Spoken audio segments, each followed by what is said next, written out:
I just gotta wait for YouTube to recognize that I'm streaming. I'm live.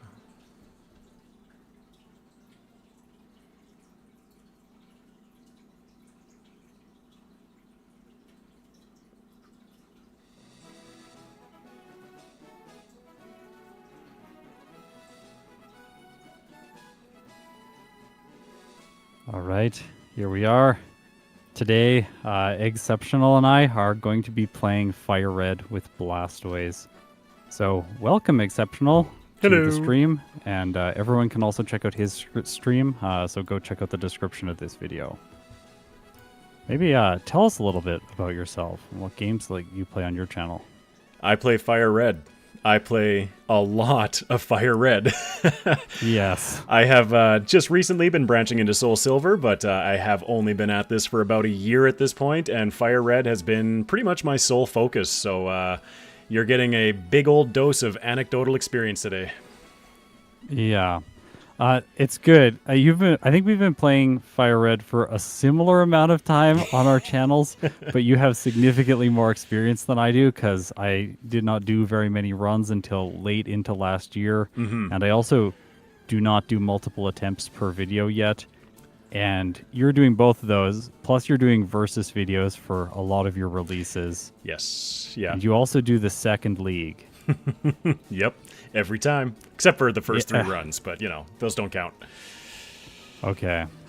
First 3 runs on your channel, you mean? Correct, yes. Okay. Yeah, I do 2 playthroughs every single time. Very inspired by your format, very inspired by your content. That is no secret to any of my viewers out there. First run is always very much just go in blind, tackle the game, see what happens, and then I like to edit my first run, really critique myself, and then jump into a second run, see what I can improve. Nice. Yeah, that's basically what I do too. Yeah, but sometimes with a little bit of software in the middle, but not for FireRed yet. Yeah. Yeah, and after, I think I tallied it the other day, I've done something like 126 FireRed runs that I have scripted, edited, and uploaded to YouTube, so it's a lot. I'm looking to tell a different story or two, maybe. That's like, okay, so you've done 120 runs. I've done, I think, 12 in FireRed or 13, so roughly 10 times the amount of experience. So I think that hopefully, I'm really hoping in this stream that I'm going to learn something. That's the whole point of this. I think that there are a ton of really talented people in the community. You are, of course, one of them. And I am just excited to learn from everyone else and get different perspectives on the best way to play these games. Absolutely, and one thing that I mentioned leading into the stream is that our methodologies are different, and so we had to take a little bit of time just kind of ironing out how we're going to do this run. And given that this run is very much exhibition, we're just having fun today, learning the game, hanging out, we are actually going to be running with slightly different methodologies. So I'm pretty much running on just basic game. Electric barriers in Surge's gym are disabled. I maxed my Pokedex so we can jump straight into round 2, but Scott's version is a little bit different. Yeah, so I'm going to have my anti-spinner technology, which is going to give me a significant advantage. I'm hoping, at least. I think I might need it to win. I also have some other small modifications, again, like Surge's trash can puzzle, and then the regular modifications to the starter. I have not modded my Pokedex, but we have found a way to change the requirement that Oak has for the national Pokedex. So he only needs 1 Pokemon to be registered in your dex for him to give you the national dex. So that is what I'll be playing on. So cool. Which there is actually a difference there. You can obtain the leftovers, but I cannot. Through the system of honor, I will not obtain the leftovers unless I go and catch 30 Pokemon, since you too are stuck with that. Okay, that's fair, that's fair. So if Blastoise absolutely needs the leftovers, which is going to be a big shift for me, because we are pushing into round 2 today, that is the plan. Yes. It's going to be a big shift, because I'm always in there with leftovers. I'm also probably going to have a lot of questions about the Sevi Islands because I didn't really play them when I was a kid and I'm just starting to learn them. So I usually just wander around a bunch going like, why won't he let me back to the mainland? Anyways. Well, Scott, let me tell you, there's a video on YouTube by this creator named Exceptional that shows you exactly how to unlock the round 2 league. All right, I'll have to watch that one. Just give me a few minutes. Yeah, no, it's fine. I'll talk you through. It's not that bad, probably. Yeah. I'm watching your stream. By the way, for people on my stream, I hope you don't mind my moveset being kind of overwritten a little bit so that we can see Scott's stream while we're at it. Yeah, we're also going to have a little bit of that on my side of things too. Sometimes it will be large like this. Other times it will be smaller like this. I do want to go through Blastoise as a Pokemon just so everyone knows how it works. Absolutely. So base stats, 79 HP, 83 attack, 100 defense, 85 special attack, 105 special defense, and 78 speed. Did I get that right? Or will people tell me in the comments that one of those numbers are wrong? How much speed? 78. Ooh, never mind. Okay. It's actually kind of... I always think it should be slower than it is. So did I. It's decently fast. Mm-hmm. It has a medium slow growth rate as a starter, which is the best growth rate.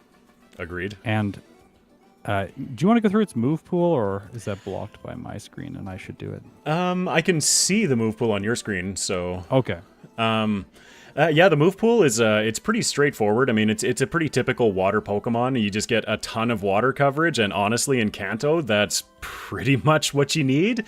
We get some awesome ice coverage, which is going to help out. We get a little bit of physical as well with the ground earthquake. Brick break is nice to kind of mix in there. I think we get that somewhere, don't we? Maybe not.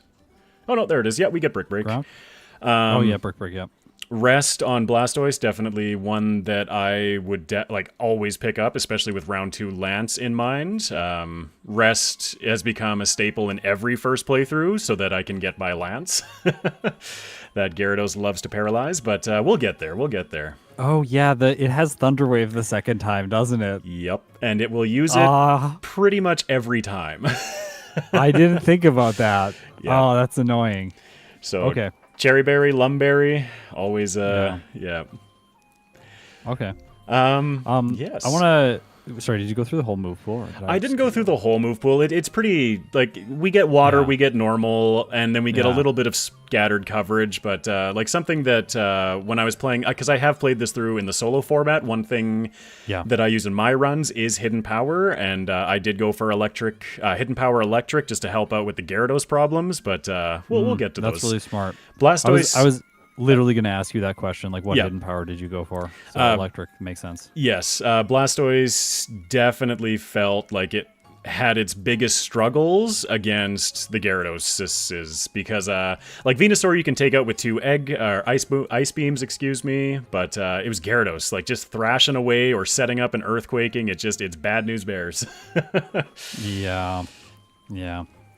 A move when I did this one that I think I thought would be a little bit more useful is Earthquake. Mm-hmm. But Blastoise, it's kind of weird because Earthquake is really useful in Gen 1 for Agatha, but really not useful for Agatha in Gen 3. It hurts so much every time. Yeah. I just want to Earthquake Agatha. Yes. I know, me too. I wanted to ask you about some starting stuff because apparently when I started playing Gen 3 on my channel, I just got natures wrong for the first year that I was playing. I chose all the wrong natures and everyone was like, no, it's not this nature. Okay. So what nature do you think is best for Blastoise in this playthrough? So again, I have run this in the solo format, so I have put some thought into this one. My first run with it, I want to say I went with neutral. A lot of the time, similar to how you started off with your natures. Yeah. It was just a matter of I don't know, so I'm just going to go with neutral and see what happens. But for this one, one thing that I love about doing the two playthrough format is that I found in the first playthrough that our defense was never threatened. So I decided to go with a mild nature, increasing special attack because that's most of what we're going to be relying on, I feel, with stab, surf, and ice beam coverage. And then minus defense because we don't have any physical weaknesses in this generation, and with the exception of round 2 earthquakes and potentially stalling out rock tombs, but again, we'll get there with substitute. That's the only reason I could see defense being useful, so I elected to get rid of that one. Okay. Yeah, I'm gonna switch from a rash nature to a mild nature. I do agree with you. There was. Yeah, sorry, there was some debate in the comments after the video that Rash was the better decision, but I don't know. I feel more confident in mild myself. I guess that the question is, which starter does the rival pick for you? I usually go with the starter that's going to give me the hardest time. So, Okay, so he's gonna go Venusaur, like yes. me. Yes. Yeah, and I think in that case, the mild nature makes a lot of sense because then Razor Leaf is not going to do a ton of damage. And in round 2, you do encounter Earthquake from Venusaur and Sludge Bomb, but because everything has Earthquake in round 2. Like, I think Yeah. 66% of the league or something has Earthquake on it. Like, it's insane. Yes. Yes. Modest I did consider. I'm just catching up on my chat a little bit. Modest I did consider, but I did like the ability to have that little bit of physical coverage. You'll definitely see that when it comes into Lorelei's battle and other ones like that. Without HP Electric, Brick Break makes that one a lot easier. Question. Oakland Baseball asks, what about up in special attack and down in speed? Did you consider that? So speed is one that I always struggle with in my solo runs because I always err on the side of caution with it. Outspeeding everything is not necessary at all. But outspeeding a few key things is very, very nice. So it's the only time that I go for minus speed natures is generally when the Pokemon has 90 or above base speed because you can just forget the stat, essentially. Okay. Yeah, I was wondering what your threshold was. So 90, that makes roughly. sense. That's a very it's a moving target. It kind of depends on the runner, but I feel that 90 is a good spot. Yeah, when I played Salamence in Gen 3, like, it has ridiculous speed, I think, and so it's just like, well, might as well lower it. You don't raise an attacking stat and not lose out on the defensive stats, because in solo runs, especially when the opponent's team is 5 or 6 members, being able to survive just one more hit really, really matters. But also being able to move first against key targets is very important. Yeah, it's always a tough balancing act of going first and avoiding the hits versus going first and not one-shotting, so you take a hit. It's just there's so I love these games. There's so much to consider. I know. Yeah. Okay, I had another question just about like getting started. One last thing. Do you ever consider like gender for your Pokemon as something that you set when you go into the run? Yes. Okay. Round 1, it is less important, I find, but in round 2, for whatever reason, the round 1 leagues, like, you'll notice Lorelei's team, Agatha's team, they all have like a good split that seems to make sense with the trainer of female to male Pokemon. For whatever reason, in round 2, it is exclusively male. So if you are having a lot of trouble with a run, I believe Lantern I did this with, like, again, almost a year ago, but Lantern was just struggling in round 2, so I made it a female with Attract. And so it was still struggling, but, at least it gave me a better time going through. Yeah, that tends to be how I approach Emerald. Like, Attract is can be useful against Steven, as well as you also want to block Flannery's Attracts. And so being a female is generally better. So it seems like across the board in Generation 3, female is better.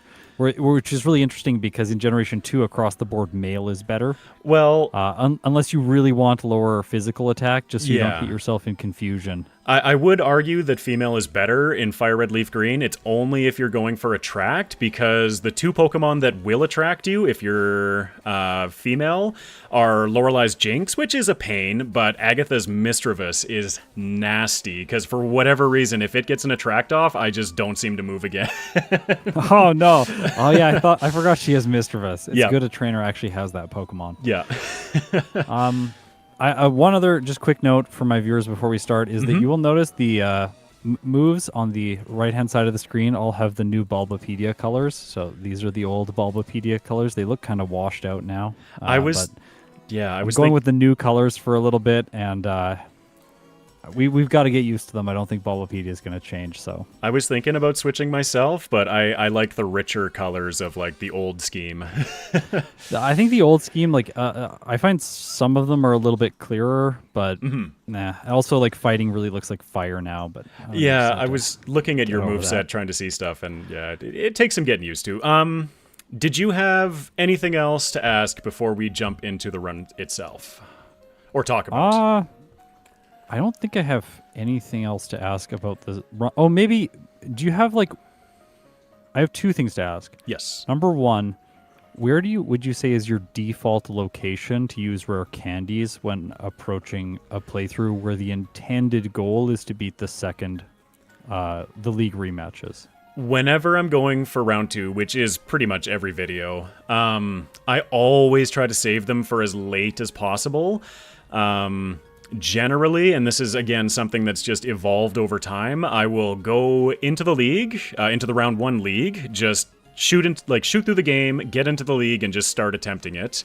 If I struggle, I will generally clear Victory Road of trainers and then start investing with rare candies, just because I'm so scared of not having rare candies in round 2. And when you're hitting those higher levels and the XP curve is definitely getting up there, less grinding is better, in my opinion.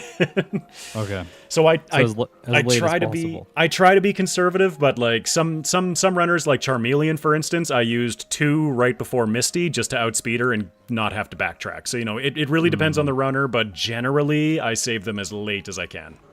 Okay. Yep, that checks out. And do you for Blastoise specifically, do you have a goal level in mind to finish the game at? So I actually had to go back and check my footage. My first run ended at 83, which is about typical, I'd say, for like the starter strength Pokemon, like kind of like that 500 to 530 base stats total range. Like that's average, I would say, ish, is like kind of the early 80s. By the end of round 2, with 70-ish at the end of round 1. But again, it depends on the runner. And whether you have a boosting mood, whether you're using substitute, there's... Yeah. But based on my first run of Blastoise, 70 at the end of round 1, 83 at the end of round 2. And that was slightly lacking, I felt. So, yeah. Roughly. Yeah. Okay. So yeah, anything else before we jump in? No, I think I'm pretty much ready to go. I Okay. will have to catch up to you because I believe you are already in the lab. Yes, I am at the lab, just waiting at Oak because we're just running different software, so I'll wait it. Yeah, we thought a lot about trying to get on the exact same software version, but it was going to take too much time and we didn't have enough prep time, so. Yeah, egg is definitely old-fashioned turbo. So I will catch up quickly. Yeah. I do have one final thing before we jump in. Philip and Maria. I've seen Philip in chat, but I'm not sure if I've seen Maria in chat yet today. I assume that you're here. Just give that a second for them to respond. Yeah, of course. Meanwhile, I've got the Game Corner music playing on my side. Beautiful.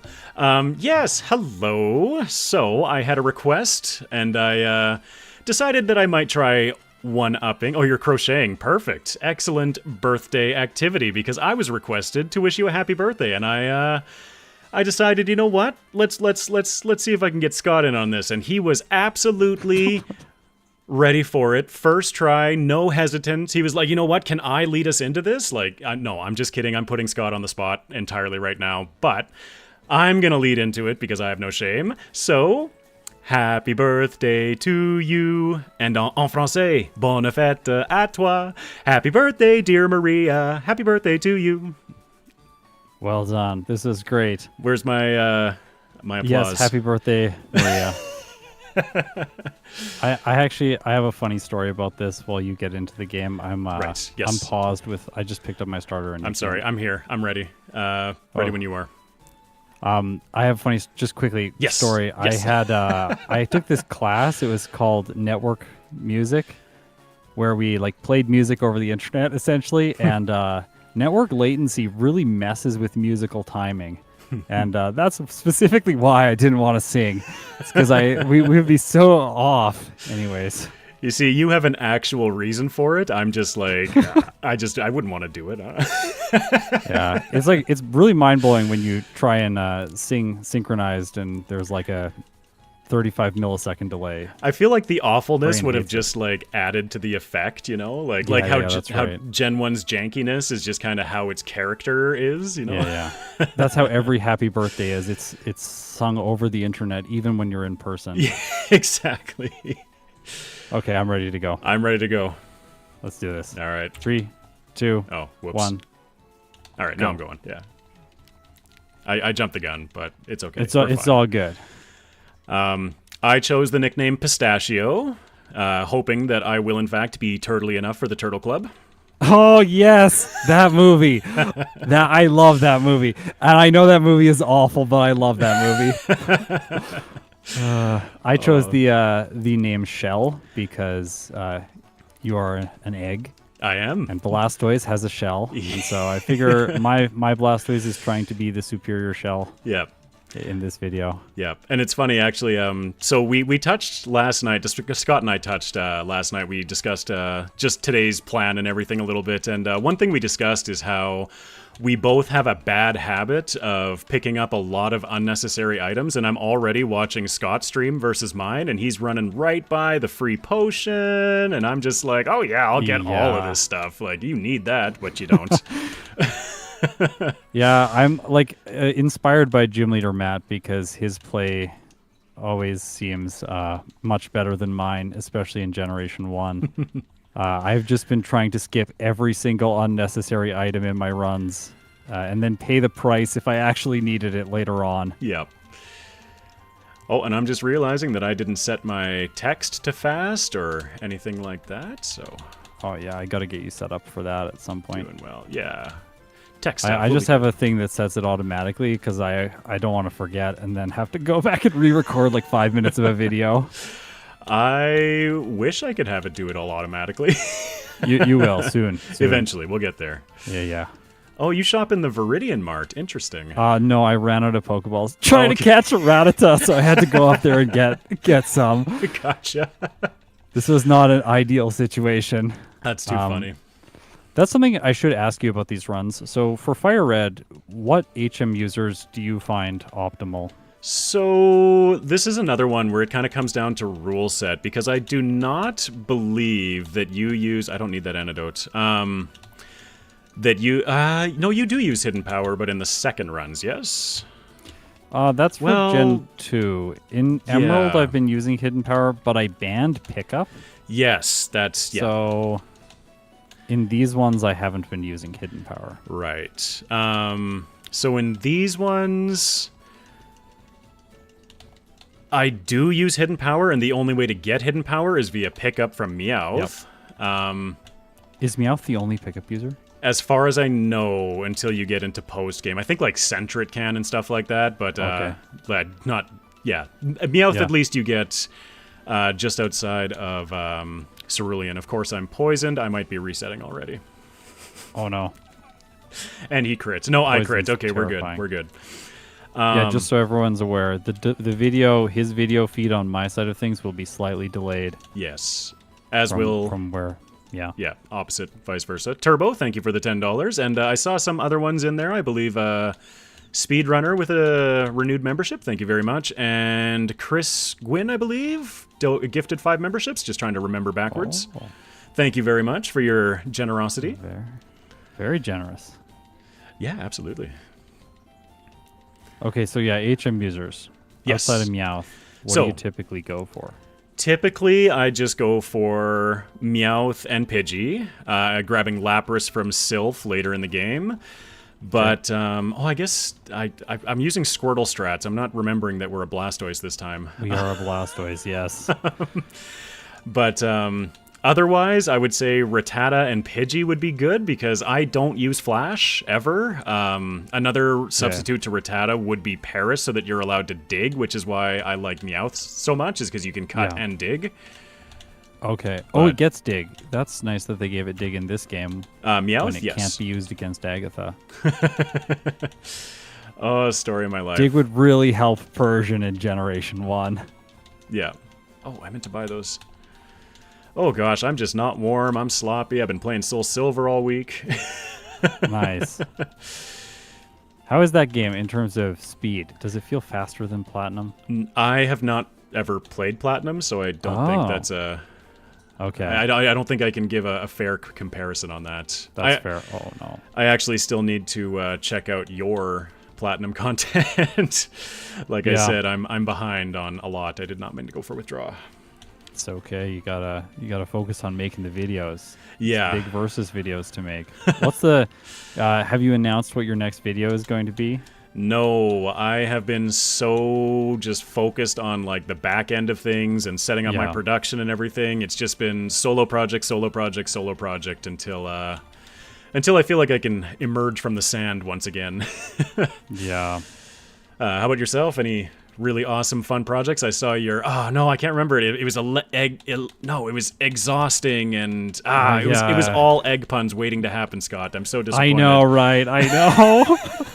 We needed you in that video, and then someone said they expected me to put explosive in the title. And I'm like, yeah, that's very fair. Like, I really should have. Just dial up the Michael Bay a little bit. I know. The worst thing was too. I literally went on like online and looked at like all of the E words in the English language. It's like I'm gonna put together as many of these as I can. Yeah, my girlfriend on ChatGPT just the other day threw together like, hey, can you just give me some like Pokemon alliteration? And I was trying to spell it all out, and oh no. Yeah, they were cool, but I prefer coming up with them on my own. Yeah, see, this is how I know where your channel's at, because you have a girlfriend and mine has evolved. Yeah, yours evolved into second form fiance, and then what was the third form? His wife now, yeah. One day at a time. That's right. Yeah. What was I did want to let everyone know, look, there is now a repel step counter in the top left, so that when I forget my repels, there is only me to blame. Oh, this poison is annoying. Oh, there's an antidote right before the exit of Mount Moon, right? Yes. Right. That one doesn't exist in yellow, so I always forget that it's there. I actually use it to bonk against. That's something. That's smart. That's really smart. I never thought of that. There's oh my gosh, yeah, you can bonk the wall and then bonk the antidote and then get out. Yeah, so smart. There's a few areas that I've just kind of like, and again, like it's just kind of developed naturally. I don't know if I could pick them out without like talking about them like we are. But yeah, just like your anti-spinner technology, that's my I suck at moving technology. Yeah, I'm always looking for locations to bonk like that. Bonking into walls so that you can get through certain locations quicker on 4 times speed always seems to be the right play. Yep. There's a really cool one on Island 4 that I was proud of, but it's so meaningless. I am picking up the Helix fossil because we are blue. Oh, I got the dome fossil. That's the only correct choice. Sorry to say that you did make the wrong choice. I usually go dome, but because I have a blue Pokemon means I go Helix every time. Okay, I see.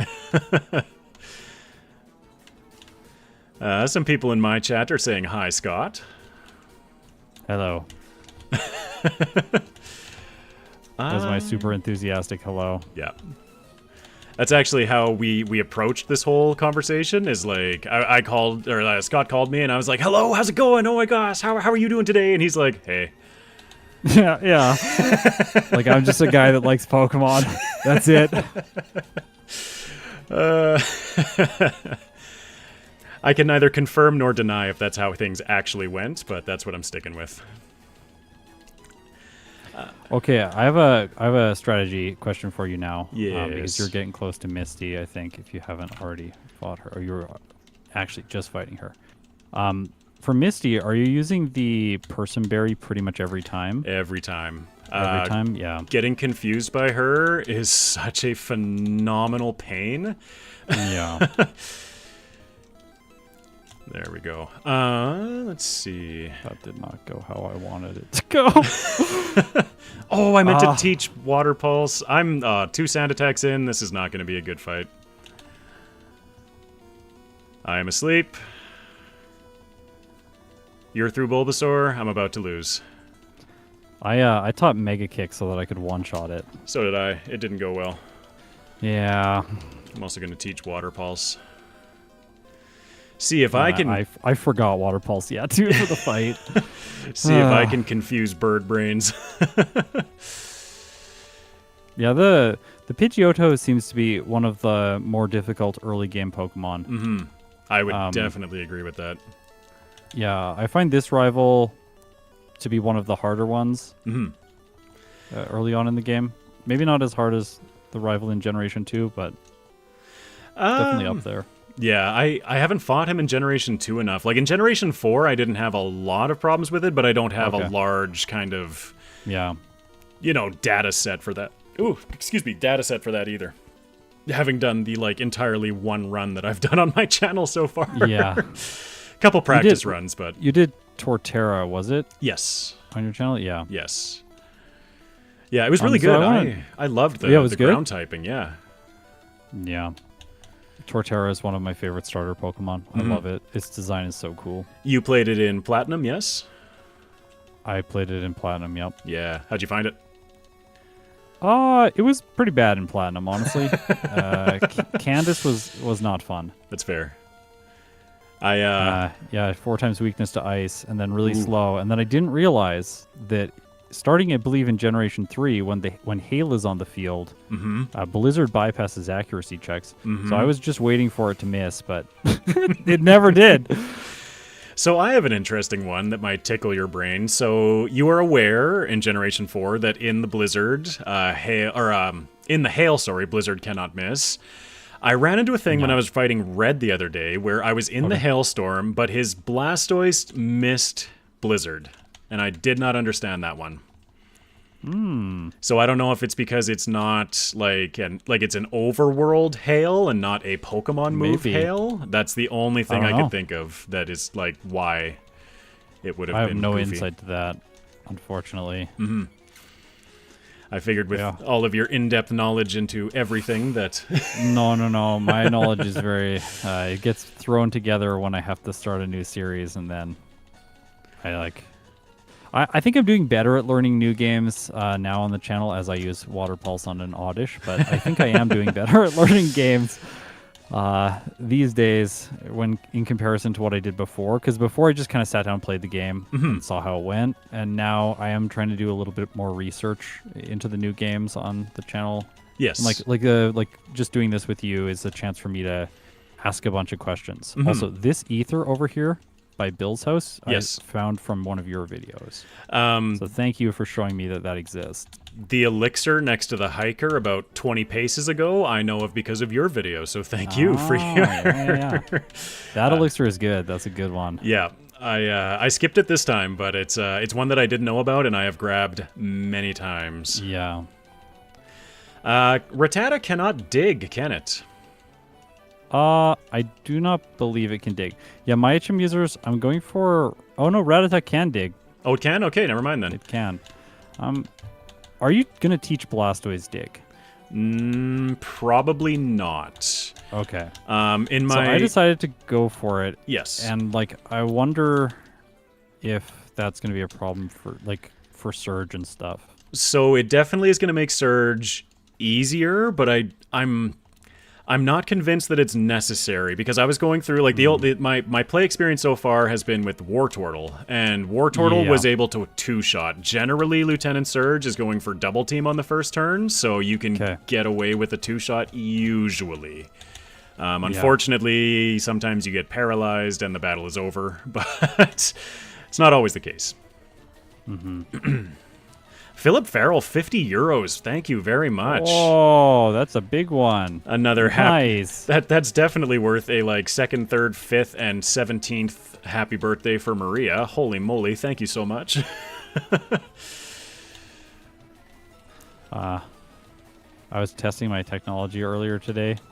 Yes. And I went into the room with what's it called?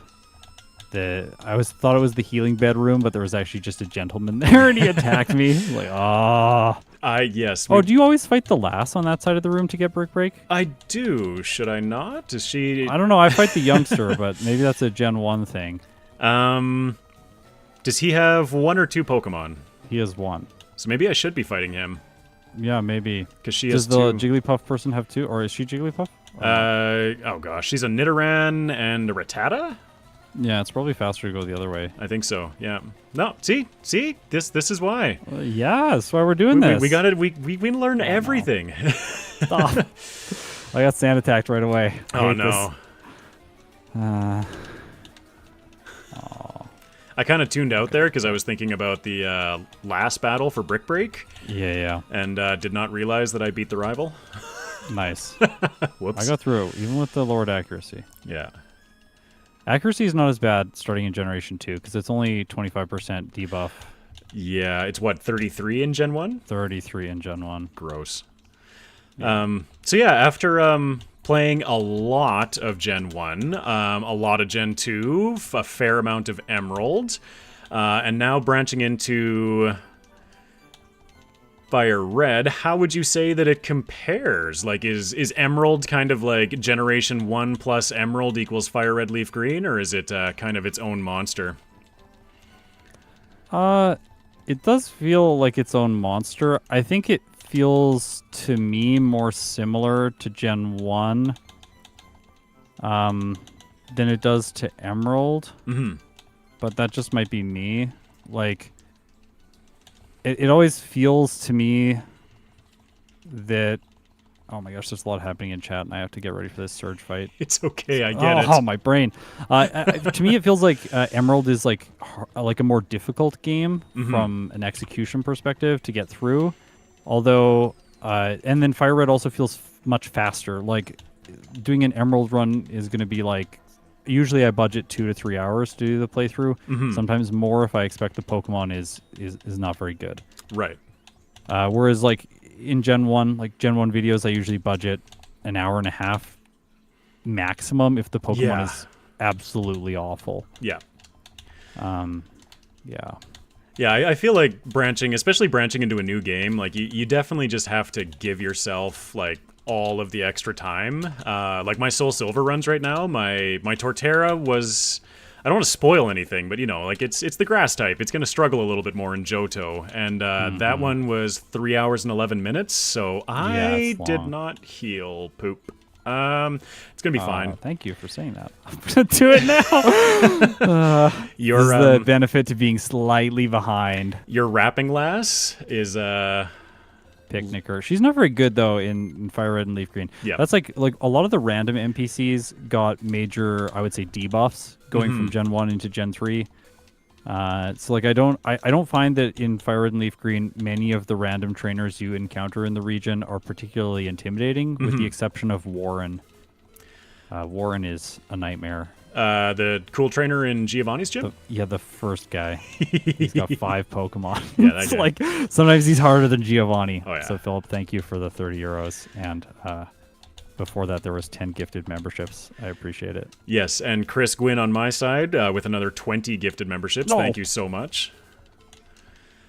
Items right before Rock Tunnel. Are you aware of the Citrus Berry and Rare Candy right before the entrance? Not the Citrus Berry. Or not Citrus Berry, sorry, Cherry Berry. Oh, I never seen that one. Okay, I just got it now. Cool. Just watching your side. And the Super That's Potion, that's a good one, because like I just used like Surge got the most unfortunate paralysis with static. I knocked the Raichu out, and that's what burnt my berry. Yep. It's such like, a pain. Like I wanted that for later on, like the Gyarados in the league, like you were saying. Yeah. Also in Rock Tunnel, Picnicker Martha here. Martha. Absolutely hate her. Martha, the status condition junior trainer. Yeah, she just put me to sleep, and here I sit. She likes doing that. There we go. I thought Blastoise would learn Rock Slide, honestly. When I sat down to do this one. I was surprised that he doesn't, yeah. Yeah. Why would you... okay. Why did you say that name? Yeah. Oh, that movie. Gotta love it. Sorry, DC. You're too easy. Yeah, it is. You were gonna say? I was gonna ask about mid-game stuff. What's your like general ordering for the mid-game? Again, depends on what I'm running. So generally, I am going straight. Movement. I'm going straight to get. Return is usually my first stop, unless for whatever reason I decide I'm not going to use it. And then I pick up Fly. I pick up the T, pick up Fly. Okay. And then after... Oh, God, where am I in this cave right now? Okay. Just do talking. Yeah, do you go to Pokemon Tower next or prioritize Erica? So I prioritize the Rocket Hideout, and if I'm Oh, right, running yeah. somebody that I feel is capable of doing it, then I will go after Erica. If not, I will go straight after Rival 4 in Pokemon Tower. From there, I always lead directly into Sylph and go after Rival 5, and that kind of determines whether I finish Rival 5, go Sabrina, Koga, Blaine, Giovanni. Me now using Water Pulses against Oddish. And if Rival 5 Yes. goes poorly, then I pivot and go for Koga, and yeah, it just kind of, things evolve from there. Yeah. Do you teach return as soon as you pick it up, or do you tend to wait until later? It again depends on the runner. So typically, if I see something like Swords Dance or something later in the game, I will hold off just because return is such a useful move. I should definitely have healed my paralysis off. Whoops. But beyond that, like I've found generally, I mean, running with the backported legendaries last week with Speedrunner, we started with like 0 friendship, I think, so it would not have worked, but... You did Zekrom and Rushram, right? Yes, yeah. Nice. Thank you again for Speedrunner for that run, as well as Axew for the backports. It was a really fun one to watch. It was a ton of fun. But we were starting with 0 friendship, and what I was getting to is that, returns power is based on friendship, and generally, by the time a solo runner is hitting this stage in the game, their friendship is high enough that return is dealing more damage overall. So if I am going to teach return in a run, I will typically teach it right away. If not, I will save it later if I have Sword Sense or something. It's such a... just wind me up and watch me go. Goodness. Yeah. No, I appreciate the in-depth answers, and also if you're here on my channel, you probably do too, because I did just release like an almost 3-hour video on electric Pokemon. I think I'm like 20 minutes through it right now. I'm working on it. Yeah, you gotta take a couple days, like yeah. work up to getting through the first act. I'm surprised that like I'm as conscious and aware as I am, because generally your voice is lulling me to sleep at night. Yeah. Not in a weird way, of course. I've heard that this is a benefit of my voice. Yes. Okay, a question. Because Blastoise can learn Ice Beam. Yes. So I assume that at some point you intend to teach it Ice Beam. Yes. Do you prioritize getting the money for the coins early on, or are you just going to kind of teach it when you can?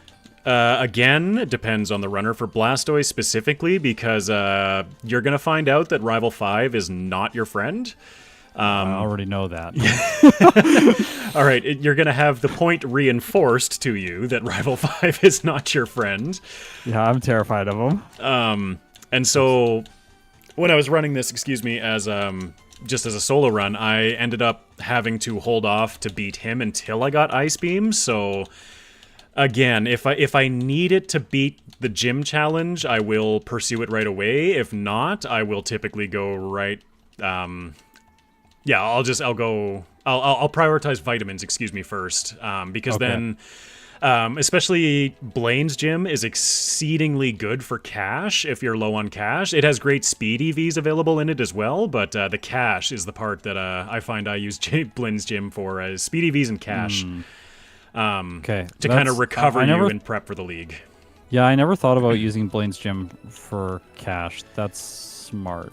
It's him and the mansion as well. There's a series of like the burglars. They give like 3K a piece. Burglars. Yeah. Another one I didn't think about.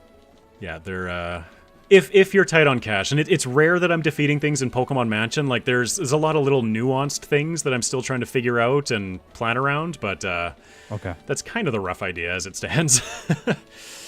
And have you already, if you have, purchased the Mystic Water?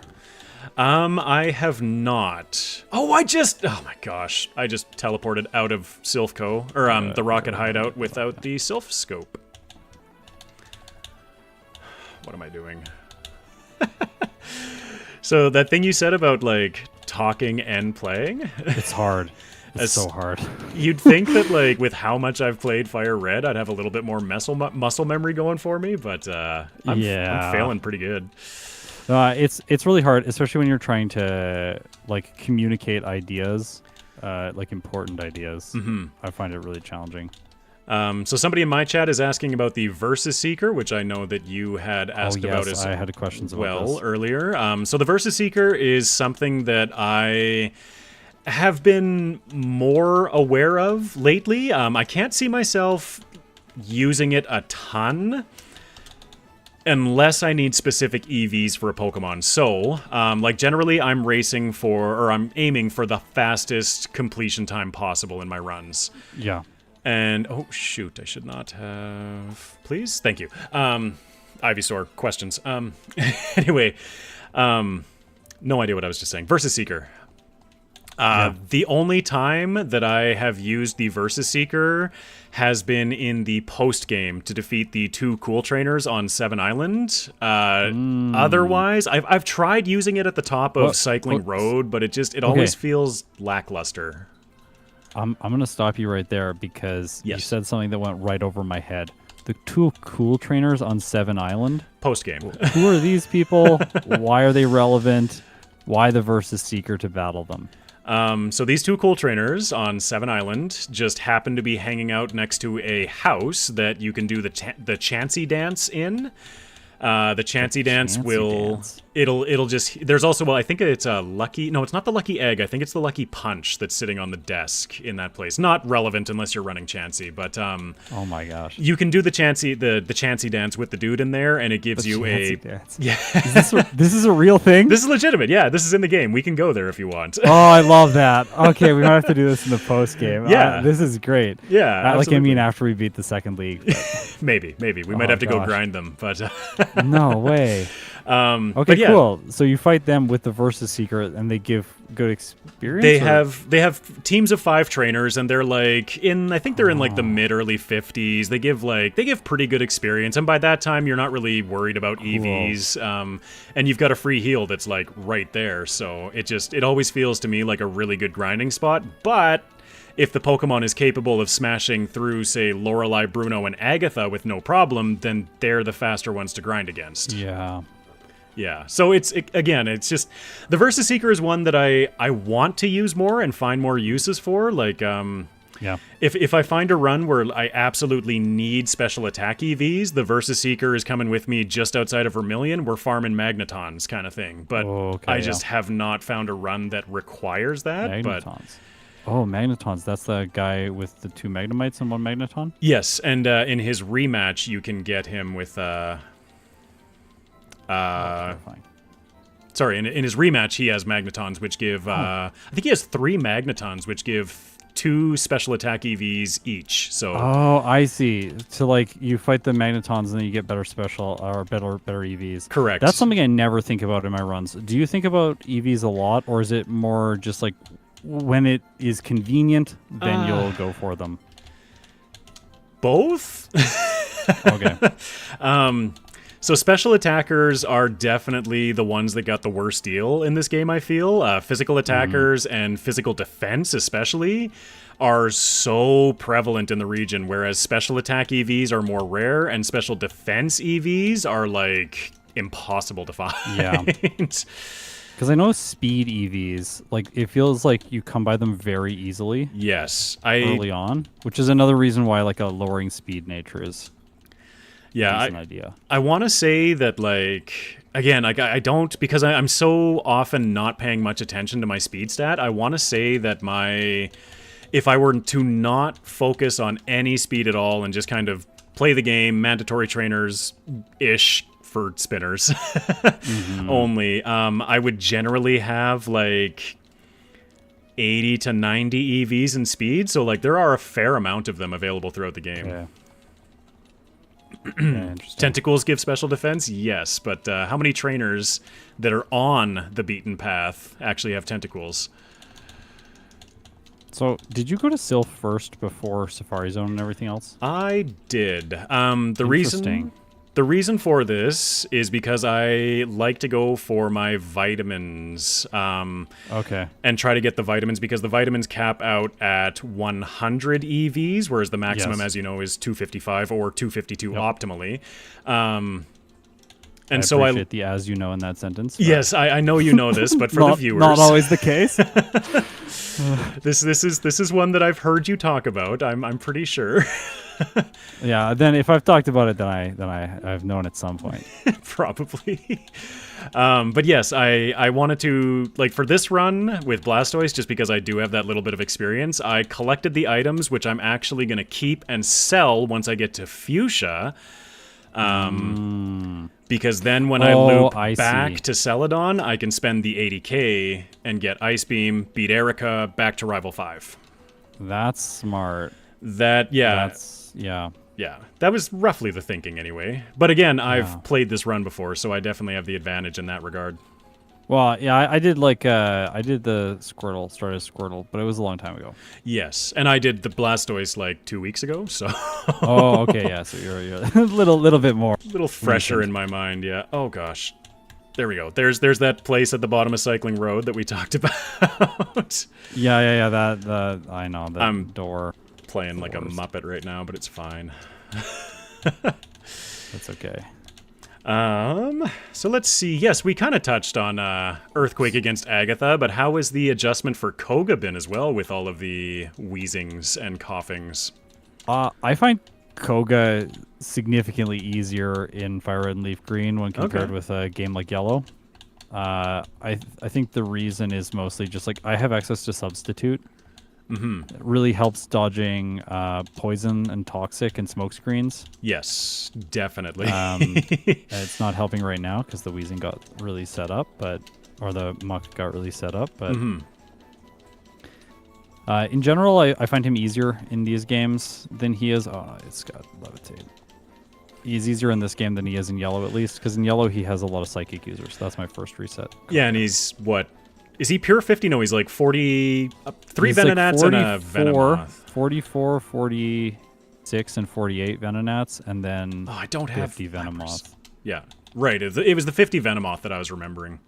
Yeah, it's just terrifying. And it has Psychic and Double Team as well, so it can like do so many things to ruin your day. Just make you have a bad time, yeah. Yeah. So I think like this version of Koga always has felt just a little bit more lackluster. Yeah. Yeah, that's it's nice that some of his poison users have Levitate 3 of them in this case. So, like, again, Dig feels less impactful than it is in Generation 1. When you get Dig in Generation 1, it immediately feels like, oh, this is a great move, and you just spam it on a whole bunch of things. But in Gen 3, that doesn't really feel like that happens. No. And I was going to say, I completely disagree. All I want is to dig coughing, dig earth, or dig wheezing. I wasn't watching. Yeah. Are you aware of the little shortcut in Fire Red for the gym, for Koga's gym?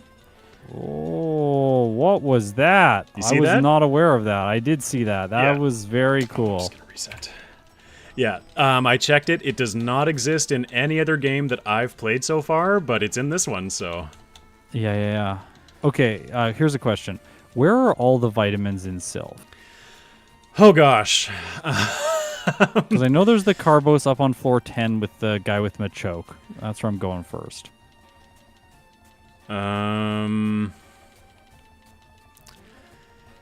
It's okay if you don't have them memorized. I also realize you probably need to see the screen to like know where they are, but I know where to get them. I just don't know how to tell you and like where they are specifically. It's pretty fair. Okay, so on this floor you have, oh gosh, so in the little room. No. Yeah, they're up there. I gotta get the key. Oh, you don't have the key yet. Okay. Not yet. Oh, why am I still going for Water Pulse? Oh my gosh. Oh, I didn't teach Surf. Oh my gosh, I'm just playing like an idiot. Holy moly. We're gonna get there. We're gonna get there. Yep. How many vitamins are there in here? I guess I should ask. Top of my head, I don't know. There should be. Gosh, I'm trying to remember what I typically have to sell at the end of that. So typically, I think, including the Rocket Hideout, I'll have 3 calciums, 2 carbos, 2 protein, 1 HP up? I can't remember. It's been so long since I've done a full collection in Sylph. I'm sorry. It's okay. Yeah. I also know that there's what's it called in there? Gosh, what is it? A bulk up. I forgot that. TMOH. I was really, really happy about that. Yeah. Where am I going now? I have Koga defeated. Okay, yeah. Very sad. Oh, I'm at 42. I can probably win with just Secret Power. Let's see. Movement. Oh my gosh, it's the Celadon theme playing right now. The Celadon theme is I so love good. the Celadon theme. It's so good. Yeah. I just had battle music. This route, the water route that you're on, yes. That's got to be one of the most frustrating places to navigate through the overworld in FireRed. Did you see my path? You went like right down the center? Pretty much. So if you go straight from when you... if you saw how I kind of embarked, like I hopped onto the water from the right side. Okay. If you embark from there, once you get low enough, go 2 tiles to the right, and you can pretty much shoot down. And because you have anti-spinner technology, you should be able just to shoot down consequence-free. Dodge everyone. Sweet. Yeah. Should be. Oh, no. Well, this is going to go badly. Did I save? Did I save? There we go. Yes, by the way, chat, I do apologize. I have not been paying the most attention to you. We have a lot going on, and this is my idol, guys. I'm paying attention to Scott. It's good. I'm having a great time. How are you doing? Yeah, this is great. I'm terrified right now. I don't know if I saved. Did I save? Everyone, did I save? I think I saved. Paralyzed. You're almost in... Oh, the crit. Okay, yeah.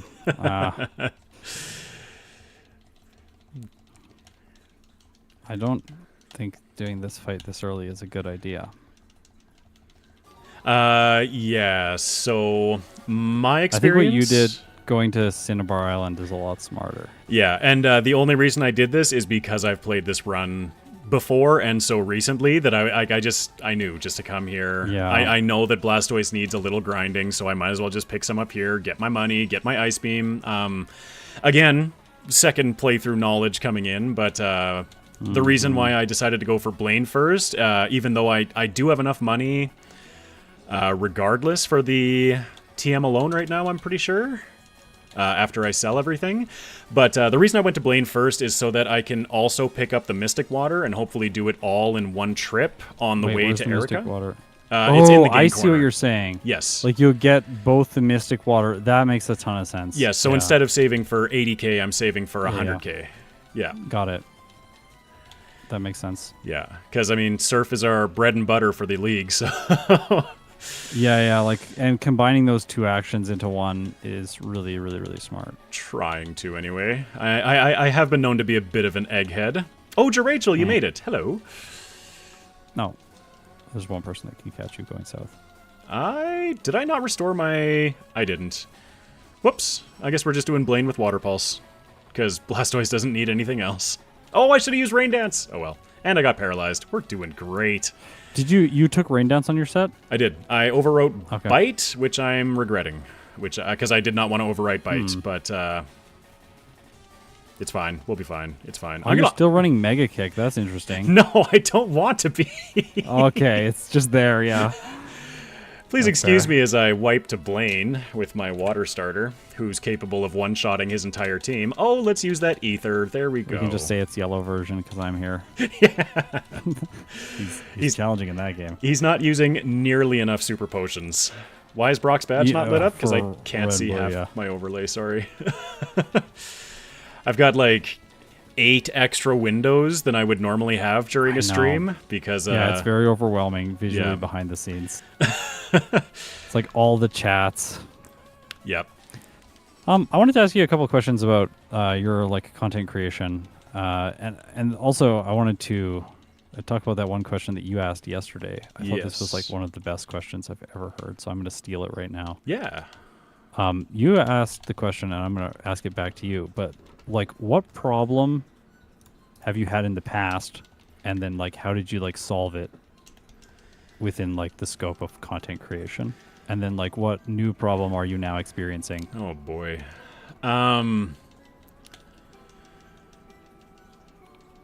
So I think the best way that I could answer this question is like just the biggest cop-out answer ever, because absolutely everything has been a struggle at one point. We were talking yesterday, and like Scott, just like the best compliment ever, was saying how like his first impression of me and my content was that I just came out of the gates like absolutely gangbuster, knew what I was doing right off the bat, et cetera, et cetera. It was amazing, right?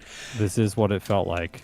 And from my perspective behind the scenes, like, I didn't have a clue, right? Like, all of my work experience, everything, it's all trades, like YouTube, the computer, all of this is a hobby and nothing more. It has never been a profession. And as I progressed through life, you know, like, just many great experiences, many great jobs, lots of, like, physical hands-on knowledge, incredible resume, honestly, not to toot my own horn or anything, but I was miserable all the time. Like, doing this and getting into creating this content, even having, if I did have to work a second job on the side, or a job, I should say, on the side, which is a reality very quickly here, just given the state of the world, but neither here nor there. It just provided that creative outlet. And I don't know, I think it's changed so much in my life, like the community, everything. Like, I can't, I feel like I'm losing the beat a little bit, but it's just been such an incredibly experience overall, but I have and am still learning to this day everything as I go. Yeah. That makes a lot of sense. Yeah. I feel similarly. It just feels like everything is... It feels like you're constantly moving uphill. Yes, yeah. Everything is... And there was this... So I played a lot of StarCraft 2 on ladder. And, sorry. Oh, you okay? I died. You died? Oh, no. Just, if you see my stream, you'll see it. It's awful. Yeah, I saw. Oh, this is why I do save often, because there are the sleep, the paralysis, the confusion. They'll get you. Anyway, I cut you off. I apologize. I was just saying, like, I played a lot of StarCraft 2, and the ladder system is basically engineered so that you're always winning about 50% of your games. So no matter how if you get better or you stay the same, you're still going to be feeling the same about your gameplay, because you still will be winning the same percentage of games. So if you get really good, then you just keep having the same behind-the-scenes experience of just like, okay, I lose 5 out of 10 games, and that's how it goes, unless you become one of the best in the world. And then your win rate will go above that. Oh! I'm watching. What just happened? The self-destruct and the crit. Yeah. Beautiful. It's kind of ridiculous. So I think like content creation feels kind of similarly. Like behind the scenes, there always feels like there's some kind of fire that you have to put out that is on the road to like making the thing come to life that you want, that you're envisioning.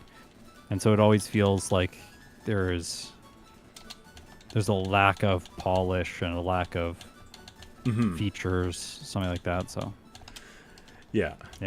Well, and it's definitely like I was kind of mentioning earlier about my overlay, and just how one of the videos that I've been wanting to come out with in the next couple of weeks is a re-rank of Tauros, because Tauros was when was that? The 25th was my first video ever, so I think Tauros was the 4th. This was the 25th last year. 25th right? of last year, correct. March, okay. What am I doing? I don't need to go here. Yes. Probably. So I was wanting to re-rank Tauros, and just looking at, like, speaking of things behind the scenes, like looking at my overlay from a year ago versus the Tauros overlay that I just developed. And, like, it's not that the old one is bad. It's just, it's very, I messed up, went to the wrong city, let's just shop here. It's very much just simple, and, like, you can tell that things just get refined over time. And that's honestly, like, for anybody looking to start content creation, like, that, I think I've heard you, Scott, speak to this as well, that, like, one of the most important things to do is just start creating. Like, just make stuff. It's gonna suck. My first 3 videos I knew were just gonna be, like, essentially throwaway videos. Like, they're just practice to make me better, maybe get my name out there, but that's it. Just practice. Yeah, I think it's actually healthy to assume that what you're going to make is going to be really bad. Yeah. Because if you're assuming it's going to be bad and then it surpasses expectations, you get excited and you build momentum. And if it is bad, then you're like, yep, what I expected, I'll just keep going. Like it's okay. I haven't lost anything. But if you have that feeling like, oh, what I'm going to make is going to be good, then there's the potential to disappoint yourself. And I think that potential is very high because content creation, there's a lot going on. Yes. It's really hard to just pick up and start. Yes. Well, and even this morning, I was setting up for the run, went to sit down, started working, and instantly I was distracted by like one of the 700 other things that we've got going on at all times. Like, just randomly started working on Discord things, which, by the way, to my audience, many thanks to Lucy. I have seen you in the chat, or you'll see her as Firefly in Discord. We do have an exceptional Discord. Link is in the description and on the channel main page. It is live. It is being built. Many thanks to Lucy. But it is there for you. So if you want to come join the Discord, be my guest. Just thought I'd throw that out there. It's been, I think I promised that like 3 months ago and nothing happened. So here it is. That's like something that's been very hard for me to learn is not to promise stuff. Yeah. Because I really I get super excited about like a video idea or about a certain race that I'm going to do. I get really excited. And then as soon as I get excited, I start talking about it.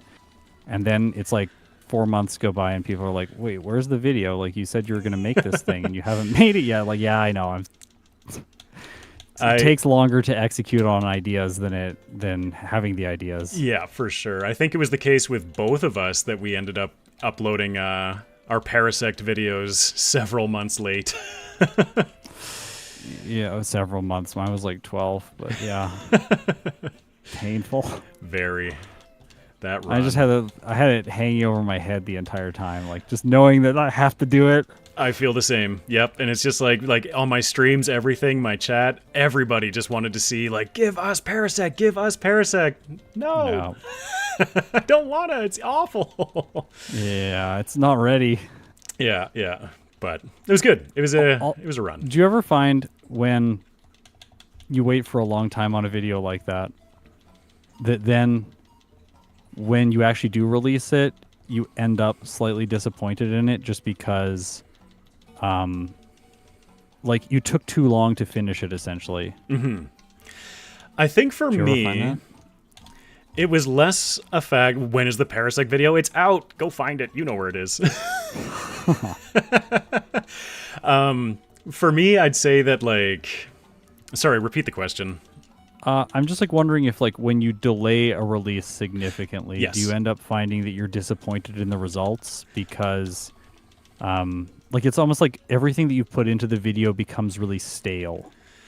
I would say less so for that for me, and I didn't mean to use my citrus there. And more so it was for the Parasect video particularly because I've only had the one project that really pushed out like that for myself. Did I hit my state? Yeah.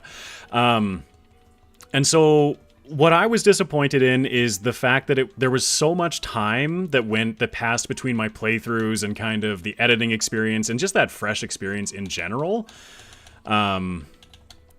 That by the time I was playing for the video, I was so rusty, out of practice, and my second, like, quote-unquote optimized playthrough ended up being slower than my initial playthrough through a lot of the splits, which was super disappointing to me. It ended up being faster overall because of the route planning, but it was slower up to that point. And I don't feel good about the run, but also I don't want to go back and do it again. Would you say the Parasect video then is the one that you're most disappointed with on your channel? Most disappointed with? I would say so. Yeah. Do you have a video that haunts you? Probably. Okay, so the video that I wouldn't say haunt so much as I would say you're that fighting a ghost type right now, so yeah, makes sense. You'd be haunted. Yeah, exactly. It was, oh gosh, yeah, what am I talking about? I don't have a Erica badge yet. Let's go get that. You gotta do that. Gosh, what was I just talking about? We knew this was going to happen. Like, yeah, I know. It's, like, at least one of us is going to lose our train of thought, like, once. 6 or 7 times. 6 or 7 times, more like it. I asked the question, is there a video, like, on your channel that haunts okay, you? yes, the haunting me. I really tried to, like, every single video, I look at all of the failures that I have within it, and all of the comments pointing out my failures. And like, trust me, like I'm happy to receive the feedback. Like that shoot, I didn't mean to fight her. That shortcut in Koga's gym and everything. Like, so many things I would not know about if it weren't for the comment section. Yeah, comments are amazing. They're a great learning tool. Absolutely. I absolutely love them. And just the community that we've built, obviously, for both of us, for both of ourselves. But, sorry. Okay, Erica defeated. I'm heading to Giovanni next, just sorting the brain out. The video, though, that I would say, like, I wouldn't say that it haunts me more than it was just kind of, a big letdown was my 3-way verses with the legendary dogs, because up to that point, my 3-way verses videos had just done incredibly well. Like, they're incredibly high effort, high time investment, all of that. But, like, I felt that the video was pretty solid overall, but it did not perform anywhere near what I was hoping it to. Like, oh no, like a quarter of the views kind of thing that I was hoping for, which is just the reality. I mean, that's just something you got to live with. But it was still super disappointing, and I think about it a lot, and just like, I wonder if that video is ever,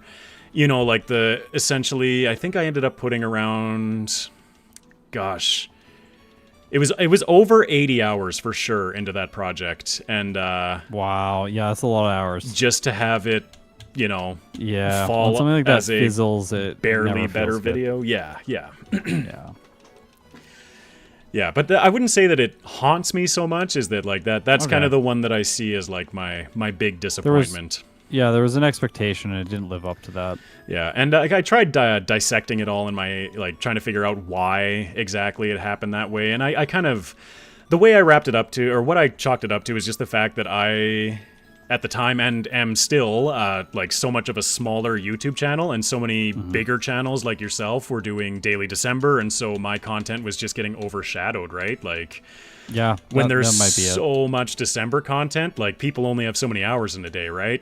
Yeah, they have to choose what they're going to watch, so. Yeah, exactly. Yeah. And hey, like, I don't, like, I'm not upset about it. Like, it's fine. It's just, it's a learning experience, right? Like, you take every perceived failure is only a failure if you don't learn something from it. Oh, those are inspirational words right now. This is great. Hey, you're ahead of me right now, so yeah. I am. I'm amazed.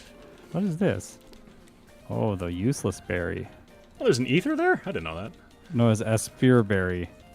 Oh, the Aspear berry. That's what I call it. Yeah, it's bad. I know. Worst berry in the game. I didn't get strength, so I'm not ahead of you. Did I get strength?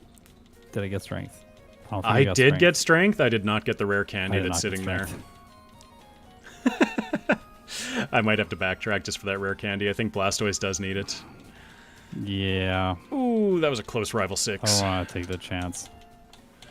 I love it how, like, you can definitely tell how both of us are just so, like accustomed to running this game, where it's like the gym challenge, whatever, we're talking, blah, blah, blah, blah, blah. Okay, it's the leagues. Shut up.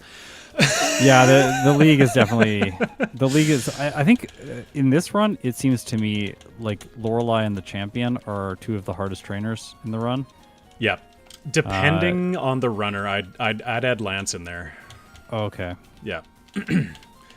Fire. I think in this one specifically. Mm-hmm. Oh, in this one specifically, Lance is quite good though. Yeah. Yeah, Lance is much less troublesome in round 1 than Lorelei. But yes. Strength on Lapras, because I did not forget it.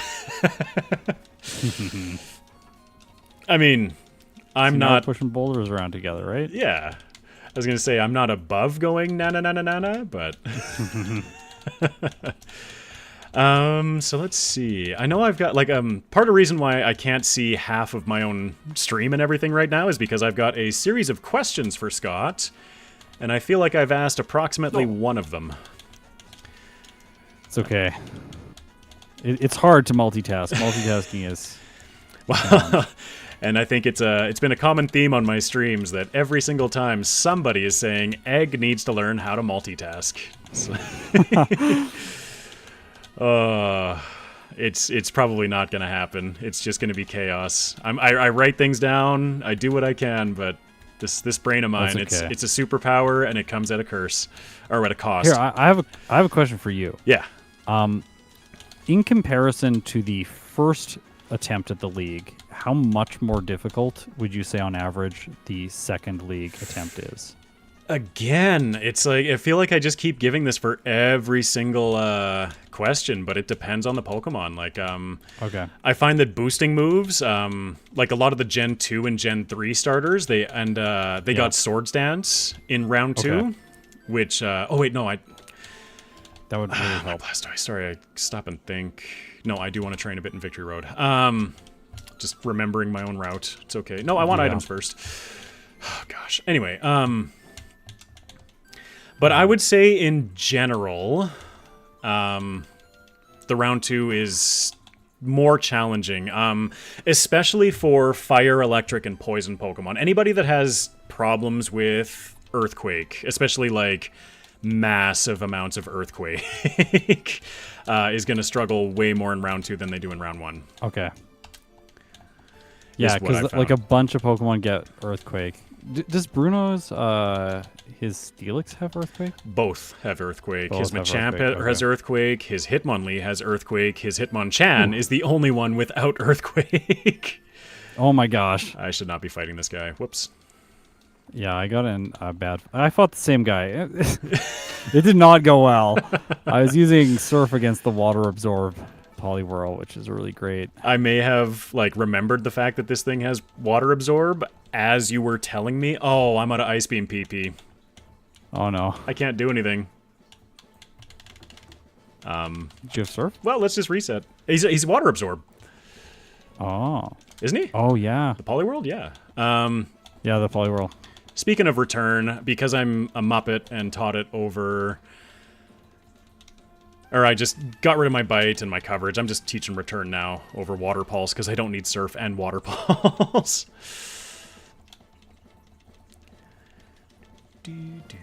There go the candies. I know that flash.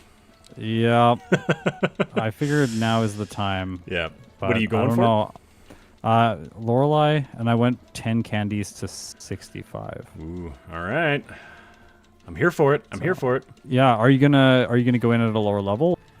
I can't remember exactly what I had planned for my original run, but I want to say Lorelei was around 65. I want to say that that's correct. Okay.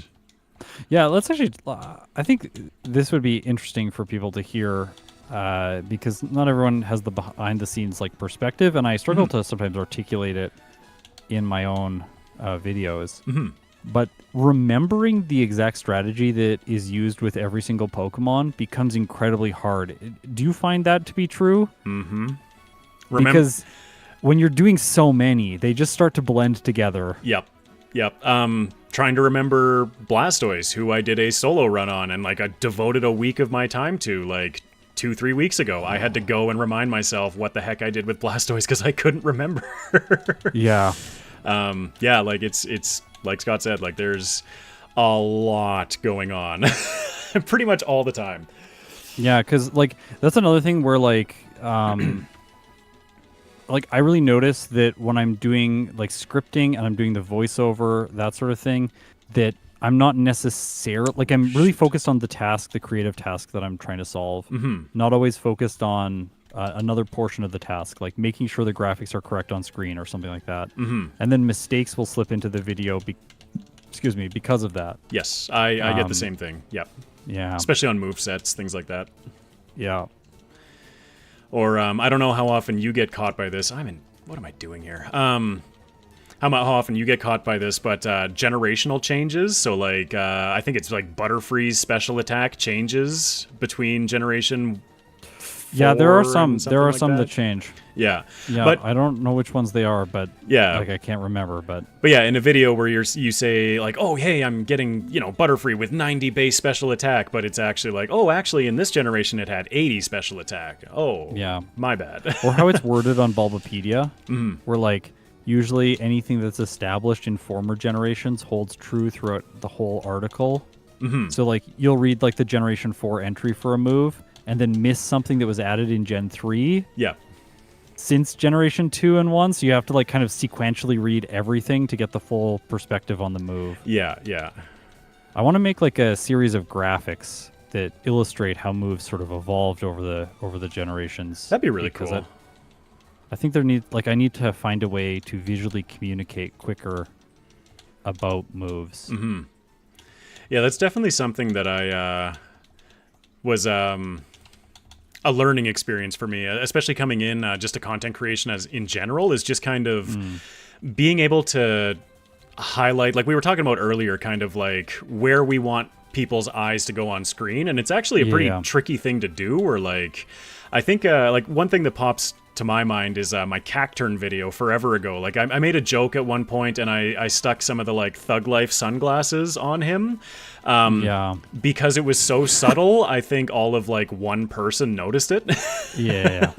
And so like that's something that like you can definitely, and that's so minor when you're talking about like, oh, like at level, we learned TM26 earthquake, and then you highlight that on the stream, right? Like that little details like that, like they make a difference, and it's you kind of don't realize how much of a difference until you really implement the changes and go, wow. Yeah. I also had the piece of feedback once that like when I was doing the like highlighting of the moves and like fading the screen to a darker color, they were like, I feel like my monitor is broken and adjusting the brightness when it shouldn't be. I'm like, oh, okay, so maybe I should put an arrow at the same time that I do this edit. Yeah. But then it kind of becomes like, you don't want to make it overt. Like, you don't want to just be like, hey, dummy, look at this side of the screen. Like, Yeah, there's a certain amount of like, how much do you like guide a viewer through something? Handhold, I guess. How much do you then just like let them figure it out? Mm-hmm. Like that's always a debate that I have where it's kind of like we're making a TV show that airs week to week, but at the same time, like you can't explain who the character is at the beginning of every episode. That's going to be really boring. Yeah. But you also do eventually need to like get new viewers in somehow. So like when do you go through and explain all the mechanics in depth? That's something else to think about all the time. Yeah.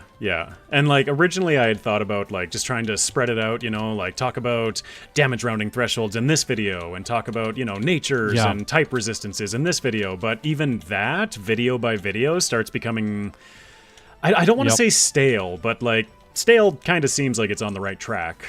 Well, yeah, and if you're watching every video, then you're just going to be like, oh, I get it. Like, yeah. So that's a tricky thing to balance. Yeah, for sure. All right, so I beat the league. I'm just stepping into it. Oh, yeah. I definitely did a bit of training, but... yeah, you took the more conservative approach here. Yeah. Which might come back to get me as we go later into the game. I figure I've got a buffer time, because I can, start guiding you through round 2. Yeah. All right. 65 is not the level I want. I think I want 68. I'm trying to remember, but I don't because, this was a whole, 7 minutes ago that I played this run. No hydro pump. No hydro pump for me. Do I deliberately space out when I mentioned the badge boost? I wouldn't say deliberately. Like, it's not something that I'm...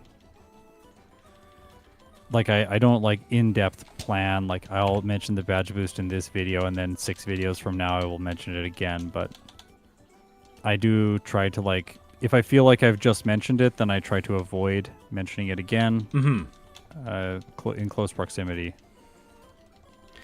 Yeah, I would agree with that. And like...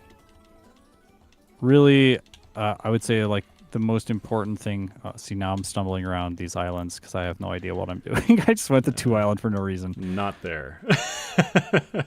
But I like in general, if it's really relevant to the run that I'm doing, then in those cases I will mention it because you need to know about it if you're a new viewer. But if it's not that relevant, then I'll maybe like hold off on mentioning it. Yeah. I'm hitting a point where I really don't want to teach over return, but I really don't want anything but brick break. I can't remember. This is why it's so fun living in my brain, because if it's not written down and fresh, it's pretty much a new experience. Yeah, and did you utilize Rain Dance for the league or the second attempt? I do have it on my set right now. I want to say that I kept it for both. I can't recall though. Gosh, it's been a whole like 10 seconds, so I can't remember. Yeah. That was like I just skipped going, like the only setup move that I had was substitute, which is interesting. And I did want to ask you about this specifically. In a lot of your videos, you talk about substitute and the kind of ways that you can play around the AI. Yes. So maybe you can give me some insight into what you've discovered with substitute and how it works against the AI. Sorry, I'm cringing against Lorelei. There's the lovely kiss. Oh, this was so much easier when I had HP Electric. Yeah. Oh my gosh. Okay, I got my Rain Dance finally back up. Surf, please. I'm attracted. I'm asleep constantly. The strategy that I use is I set up Rain Dance against Cloyster, because then the rain boosted Surf will one-shot Jinx. Otherwise, nice. She is just a troll, like we just saw. Sorry. Okay, the question again. I was curious about how you're using substitute and its interaction with the AI. Generally, I'm using it as a speed control, honestly, because that's most of what the AI is going after, is using it as a... Shoot, this is bad. I'm resetting. This turn order is not going great. But yes, so I find that the number one way to kind of, I guess, exploit the AI with substitute is when you can survive a Rock Tomb. If you can survive a Rock Tomb from Heracross and from Steelix, those battles are pretty much free. With round 2 Lance, if you get up if you're faster than Gyarados and get a substitute up, you pretty much win, as long as you have a setup move or something, because, he just can't do anything. Got it. And then, okay, the hail range has stopped. Sorry, I'm trying to, figure out this bloody Slowbro.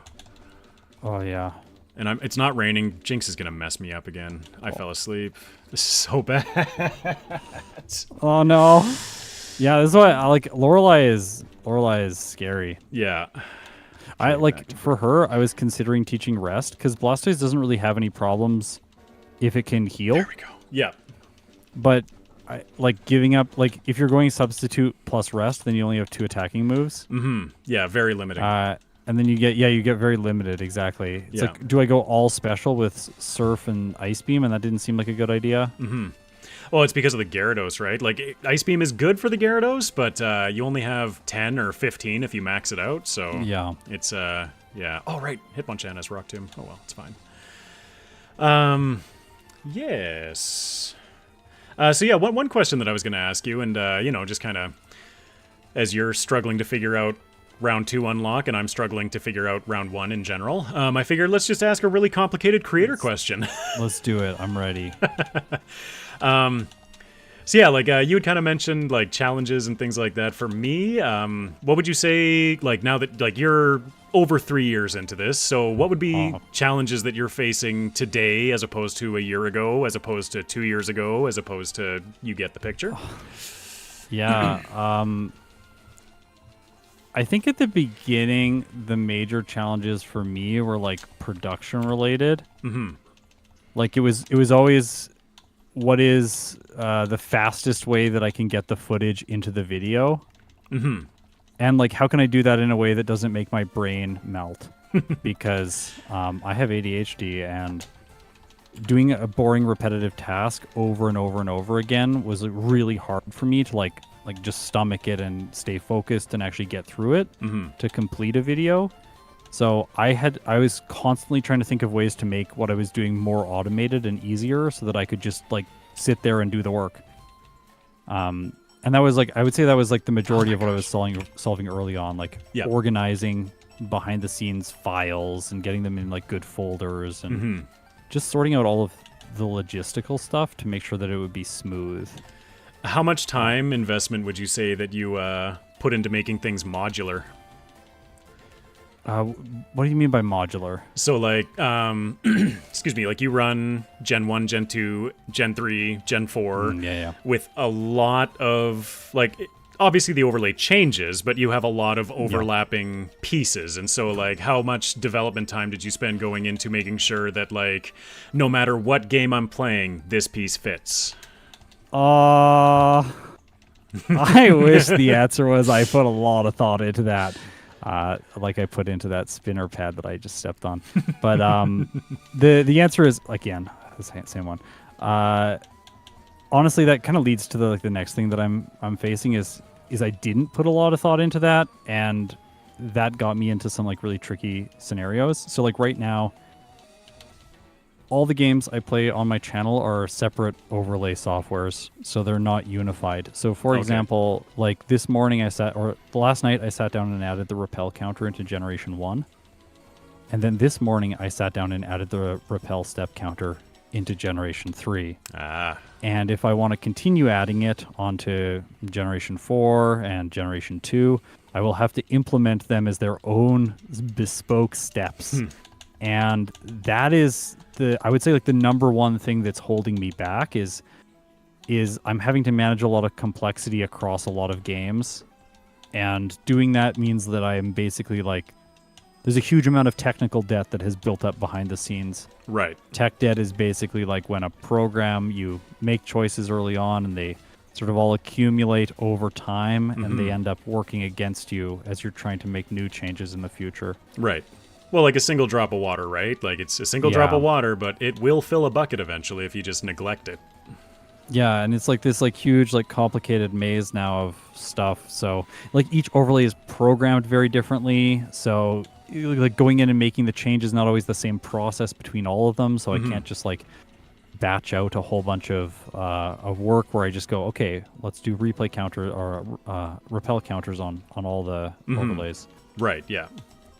I think that's one problem I'm like trying to manage now. I think the other one is just in general my people skills and the ability to like coordinate other humans. I'm really bad at communicating when it isn't something I'm just like really passionate about, like Pokemon. Genuinely interested. I can talk for days about Pokemon. Is this okay? You're doing very well. I can talk for days about Pokemon. Sorry? You're doing very well in the round 2 unlock, by the way. Oh, well, thank you. Yeah, I did think, I watched a video and thought through it this morning. So good. Actually, like, I still went to 2 Island the second time. That's fine. But yeah, sorry. Continue. Did I unlock it? Yeah, I think I did. Yeah, I was just like, I think the other problem that I'm having now is that I'm just struggling with, I'm struggling to coordinate people effectively, because there's a lot of people who will reach out and say, hey, I want to help with the channel. How can I help? Like, what's the best way for me to participate in this? Or I have this idea about a thing that I could help you with or add. How can I help? And right now the answer is like, that's amazing that you want to help, but I don't really know how to like coordinate and integrate in your work, because there's so much that I like have to do because I know how all the pieces fit together. Yeah. And then I'm not very good at knowing what to delegate and how. Yeah, like how to delegate. Yeah. Delegating is challenging. I'm over here grabbing the leftovers. I am heading back. That's okay. Not... You know you can grab it. You can grab it. I'm going to grab it. We'll see if I can survive without it, but... I feel like the leftovers may be very important for Lorelei round 2, because that's where I'm about to start, and I expect that this is going to be brutal. All right. We'll see. We'll see. I'm excited. What do you have? Substitute, Ice Beam, Brick Break, and Rest. No Surf. Oh, I guess, yeah, you can just teach Surf I deleted, whenever. yeah, I deleted Surf because it's not useful for Lorelei, and I want the healing. Yeah. And I can Brick Break pretty much everything. And I want Ice Beam for Lance, so I don't want to give that up, even though it's not particularly good against Lorelei. Okay, so I'm going to give you one thing to consider with Lance. Okay. Can you one-shot Gyarados? And how much of the battle are you willing to spend paralyzed? I guess, are you willing to, are you trying to keep rest? Because in my opinion, if you cannot one-shot Gyarados, you need rest. So that you cannot one-shot Gyarados, you need rest. So that may limit you slightly. Okay. Yeah. I just don't want to see you get gonna stuck. Get limited. Yeah, like just at a wall where you can't really. Do you feel like when you do your challenges behind the scenes and you sit down to prepare, you like sometimes over-optimize in the direction of avoiding getting stuck? Yes, I would say that, like, just as a player in general, I tend to be pretty conservative overall. Yeah. Like, very much like we had talked about before, about just like, I know that I probably don't need this item, but I might, so I'm gonna grab it every single time. And that's something, like in playthrough 1, I definitely grab everything because that just makes sense. But in playthrough 2, yeah, I think following Gym Leader Matt's ideology of leave what you don't need behind is definitely the way to go. Yeah. Okay, this is not fun. Also, someone commented in my chat that I don't have leftovers. I cannot get leftovers because I do not have enough Pokemon registered in my Pokedex to get it. Yeah, we are playing on slightly different versions of the game just because our technical abilities are significantly different. Yeah, like the behind the scenes, the tech setup is, again, like that's definitely something I struggle with, but it's a constant struggle. I'm gonna have to knock the Jinx out with Ice Beam, which is not great. That's nasty. It is neutral with Brick Break, and she's got nasty physical defense. Brick Break is out. Oh, it's out. Never mind. Yeah. But yes. Oh no. No. Sleep. Have you been attracted? Oh no, you're female, so.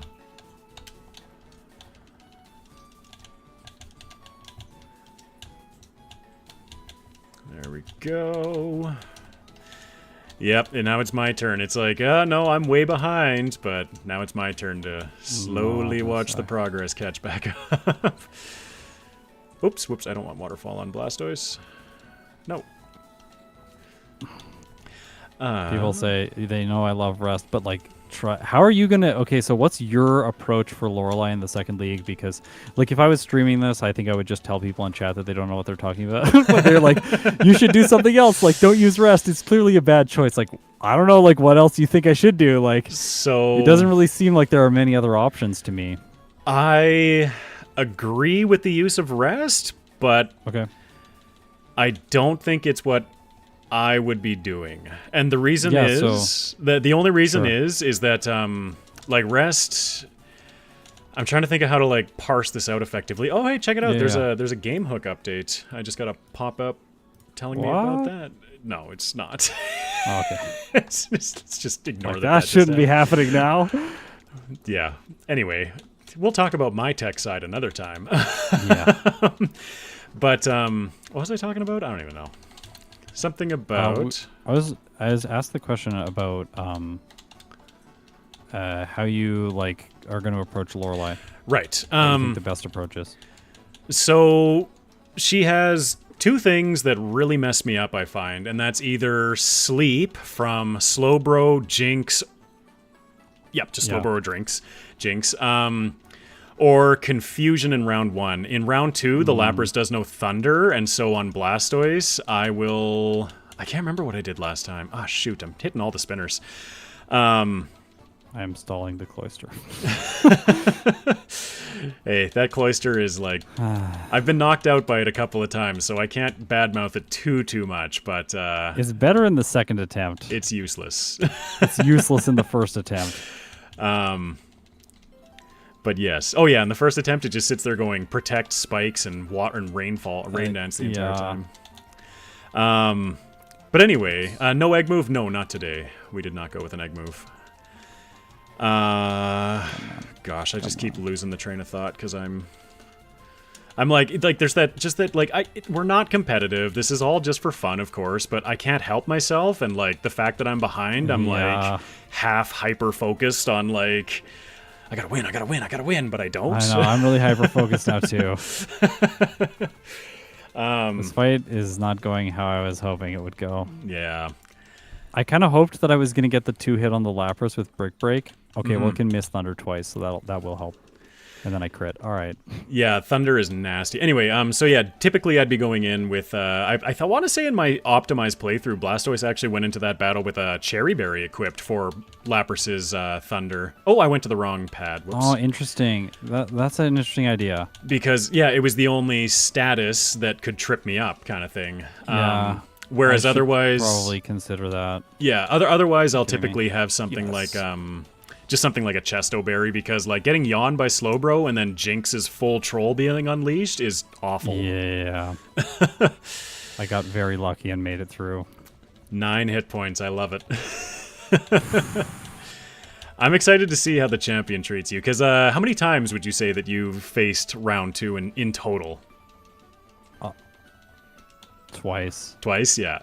Yeah. I am so excited to watch you face the champion. Twice. Once with Beedrill and once with the next Pokemon that I'm releasing in FireRed. Okay, I won't ask. Beedrill? Did I haven't watched the whole Beedrill video the yet. Beedrill. There's Beedrill video. See, I have so much content. Who won round 1? up. Scott did. Scott was leaving round 1 when I was entering round 1, but I spent more time training. And the training time is probably going to make your Lorelei a lot easier. I think actually like level 78 or 80 for Lorelei is going to make a huge difference. Because the damage range on the Jinx will damage range on the Lapras looked like it was close for me. Oh my gosh. Yeah. But it wasn't quite there. So if you're just a little bit higher, I can see that being a significant advantage. It's all right. You're about to get another big boost in speed. I'm about to get taken out by the Arbok because, yep, I'm completely... Where does that send me? The Arbok. Oh, I saved right before. Thank goodness. Oh, that's good. That's good. Some things are just muscle memory, and this was definitely one of those muscle memory things. Give me my surf back. Holy. Oh, goodness. Yeah, I'm hoping that... I can't remember how many rare candies I have sitting in my bag right now, but I'm hoping... Wait. That... I've got enough that I should, like, just accelerate myself. Maybe. I'm gonna keep saving because I'm terrified. Her Mischievous and her Gengar have Thunderbolt. Yes. What? Her Ace... The sets are so much better. Her Ace Gengar feels so much like a finisher. Like, as in the first round, it has, like, Hypnosis, Nightmare, you know, the usual kind of, like, Agatha stuff. But in round 2, it doesn't have a single status move. It's, like, Thunderbolt, Psychic, Shadow Ball, and Sludge Bomb, I want to say. Like, it's fast, and it'll mess your life up if you let it. Yeah. Yeah, speaking of that glorious speed stat. So I only have 1 full restore, and I have 2 trainers left. Oh, no. Let's see. Don't judge me. I'm not judging. Oh, gosh. I just don't judge me. I just walked into a battle with, like, 0 Surf PP, 0 Ice Beam PP against a bunch of poison types. And Rain Dance, which, of course, does nothing. Okay. I'm good. Here we go. Yeah, let's check out Lance. Oh, I went back to Vermilion. Whoops, back to One Island. So that should be the Sevi Islands. All right, Scott, I'm coming for you. Yeah, I know. Oh, the freeze. Yes, the freeze You got the on the freeze. Kingdra. Nice. Oh, no. Well, the Aerodactyl got me, so... I'm still coming for you. It's unfortunate. I don't know if I'm going to catch you, but I'm coming for you. Do you always deposit all of your cheerleaders in the box before starting a league? I do not. I do not, no. Yeah. I used to, and then I thought about it more and more and more, and then it's like, this is, like, the fact that I am depositing them is actually impacting game time on some Pokemon that can get through these areas faster, so then I stopped doing it. Yeah. Oh, But I know a lot of people shoot. do, like, and some people just build it into their rules. So, again, like a difference. Yeah. I think I missed a rare candy. I did. I didn't grab the Route 12 rare candy, so I'm level 77 Oh, instead of okay. 78. Darn. It's fine. Probably. Oh, gosh. I made it without the full restore. Turns out substitute. The Gyarados just spams Thunder Wave. Correct, yes. I think, yeah, I was trying to get back to that point, is the fact that, yeah, if you've got a setup move against round 2 lands, you can just sit there and set up to +6 behind a substitute. His Gyarados will just sit there eternally trying to paralyze you. I should have gone for Rain Dance, because Jinx is going to knock me out. Nope, I one-shot her. Woohoo! Nice. Never mind. All right. Pressure's on. Pressure's on. Up to Bruno. Oh, you're on the champ. Yeah. Substitute. I'm so worried because, like, substitute is just, it's so consistent, and that's why I really love consistent. Yeah. Yep. I haven't yet like worked it into my brain how to use it in Generation 3 yet. Or sorry, in Emerald yet, because everyone keeps telling me like you should really use it in Emerald, and I'm like, yeah, I should. Yeah. But then I always forget. But in these games, it's starting to get like stuck in my head that this is definitely the best way to play. Whoops. Yeah. Yeah, I've been trying so hard to, like, not just exclusively rely on it. Oh, should I try something dirty for Agatha? I can't see my PP. Oh, well, we're going for it. I'm in torrent range. I'm just going to go for it. Let's just go for it. When you can't see your PP, that's when you know you got problems. Too many burgers. Does it? Okay, it recharges. It recharges even if it uses Hyper Beam on a substitute. In Generation 1, if they break your substitute with Hyper Beam, they don't have to recharge. Ah, nice. Yes, did it. Stab. My timer didn't stop. No! Almost had Agatha. Okay, I should have gone for Surf there against Crobat, too. Did you beat him? I did. Nice. Good job. Oh, Heck yeah. yeah. That's awesome.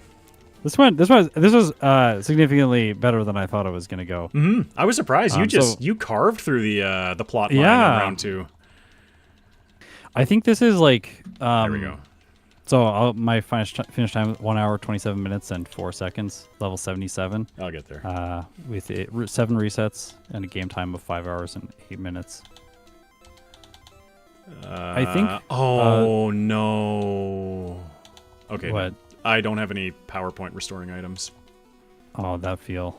Do you have a Lepa Berry? You have a PP up. I PP have up kind 2 of works PP the same way. ups. Yeah. What It's do like we the got? last resort. Yeah, for my 0 surfs. Shoot. I think I played this absolutely terribly because I was confusing my optimized playthrough, including HP Electric. Yeah. And I was Yeah, kinda I think that's mixing like that's in. like that's going to be like a big difference between these 2 runs, like the one that you did on your channel versus the one like that you're doing here. Surf is only Aerodactyl, so I can just PP up that for Lance. Brick Break I want to keep for T-Tar, but I don't need it. So I could go Rest over Brick Break. Let's try that.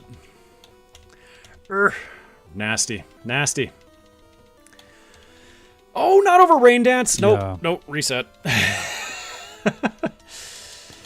Yeah, Mewtwo did not do round 2. The first one I did round 2 in was Beedrill, but I didn't time it. So, like, that was a reason that I wanted to sit down with Exceptional today is like and talk about round 2 is because I don't do round 2 yet in my videos as an official timed portion, and I wanted to see if I can play like the earlier portions of the game in a similar way that I normally would have, which is using rare candies before Lorelei.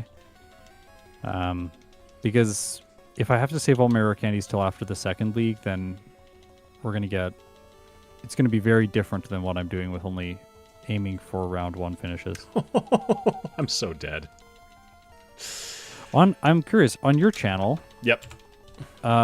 when you're approaching the second round of the league, you just set the Pokedex to 255 or to maxed out Pokemon, and then he just gives you the national dex, right? Correct. Yeah.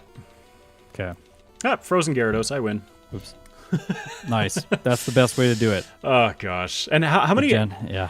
how many runs do you think have had finishes similar, or like just where you just admitted to yourself like, nope, this was super lucky. Oh well. Yeah, there have definitely been some. There are a few that feel like a miracle when you get just barely make it through, and it's like, oh, if I didn't have that crit, like I don't know if I would have made it. I forget which one it was. There was one I was using ancient power. I think it was Cradily or something like that. Yep. Where I had to get a bunch of ancient power boosts, and without the ancient power boosts, oh, you gotta struggle it. The only answer. This is stupid. Rain dance. All right. Struggle. Do it. I'm not doing it. I'm struggling. Yeah, we're doing it. Yeah. Oh, this is gonna take too long. I'm not struggling it. I'm sorry. This is dumb. For more exceptional content, be sure to like, comment, and subscribe. Oh my gosh. Yeah. I'm gonna look through the questions and see if I can ask you something intelligent. Absolutely. While you finish up the game. I did write down questions. This is the most prepared I have ever been for a stream. Me too. I actually sent you the questions as well. Me too. Like, did I send them last night? I did. You did, yeah. It was like right before I went to bed, but I did send you the questions. Yeah, no, I wanted to make sure I got them over to you as well before I went to bed. Yeah. You beat me to it. You had a lot more than I did. I saw yours, and then I sat there for like 15 minutes and only wrote one, and then I was like, now I feel really bad. And then all of a sudden, I stopped thinking about what questions would I ask you, and then I was like, Gosh. what questions do I want to know about how he plays FireRed? And then just like all of the questions poured out of me. Floodgates open, eh? Yeah. Yeah, I was like, I have so many questions. And then I woke up in the morning, I'm like, I have more questions. I need to add them to the list. Yeah, yeah. Oh, I'm never. Oh yeah, I wanted to ask you this. Like, when you like go into a run and you're like sitting down to plan it, because some people have suggested to me that maybe I should approach planning my runs in a different way because I got into some serious problems, like this, with Beedrill, but like this, but much worse. Like 3 hours plus, like this. Yeah. So, yeah, how do you approach like the initial stage of planning a run when you sit down and you say, I'm going to do Blastoise? So, honestly, there isn't a lot that goes into my initial runs planning. Maybe that is something I need to rethink for sure. Honestly, the thing I love most about the first playthroughs is just the fact, crit freeze, suck it, Gyarados. The thing that I enjoy most about first playthroughs is just the fact that, like, I go into them completely... I should be going for rest. What am I doing? I go into them completely 100% blind. I have no strategy. Okay. I have my moveset open beside me, so I can kind of think the run through as I'm playing it. Yeah. But I just go for it. And then I edit and kind of critique my own play, and I'm in the same stupid position again. Oh my gosh. Oh no. So you said you do you edit the video. Like you edit the first portion of the video, the first playthrough, before doing the second playthrough. Correct. Yeah. I have no PowerPoints restoring items. What am I doing? I'm sorry. I'm stuck. I know.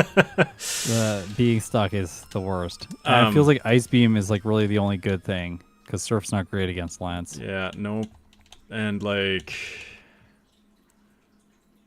I could try Blizzard against Gyarados, but like that gets rid of my Ice Beam, and then that kind of hamstrings me for the rest of it. Like, just, oh goodness. Yeah. But yeah, so then I always edit the first playthroughs, and yeah, like I just try to be as critical as possible, thinking to myself, like, what did I do wrong? What did I change? Okay, this worked. I also look at things like, oh hey, 13 health. At least I'm faster. I can rest out of this one. Dragon dances. Oh, jeez. But yeah, I just I find it's a really useful tool, especially when choosing natures, just because you can really see, like, oh hey, my special attack was not, or special defense was not threatened once, kind of thing. So I can pretty comfortably reduce my special attack. Yeah. Yes. Or yeah, defense. There we go. Uh, yeah, I feel good. I feel good about the mild nature for this playthrough. Oh, Also, did you do it? I'm Yes, nice. so like spoiled with my leftovers. I think I have one surf for the next battle. Oh my gosh, that's stressful. Did you use both the PP ups Yep, I have one surf and 3 ice beams. and then struggle? I don't see Where are you rest gonna being get to? particularly useful. Berry pouch? Earthquake can be also. It could be. I think. Oh yeah, this is. Oh my gosh, the ballsiest play. What's that? The ballsiest play to delete rest. I just. You do have the leftovers though. Leftovers is significantly different. I do, but like gentleman's code. I'm trying not to use it. Oh, someone gosh. in my chat suggested getting a waterfall. You could also use waterfall. That's Can true. Blastoise learn waterfall? Yes. Like, Yeah, because like Yeah. I'm so hooped in this battle. Rain dance for one surf. okay, the fact, the fact that the rival's Tyranitar has Sandstream, that hurt Beedrill so much. Yeah, it hurts a lot of Pokemon, and that's another reason why the leftovers I feel spoils me so much because Yeah. like the leftovers essentially cancels the sandstorm. Oh, I might Yeah, regret. does waterfall flinch in Generation 3? It can, yes. So I might be able to Is it use 10%? that to my advantage. I'm not sure off the top of my I'm head. looking it up. Find out. Maybe I can get a freeze. No, my Generation 3, speed it has dropped. no secondary effect. No? Didn't I just read that No it could? secondary effect. Well, never mind. At least I have a water move. 20% chance to flinch starting in Generation 4. And I used a Painful. surf here. Idiot. It's fine. Yeah, because I think if you have a speed fall in this battle, like that's where substitute, or I think I've completely butchered this because with substitute you avoid the speed fall, Yeah. whereas without HP electric, am I remembering this right? I can't remember. I think I've completely. Yeah, I've completely screwed myself. This is outside of my normal like wheelhouse because I'm so used to having leftovers. Even if I equip them right now, I don't know. I'm all mixed up. Excuse is excuse. Insert excuse here. I think, like, reflecting on my run, I think that, like, Substitute really did a lot of the heavy lifting for Blastoise. There were so many instances where I feel like I was able to just play around the AI being a little bit strange. Or like what you said with the champion, the Heracross. Yeah. Like, if it can't break the Substitute right away with Rock Tomb, then you're basically going into the fight in a really good position. Yeah. It did feel like that. Yeah, especially with if you're combining substitute with leftovers, like it is unbelievably powerful. Wow, the crit. I honestly, I don't know what to do right now aside from leave the league and just correct everything. Did I get hit by? Yeah, no, that's like I'm getting too messed up. Okay. It's interesting because like I didn't have healing items and you didn't have the PP restoring items. Yeah. But I was luckily able to play around mine. I just fought Lance without healing. I think I came into champion. this. Yeah, I think I came into this with just like a slightly. I didn't put enough thought into the run before doing it because I was just like, oh, I've already done this. I know how this works. Yeah. But I don't. Yeah, discombobulated egg, absolutely. So yes, I have another question for you since your time or your focus can be split a bit more right now. Sure, yeah. I'm so screwed in this battle. Oh my gosh. So yeah, like a few years ago, what ultimately made you make the choice once your channel had grown to that point to start making content full time instead of continuing as a musician? And have you ever looked back at being a musician? Yeah, I look back fairly frequently actually. Like my wife and I are now playing music together. She set up her drum kit, so Oh, that's awesome. I'm starting to play a little bit of electric guitar again, just for fun. That's like the most I've looked back since I stopped. And I Yep. guess I've been full time doing YouTube for a year and a half now. Mm-hmm. Because it would have been September 2022, I guess, that I went full time. Spare 2022. Okay. Yep. I think. So then September 2023. Yeah. And then to now. Before that, it was like, I would say like I was like during 2022, 2023, like the school season, I was still teaching music. Mm-hmm. So I was like doing this full time, but there was like still like maybe like 8 to 10 hours of stuff that I was doing music related outside of YouTube. And I did that mostly because I had students that were long-time students, and I didn't want to just immediately say like, hey, I'm not teaching you anymore. Find someone else. Like, Catch you later. yeah, that didn't seem like the right thing to do because Yeah. there's relationships there, and I wanted to like see them through to when they went to university or something like that. Mm-hmm. So I finished that up, and then this year is when this September was the first time when I was just doing the channel, nothing else. Mm-hmm. And the choice was like, I think everyone is aware that like unless you are an exceptionally talented musician or you get exceptionally lucky and become a very famous musician, the industry is not necessarily the most lucrative. Mm-hmm. So I was very low income throughout the entire time that I was doing music related stuff. Mm-hmm. So as soon as basically like I turned on monetization on the channel, and within a few months it was similar in scope. Oh no, what got you? I just... Oh no. I'm so frustrated!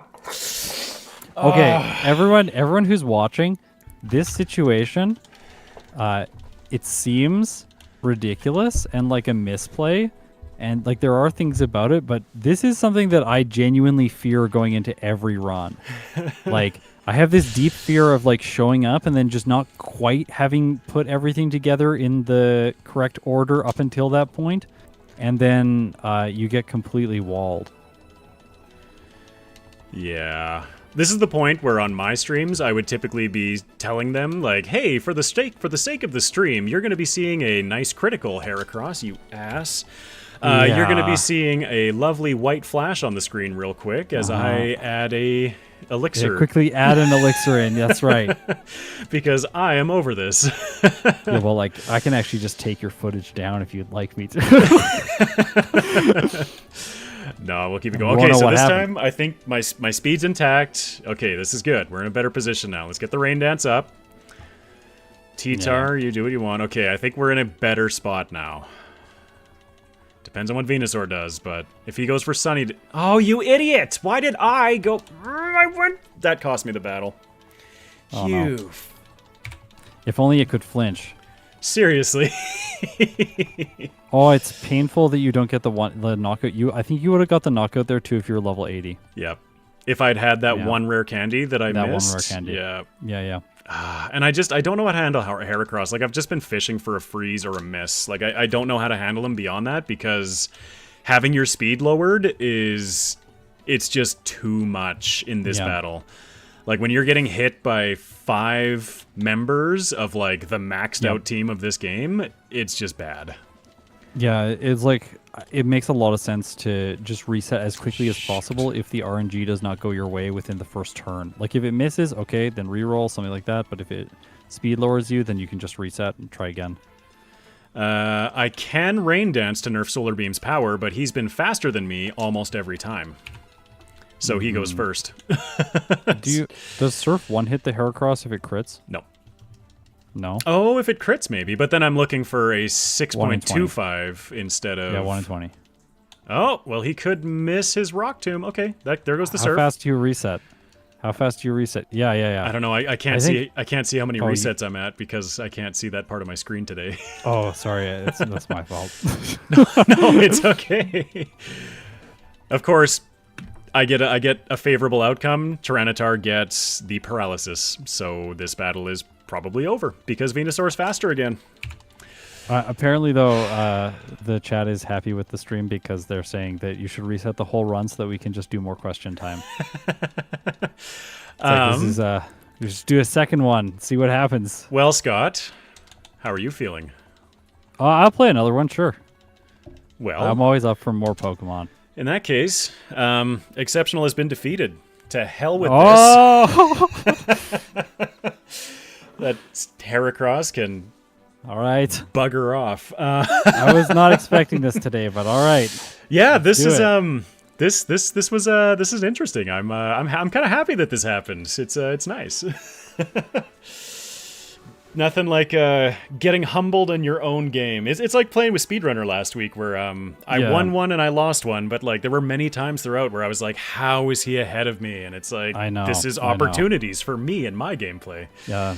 This is how I feel when I play with Speedrunner or watch his stuff. I'm like, wait. Like, why is he 15 seconds ahead? Like, I don't understand. Are you sure you're playing it 4 times? It's like, yeah. Oh, so gosh. I don't think, like, for me, like, maybe you want to play with Hidden Power and we can show the contrast of that, or if you want to just do another one with the exact same rule set. I was also going to ask if you want to stick with Blastoise, because that's what our thumbnails say, or if you want to try something else. Wait. I'll make a chat poll. Yeah, okay. I could use just a quick stretch and... yeah, sure. Break, so... Do you want to put the other 2 starters on as other options? Sure, absolutely. Okay. Yeah, so just, if we want to run Blastoise, Venusaur, or Chariboy next. And then also, if I guess... No, we won't do that today. I was like, do we want to go with an egg move and just go absolutely full max? But, oh my gosh. I don't think my technology is set up for the egg move. Maybe not time. Today, yeah. If you vote for Charizard, you all want to see me suffer because I don't know how to play fire types. Vote for Charizard. All right. Because I might know how to play it? This is what happens when you don't pick the Dome Fossil. I know, I'm sorry. Gosh. You said that and then Charizard pulled ahead. Actually, I got to pull up. I can't see your chat. I'm voting for Charizard. There we go. 42%. There you go. All right. I'm taking a quick second. I will be right back. Sure. Just having a quick stretch. I will hang out with all of you. Okay, well, I guess we're playing Charizard. Just so everyone knows, I don't know if you were like focusing on it, but there's been actually a bunch of updates to the overlay this time. So there's a whole bunch of visual updates as well as like some functionality stuff that's changed. Little stuff. So, yeah, and this is, I'll just show you how I go about like putting these overlays together and stuff like that. So behind the scenes, I just have a drop down menu here, which you can't see, but then I select Charizard, which will bring up Charizard and change the background to a default fire background. And then I kind of size him so that he looks good and intimidating and impressive. Probably a little too big. Just put him like that. Nice. I can also turn up his saturation if I really wanted to look extremely orange, but probably just I think default saturation is pretty good. Then I have this little color picker tool, which then I select a color and it'll change the overlay to the same color as the Pokemon. So I usually try to go for either the contrast color or the main color of the Pokemon. That looks pretty good. I think I need to turn the saturation down on that like a little bit. It's just I wanted to match Charizard but not be overbearing. And then I also have, where are they? Oh yeah, the controls are right here. So then this is like background controls where I can like scale the image and add some blur to it. Even add like crazy hue. So if we want like blue flames behind him because that looks cool, like we can have blue flames behind Charizard. Teach me how to be smart. About this stuff? Yeah, I'll show you this stuff. We can get you set up with something like it's so cool. It's so like cool.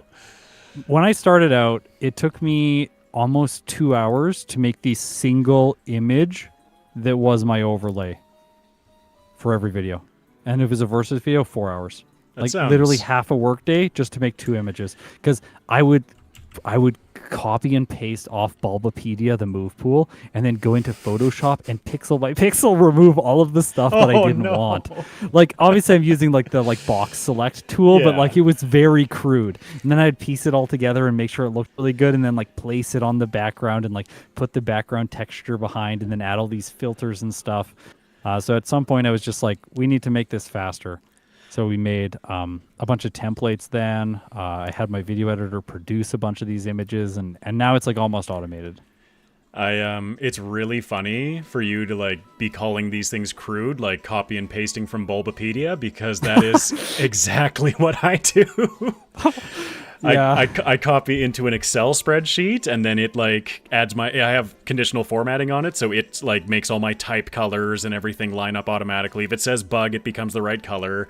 Okay, yeah. And then I just kind of like pull from there, because like I essentially green screen the moves, and then I just wand the green and delete it all. Yeah. But Yep. yeah, it's yes, crude. Thank you, Scott. Well, yeah, it feels like yeah, it feels very crude now compared to like the capabilities that I have. And like again, like I'm totally down to like sit down and just like spend a couple hours with you and try and set stuff up like this up for you. Yeah, no, really. Because it will like save you so much pain. Appreciate that, because yeah, like you were saying, one of the biggest problems you had initially is your production time and just how much time everything takes to put together.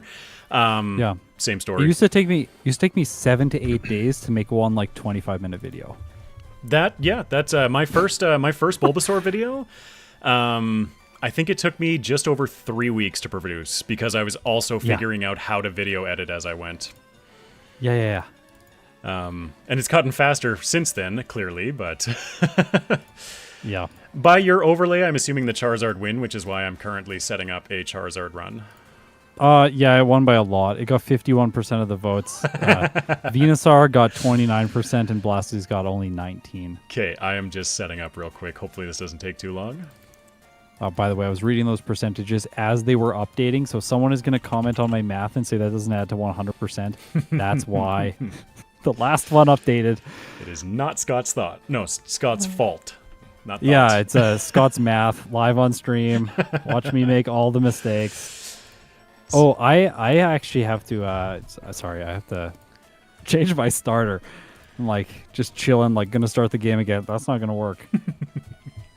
I just need to get myself into the lab real quick, because we are running different technologies. So just to make Yeah. my low tech talk with Scott's high tech, Well- aka line up.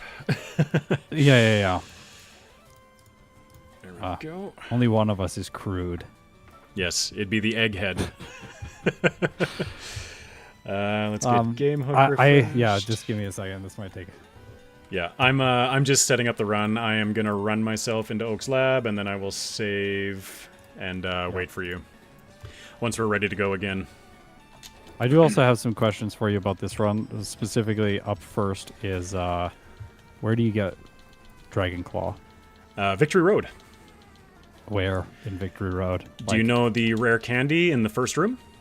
No, it's the other one. It's the other one. I hate that. Okay, that's awful. Yep.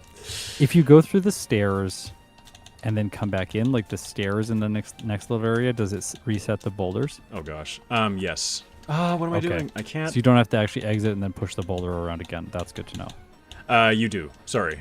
You do. Yeah. If you want both items, you got to do the boulder puzzle in its entirety twice. Oh. Yeah. Oh, yeah. Doing good. Nickname for Charizard. Oh, yeah. Somebody mentioned going Egbert, so I will go with that. Egbert. Yeah. Oh, it's a good name. That was almost my name. I need a nickname. Oh, gosh. 111 votes. Perfect, actually. Thank you, everyone, for making the perfect number of votes. 111. Gotta love it. Actually, so Godsard. Funny story. When I bought not this computer, but my old computer, where the first chunk of exceptional content was produced, I built the computer like over a decade ago. At this point, it's I'm surprised that I produced the content that I did on that thing. It was awesome. But when I was buying it, I asked for an 11-cent discount, and the guy was so confused. And I'm like, "Come on, man, really?" Because the total was $1,234.67. I was like, "Come on, 11 cents? No, 1, 2, 3, 4, 5, yeah, 6. yeah. Come on, man." No. You got to do this for me. Please. This doesn't seem like it matters, but it really does. It broke me, but there we go. Okay, someone has said... Oh, right. I need to get my starter actually updated. Where is it? Okay, Metal Murderer says Scrambler. So I'm going with the name Scrambler. That's an amazing name. I love it. Scrambler. That's how I feel right now. Scrambled. 700 things going on. Charizard Nature. I think I'm just going to go neutral on this one. I can't remember if I did anything fancy with him. Actually, no. Charizard does not need speed. We can get rid of speed, right? Where's my internet window? Speed. Yeah, we don't need speed. Let's get rid of speed. Yeah, I should go through all the things. I'll go through all the things in just 1 second. Oh yeah. Okay, yeah. Let's do that. Let's do that part together. Yeah. I'll shut up then. Okay. Now that Exceptional is quiet, we can go through the base stats. Base stats, 78 attack, 78 HP, 84 attack, 78 defense, 109 special attack, 85 special defense, and 100 speed. 100 speed. Yummy. Yeah. Since things are getting a little bit competitive, do you still feel kind enough to say what nature you're going to play with this time? Absolutely. Competitive and cooperative are not mutually exclusive. Yeah, that's true. I just have a nature chart pulled up because I don't know how they work. So with Charizard, we do get access to Swords Dance in round 2. Okay, and so this is actually a really fun one to try and like route and talk about because this was one that I actually got to kind of break from my normal. I think I did it with Charizard and Sceptile, I want to say. Okay. Where I actually focus, like I'll probably be going for mild again, or not mild. What is it to reduce speed? Quiet, increase special attack, decrease speed. My only fear is the Aerodactyl. What do you think about the Aerodactyl? Yes. So my reasoning for the quiet nature is that I'm trying to remember how this run goes, but yeah, roughly, it's hard to remember weeks at a time. But yeah, the reason is because Swords Dance plus Substitute pretty much guarantees you a win in round 2, as long as you can work around a few things kind of thing, right? Like Steelix and Heracross, we were talking about their Rock Tomb being the big determining factor for me for Substitute, if you can survive or not. In this case, because we're 4 times weak, we are not surviving, but we do have Flamethrower, so that just eliminates that problem, so we can get our sub in the next set kind of thing, and like there might be a way to work it around. I don't know, I can't remember exactly, but round 2, when I see a move like Swords Dance in the tutor moves, I pretty much just ignore. Everything becomes focused about getting round 1 done as fast as possible, because you can just boost your way through round 2. Yeah, that's really smart. And so yeah, for a moveset and everything, like Dragon Claw, Flamethrower, obviously going to be extremely good choices. Stab Aerial Ace is going to be great. Charizard does get Rock Slide, I believe. Aerodactyl is the big question. I can't remember how I dealt with Aerodactyl before, but I want to say that like a juicy Flamethrower or 2 can just deal with it and you can survive, but I can't You can survive recall. with Substitute. Yeah, and Substitute just like allows you to take a hit for free, essentially. Maybe we're both going to walk into the mistake. We'll see. I definitely... we'll see. Somebody was asking how the Blastoise went. Scott won, actually. He won round 1 and round 2, and I didn't even finish round 2. Very surprisingly. I did not even finish it. I think if I was playing scared, it would have been much closer. I think I just decided at the beginning of it that I'm just going to use the rare candies before the league, and I'm not going to worry about too much training. And that it ended up paying off for me. I feel very My confidence has now been shaken because people told me I had to play a fire type. So I'm actually just terrified now. I tend to play very badly when I play fire types and electric types. So, yeah. Oh, just wait till round 2. What held me up? I kind of pigeonholed myself into a situation where I had taught my moves improperly, and I came into the league with no PP restoring items, and so the combination of those two things just led to an absolute wipe fest, plus some bad RNG against the champion with some choice paralysis and stuff like that. But yes, Someone is asking if you used set. Belly Drum Charizard.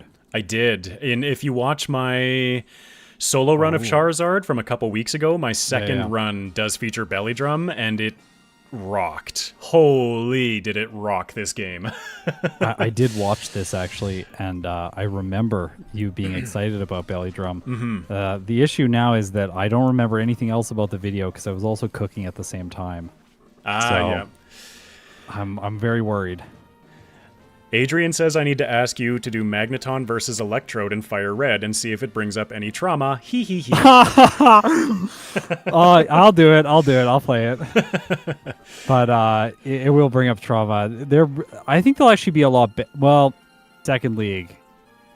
I think they actually might be worse in FireRed than they are in yellow. That's saying a lot. They're really bad in yellow. Yeah. We'll see. Okay. I will warn you about. Okay, yeah. I will just say for Magneton, awful run in FireRed. I don't think Giovanni would have been possible. At least based on what I ran before. I've experienced and learned a lot since then, but I don't think Giovanni was possible without leveling into the 70s or 80s without using hidden power. That's brutal. You have electric and normal coverage. That's it. Okay, so we're just going to quickly change the overlay to Magneton, and we're going to see what it has for a second. I'm very curious. Okay, It's Magneton. nasty. Oh my gosh, this is a terrible set. I still see Charizard on your side. I'm just waiting for... There it is, yeah. Yep, that's about how I remember it being. Yeah, it's awful. Zero coverage. In Generation 4, you get the... what is it? The 80 base power metal flash or something like that, which would have completely redefined the run. But nope, normal and electric. Cannon. Darn. Yeah. Okay. Anyway. Let's go back. Let's focus Charizard. We're distracted, as happens. Yeah. So how this works, for anybody that's just joining us now, is Scott and I are running different versions of the game with slightly different technology. So I have a lot more experience, he has a lot more tech kind of thing. So we're hoping that kind of balances out our runs. But really, this is just for fun, for learning. I'm learning from Scott, he's learning from me, and we're just hanging out, having a good time. So yeah. We started off with Blastoise. I got my butt kicked for more reasons than one, and now... Thanks to Scott's chat, we are moving into double Charizard. Yep. And I expect to be put in my place.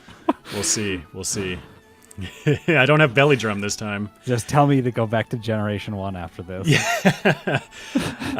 Yes, my timer is set at just over a minute. That's because I am in the lab already, whereas Scott's overlay and crazy fancy tech and all that just kind of does everything that I do manually automatically for him. So that's why I'm just going to chill here in the lab for when he's ready to go. We can. I don't know if you can reset your timer, but like we can start at whatever time. We could start it whatever time I get there at. We could start it, just zero it out at the lab, but either way. Sure. Just got I'll here. Just let you know what my time is when I get there. Yeah, sounds good. Just got here. Are you doing all 3 starters? Well, we just happened to be doing 2, and that wasn't planned, so who knows? There is a finite number. How my ego feels for this one. I was going to say, I was more focused on like the finite number of hours I can put in a day, but you know. Yeah, that's true. I would love to just sit here playing through the entire Pokedex, but you know. I know, let's do that. Let's do all 151. Right now. Yeah, in one stream. Yeah. Which one is it? It's this one. Oh yeah, okay, Scrambler. Make sure I got my options set right this time. Yes, I do. Okay, I'm ready to go when you are.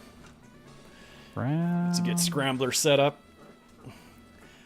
Gram. It's okay. I have to learn how to spell. Scrambler. Is this correct? I hope this is correct. Almost. Okay, I'm here. Paused. We Uh, are at 57 seconds and 99 milliseconds. Yeah, I'm at Well, 104, 10 so I think we're close enough to... Okay, yeah, that's close enough. 3, 2, 1, go.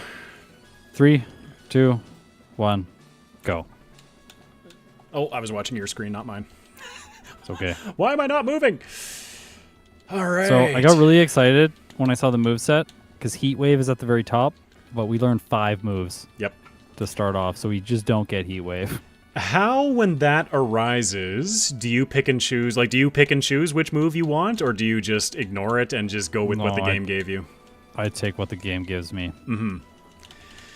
Yeah, So in that case, I just don't get Heat Wave.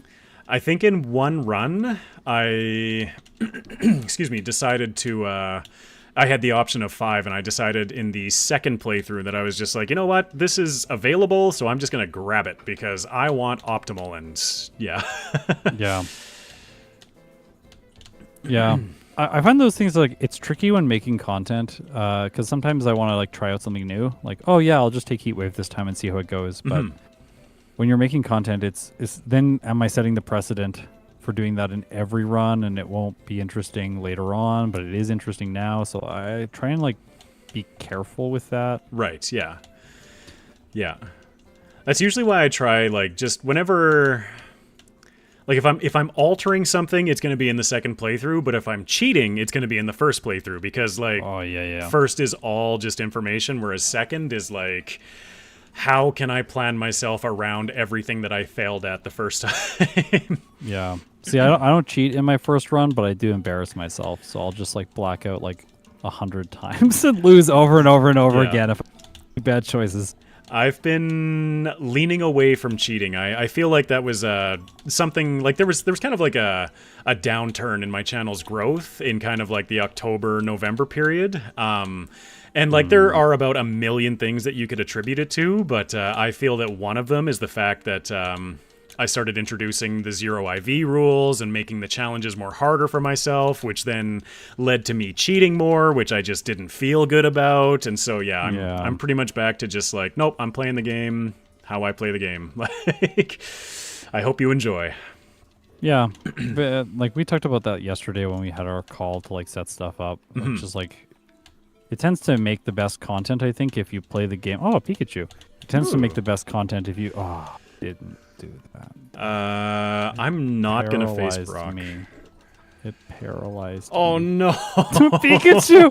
I have told myself in the past, always run from the early Pikachus, and today, in my brain, I literally said, it's not going to paralyze me. I should just knock it out. But no, it paralyzed me. Nope.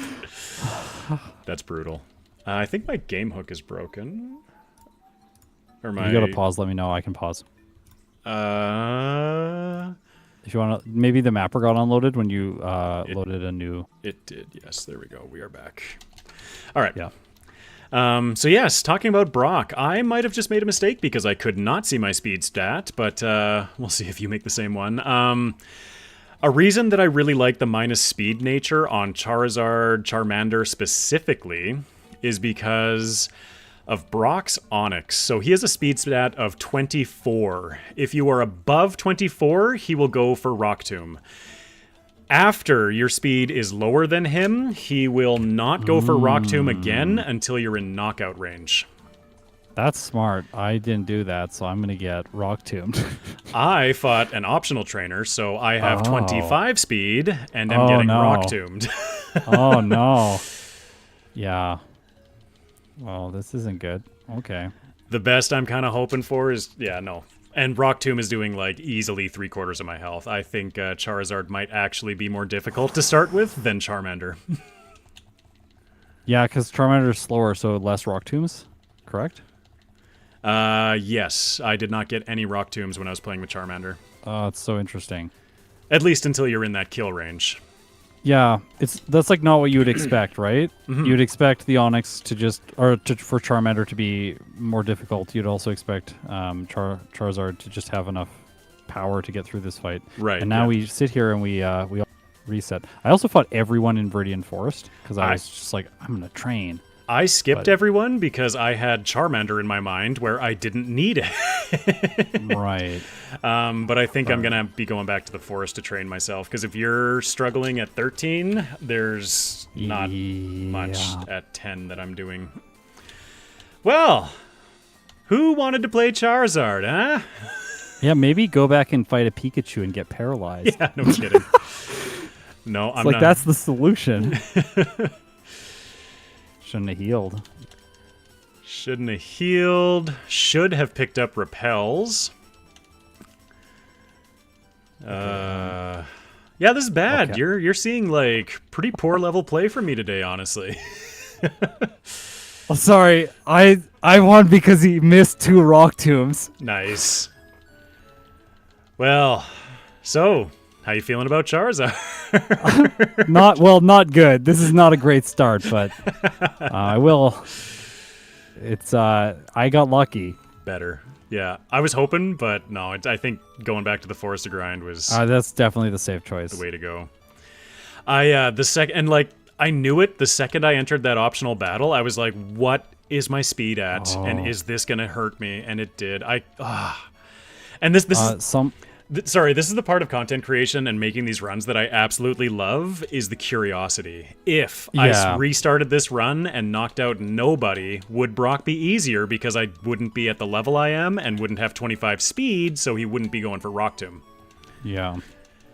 Like, I genuinely think that would be saving time if I hadn't fought the optional. Anyway. I think so. I think so. There's also someone suggested in chat, which I thought was a really interesting suggestion. Mm-hmm. What if you black out to the Geodude on Brock over and over and over again to get the experience from the Geodude? Yep. But, and defense. And then you also get a chance to fight the Onix to see if you can luck through it. Mm-hmm. And you get some defense EVs, I guess, along the way. Yeah. I get my attack boost. He gets a crit. Oh, no. Oh, gosh. Yep. So, run 2. Going Do we well. get Thief? I don't think we get Thief, do we? it's your overlay is, or your stream is covering it. That's right. I'm side. covering your moves. Yeah. Yeah. I'm like looking over at yours now, but all I see is Caterpie and Yeah. I know. I'm gonna program a hotkey so that I can turn off the trainer display if I just want to stare at the move pool for a long period of time. Mm-hmm. Okay, I got an attack boost against Geodude. Still doing less than half to Onix. And he misses. I leave him at a sliver. I'm out. Oh. You beat him? No! No, he got you. Oh, no. I almost feel like just going to like 15 or something just for... Oh, no, but like, this is dumb. Ember is doing slightly less damage. This genuinely might be one of those moments where it actually just makes sense to try him at like level 10 or whatever it was without fighting the option trainer and just luck through the fight. Like, you have to restart the run really often, like all the time. But when you do get a run that works, then you get through at a really low level. Mm-hmm. And then the training speeds up on the other side. Yeah, definitely. That's always a big problem I have in this game is I guess the way the grinding works leading up to Misty, because you're not super limited, but there's some limitations heading up towards Brock. But then those darn ledges after Mount Moon, ugh. Yeah, the ledges, you can't just backtrack. Completely, axe your ability to backtrack. Hey, Metal Murderer just popped in to say hi. Hello. Great suggestions from Metal Murderer. Yeah, it's awesome. Great suggestions. Yeah. Also, I'm taking the dome fossil. I'll take... Oh, I didn't do the bump. I'm an orange dude. I went back to do the bump. The bump? Yeah, when you bump into the wall, like you said last time. Yeah. Like, that's so smart. Yeah. Yeah, okay, learn... Is smokescreen relevant? Is smokescreen relevant? Oh, shoot. I just accidentally hit a trainer. I don't think so. I feel it's so luck-based. Yeah, it's this just... isn't Gen 1. Yeah. Mega punch and mega kick. Double megas. As the Game Corner music comes back on my stream, I'm kind of feeling like this is just the theme of the day, and maybe I should just have it playing the entire time. Oh, and this... Now the Jigglypuff trainers caught me. I'm just not doing good. I'm asleep, disabled. There we go. Why doesn't Mega Kick one-hit the rivals Pokemon? I want it to one-hit them. It doesn't. It just barely doesn't. Well, you see, my sister and I have a theory for this, but Okay. I can't say it on stream. Maybe I'll have to tell you after. Well, I could say it on stream, but it depends on... information.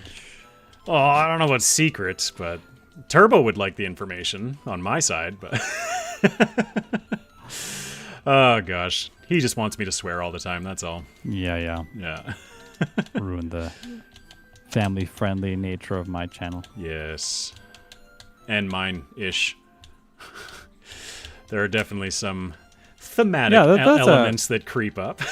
That's a interesting choice. Is like about like the use of profanity and stuff like that on stream. Like, did you like actively make a choice about that, or is it just sort of like it felt like you wanted to go the direction you went?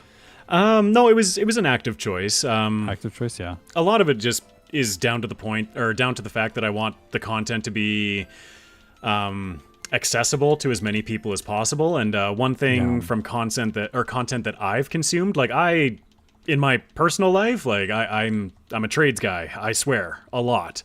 It's a habit I've been trying to break for a lot of years. I've gotten better with it. You know, generally there's better word choice, but on the channel, you know, like one thing I noticed when I did get the dome. Okay, good. One thing I noticed consuming other content is that when people were like super excessively swearing all the time, it detracted from the content. I felt like the occasional like, oh shit, you know, like is like when something happens, it's I'm not going to go so far as to say it's appropriate, but it's like more appropriate than just every third word is like, you know, this F and that F and this. Like there's better vocabulary. Where's Blastoise? We already did Blastoise. Go back and watch it. Yeah.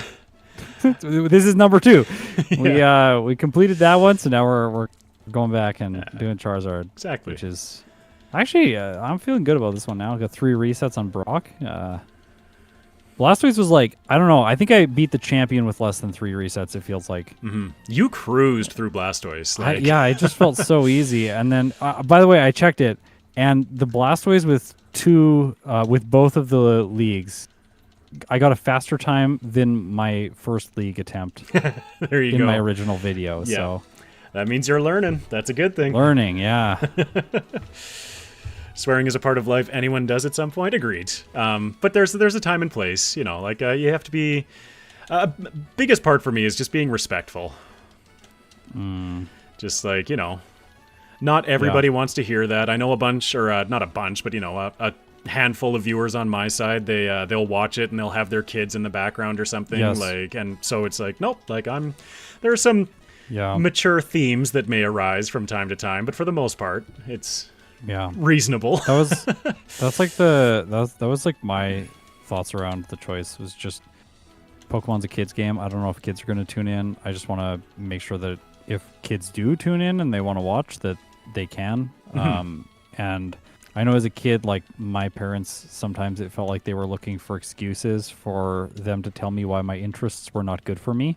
Right. And I don't want to give other parents the ammunition that they'd be like, hey, this really isn't good for you. Like, this guy swears all the time or something. Like, no. If you're interested in something, just like, we learned Dig. What? Yep. It makes total sense. That's I'm out of embers. Whoops. Do I teach it now? No. Charizard's another one that I was kind of on the fence about teaching Dig for. Yeah. Because I kind of want to teach it to the HM user so I have it for the rest of the playthrough. Yes, and that's typically what I use it for. Yeah. Okay. I might have put myself in a bad spot. Does this Onix know rock, or Geodude know rock throw? I don't think so. I died. Oh, no. Back to Rival 2! Awesome! Woohoo! Doing good today! No!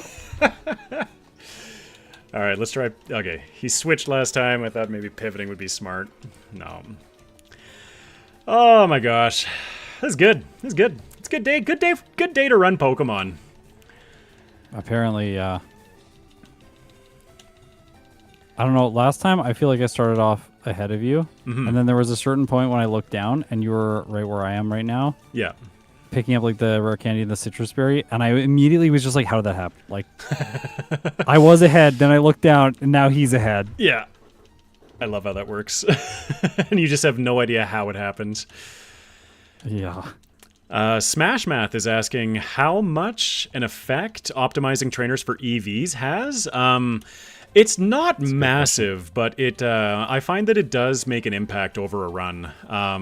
Especially concerning offensive stats and speed. So, like in this run, for instance, throughout the run, we're going to be grabbing a ton of just mandatory speed EVs, which is why I felt very safe in going with a minus speed nature, because even the Aerodactyl at the end of the game, depending on what level we end up at, and again, I ran this like not even a month ago and I can't remember it, but...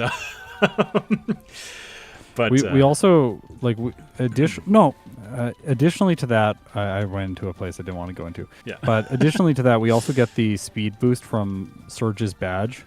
Yes. Early on. That's another reason, like a minus speed nature. Like if this was the same, excuse me, drank some pop and didn't go well. But if this was the same as, for instance, Pokemon Yellow, where speed boost is from Koga, I think it would be a speed lowering nature would be more detrimental. But in this case, we get to go through the majority of the game with our speed boosted. I'm saving before this hiker this time. Yeah. Oh gosh. But yeah, absolutely. I think based on how much damage that rock throw just did, if I had done any one thing differently, like if I had healed before going into that fight, and I'm catching this spinner now, I wouldn't have reset there. This is messy. Now Slowpoke's doing things. Oh, gosh. Ah, yep. Well, the good news is, you caught me on a very good day for, like, talking, but apparently not a very good day for playing. I'm kind of, like, humming and hawing right now. Do I care to get Secret Power or not? I feel like you gotta get it. It's so good. I'm going for it, but I gotta fight a bunch of Geodudes, and they're scary because I just died to one. Oh, yeah. Where did my list of questions go? Let's see if I've asked everything today. Oh, cool. Now my timer gets to appear in the middle of my questions. Nice. So we asked about the challenges, about that. So, I have had a few people on my side of things telling me that, you know, watching my content has inspired them to start creating their own content. And I know that this is something that I've heard you discuss in the past, but if there was one piece of advice that you were going to give to yourself if you were starting over again, then what would it be? The thing that immediately pops to mind is just like, actually a piece of advice that someone else gave to me. Okay. It was, I believe, sent to me in an email. I apologize if I'm forgetting exactly how it was delivered to me, but it was basically like, if you are running a team or you're doing something where a whole bunch of people are involved, you're never going to be able to please everyone. Usually, at least 15% of the people are going to disagree with the choices you make and the approach you take to things, and just that's how things are, and like you just need to be fine with that if this is what you want to do. You're not going to be able to create something that is like perfectly balanced for everyone and it meets everyone's needs. So like, I think that would have saved me a lot of pain early on into the channel where everyone was just like, why don't you do things this way? Why don't you do things this way? And I was genuinely like, I don't know why I don't do things that way. And I thought about it way too much and beat myself up for making choices, creative choices about the direction I would take certain elements of the content. So I think that's one thing. Well, the decisions that feel good for you and line up with kind of like what you want to see in the channel, right? Instead of just like, oh, hey, Like one thing for me is like, oh, hey, RBY Pokemon Challenges uses 0 IVs. Why don't you? And it's like, well, why don't I? And so I went down this whole rabbit hole investigating that for a few weeks, and it was absolutely the most awful experience of my life. So that's why I don't, but I can answer that question now, and I wouldn't have been able to answer without doing it, right? Yeah. And like, I think sometimes, I think sometimes that exploration is good, but I think that exploration is actually like better for the content if you can do it from a place of like, I don't have to please everyone. Like, instead of like, I'm trying to find the way in which to please this person. Yeah. So now I just try and approach my creative decision making from the place of like, I'm going to examine what they have to say, because I really do want to listen to people and improve myself and not just like be stuck in my own biases forever. Yeah. But I also don't want to try to please everyone, and like I think that there's the potential to dilute what you do and make it less interesting overall by trying to just like do something that appeals to everyone. Well, and if it adds unnecessary pain to your life and it's making the content more difficult for you to produce, like that's definitely a factor as well. I find that normally my choices go the opposite direction, where it's like people are like, hey, you could just do this thing, it would be easier. And I'm like, no, I'm going to do 8 playthroughs. I'm going to do all of them without cheats. I'm going to do all of them without save states. And this is how I play. I remember your early days where you were like, yeah, but you know what? 2 runs, that's just not enough. So I did 6 for each, like, Pokemon. Yeah. It's like, I remember when I did the first video where I had 2 for each Pokemon, I thought it was like way too much. I was like, this is kind of absurd. I can't believe I'm doing this. Yeah. Speaking of Hall of Fame music.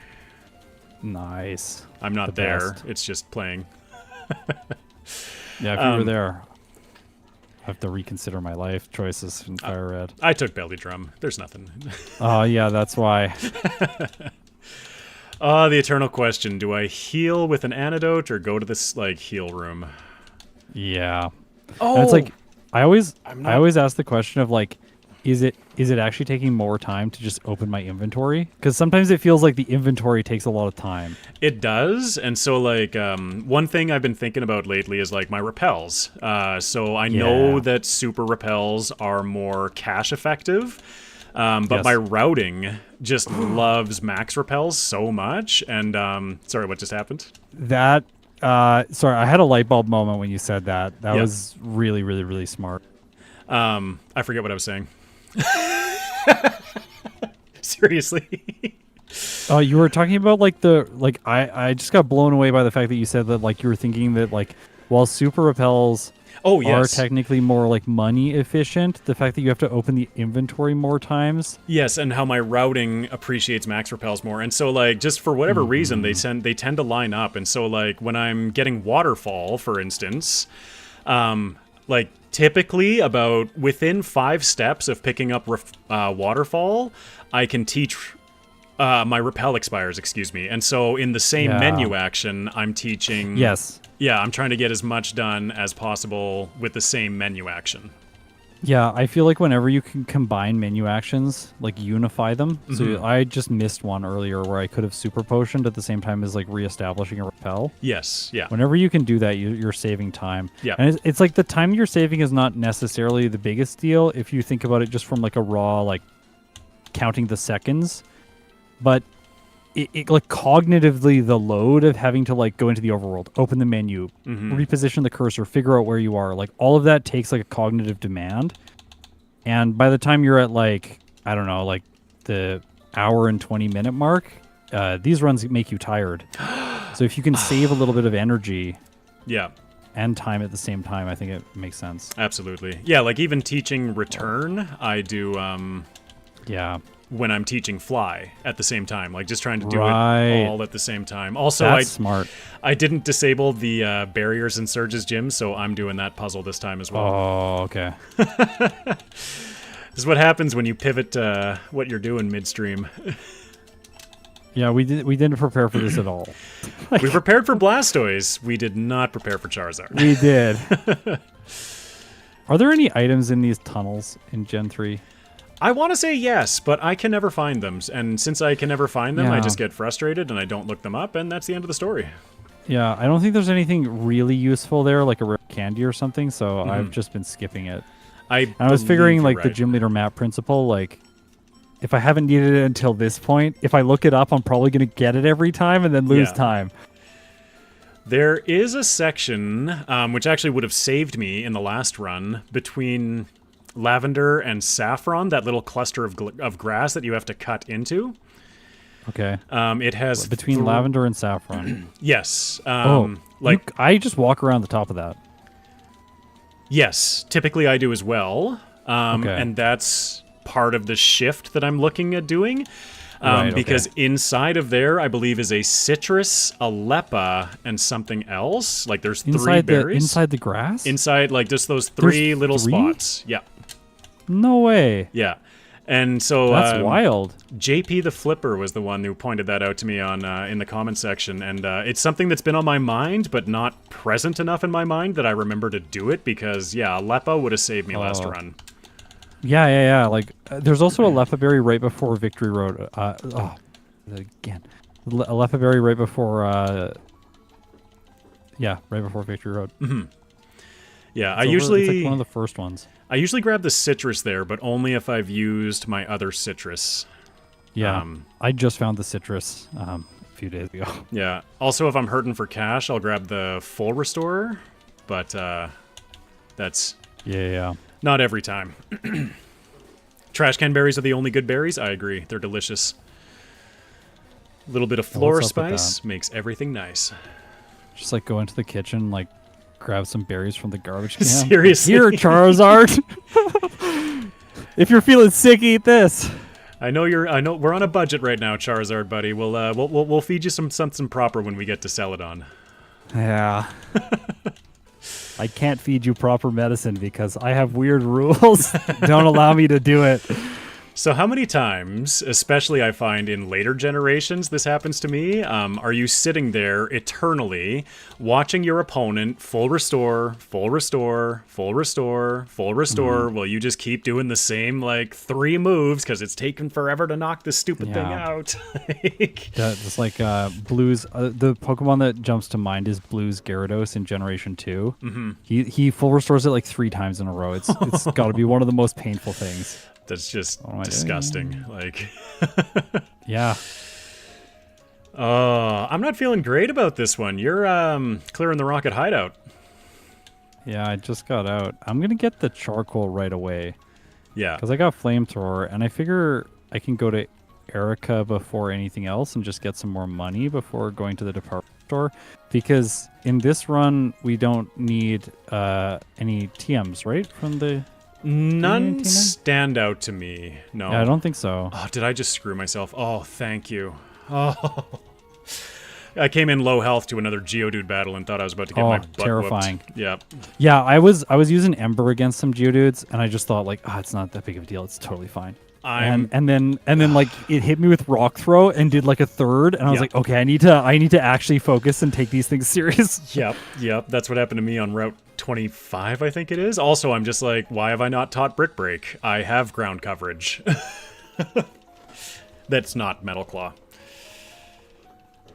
Oh, there we go. Or not ground coverage, rock coverage. These things. Yeah. The ones that I live under. Do you train in Erica's gym?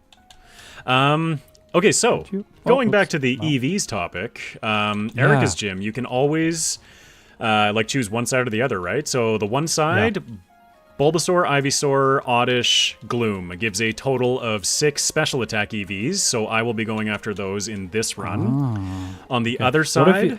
do Bellsprout, what do Bellsprout and Oddish give? Yeah, so Oddish gives special attack 1. Bellsprout gives attack 1. So on the other side of the gym, if you go up, it's 2 attack EVs from the 2 Bellsprouts, and then 1 special defense. I believe it might be defense from the Execute. Yeah, because there's the beauty that has Oddish, Bellsprout, Bellsprout. Yeah, her I skip on the right side. Yeah, okay. Yeah, the lower one. Yeah. Her I tend to skip because well, it's 4 Pokemon. I don't need to knock out 4 Pokemon. Yeah, that's fair. Unnecessarily. I'm getting like I feel ahead now, and my brain is defaulting to what I refer to lovingly as Gengar syndrome. Okay. When I made my Gengar versus Alakazam video, which is the video that haunts me the most on my channel. I should have asked, yes. Yeah, that's the one. It gets me. For like about a year, I thought every day about taking it down. Oh, really? Yeah, I just don't like it. But it's like a good performer on my channel. Mm-hmm. A lot of people have seen me play badly. Anyways, I thought that because Gengar doesn't start with only teleport and kinesis, Oof. I could just get substitute and be really consistent with hypnosis and beat Alakazam anyways. But turns out getting substitute takes a really long time and it's a really bad idea. Yeah. I unfortunately, your last community race, the Delibird, I believe it was, I saw that it existed about 20 minutes before the cutoff. Oh, no. And so I was so disappointed because, like, I would not have played a, like, competitive run in Generation 1, but I would have gone for substitute just for the memes. Like, I would have been in your meme category. That's fun. I just realized that Dig is a TM you can buy. Yes. For cheap, too. It and Brick Break. What playthrough was it, chat? I can't recall. It was a recent playthrough that I did. It was one of the starter runs, but I chopped and changed. I think I went through 4 or 5 copies of Brick Break throughout the 2 leagues. Just chopping and changing my movesets so much. Yeah. If someone in the chat remembers, I can maybe reference that one to Scott. Do you ever run into this couple with the 2 fire types and it's a double battle? I try so hard not to, but it happens. It does happen. They've got me more than I would like to admit. Yeah. It's worse when you are running somebody that doesn't have an answer for them. Yeah. Because they're actually, like, surprisingly intimidating when you, like, first come up to them and you're, like, not prepared. Don't they have a Arcanine? Arcanine and Ninetales, isn't it? Yeah, so they are intimidating. Yeah. Ah! Ha, ha, ha,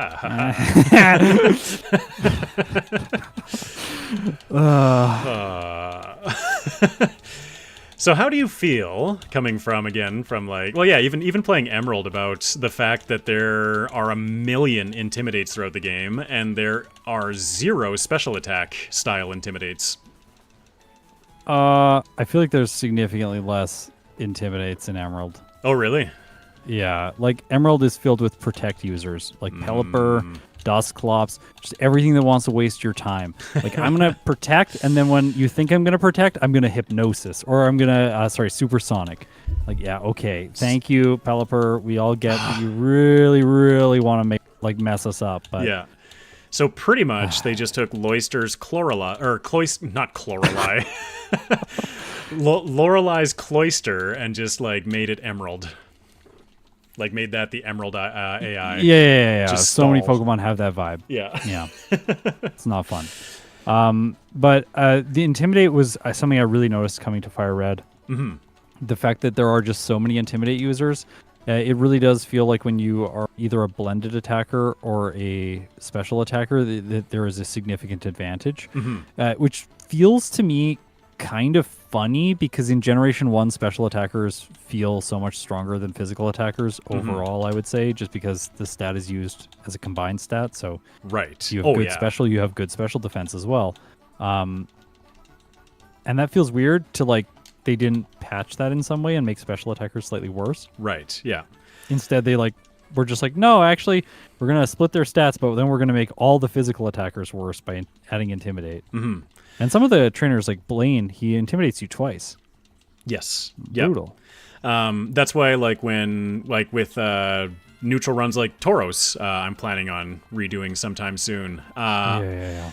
I always go for the Venusaur team because of the double Intimidates, because I know that Tauros is going to be a physical attacker because it's got, like, 40 base special. Special attack, I mean. But yeah, I found kind of the same thing. It's weird because I always feel that the physical attackers have more options, I guess, but, like, that's not correct, because the physical coverage is definitely better, like, every time.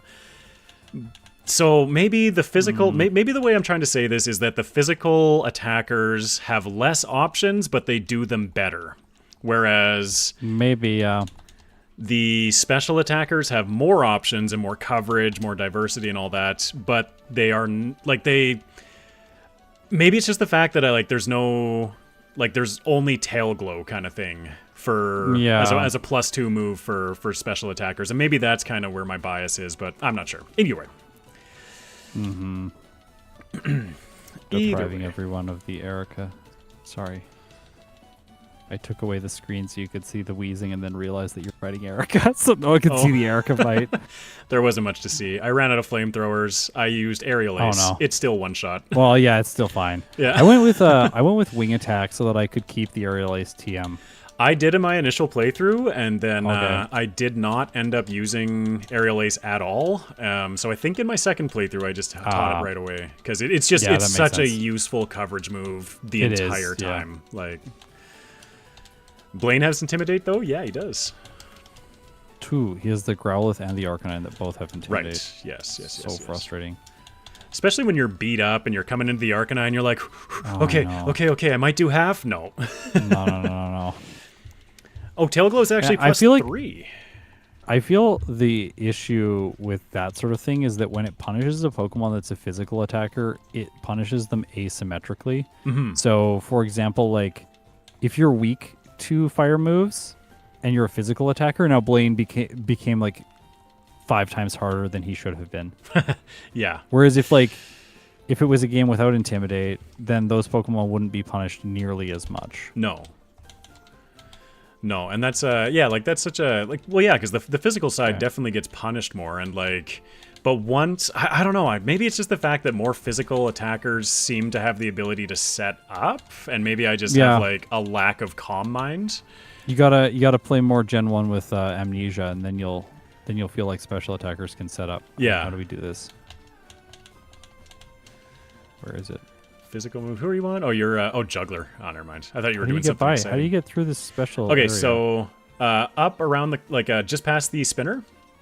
Okay. I hate it that we're so delayed, but it's right past the spinner, that wall. Yeah, you can just follow it right back down on the other side. Oh. Yeah. Amazing. That is sweet. If I forget everything else from this stream and remember that is perfect. Yeah. Thank you, comment section. Yeah, that's amazing. Yeah. Who else didn't know about that? Who in chat didn't know about that? That's a great tip. I have tried it in every other game that includes Kanto that I've played so far, and FireRed is the only one that has that little shortcut. No idea why. Interesting. That's very interesting. Yeah, super cool. It's very cool. I'm gonna backtrack through it. Oh, that's so neat. I love that they put that in. That's like a really nice little change up from Generation 1. Yeah, just nice little quirks, eh? Yeah. I got a question from Deadpool. So Scott and Egg, who do you believe is the worst gym leader? The worst gym leader? Like in the whole series or like in this game? That was my follow-up. So I'm going to say first in this game / region. I guess you could include Gen 1 in this, but then in general as well. Like just your least favorite in Kanto and then your least favorite overall. Let's go with that. Oh. Well, I think the worst is Surge. He's very bad. I think even when he has a team and he's in FireRed, he's not that good.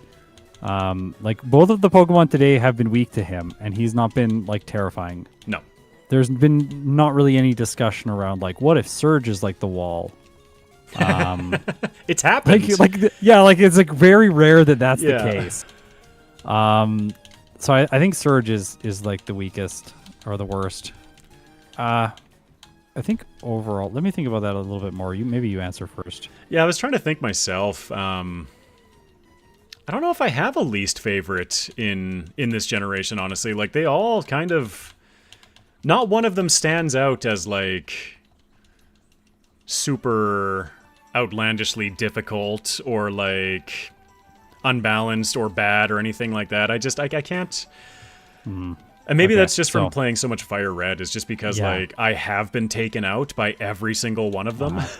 So now you have to go and you have to play yellow version with an electric type or a fire type. Okay. And then you can come back and then you can say again that you don't think any of them stand out for being exceptionally difficult.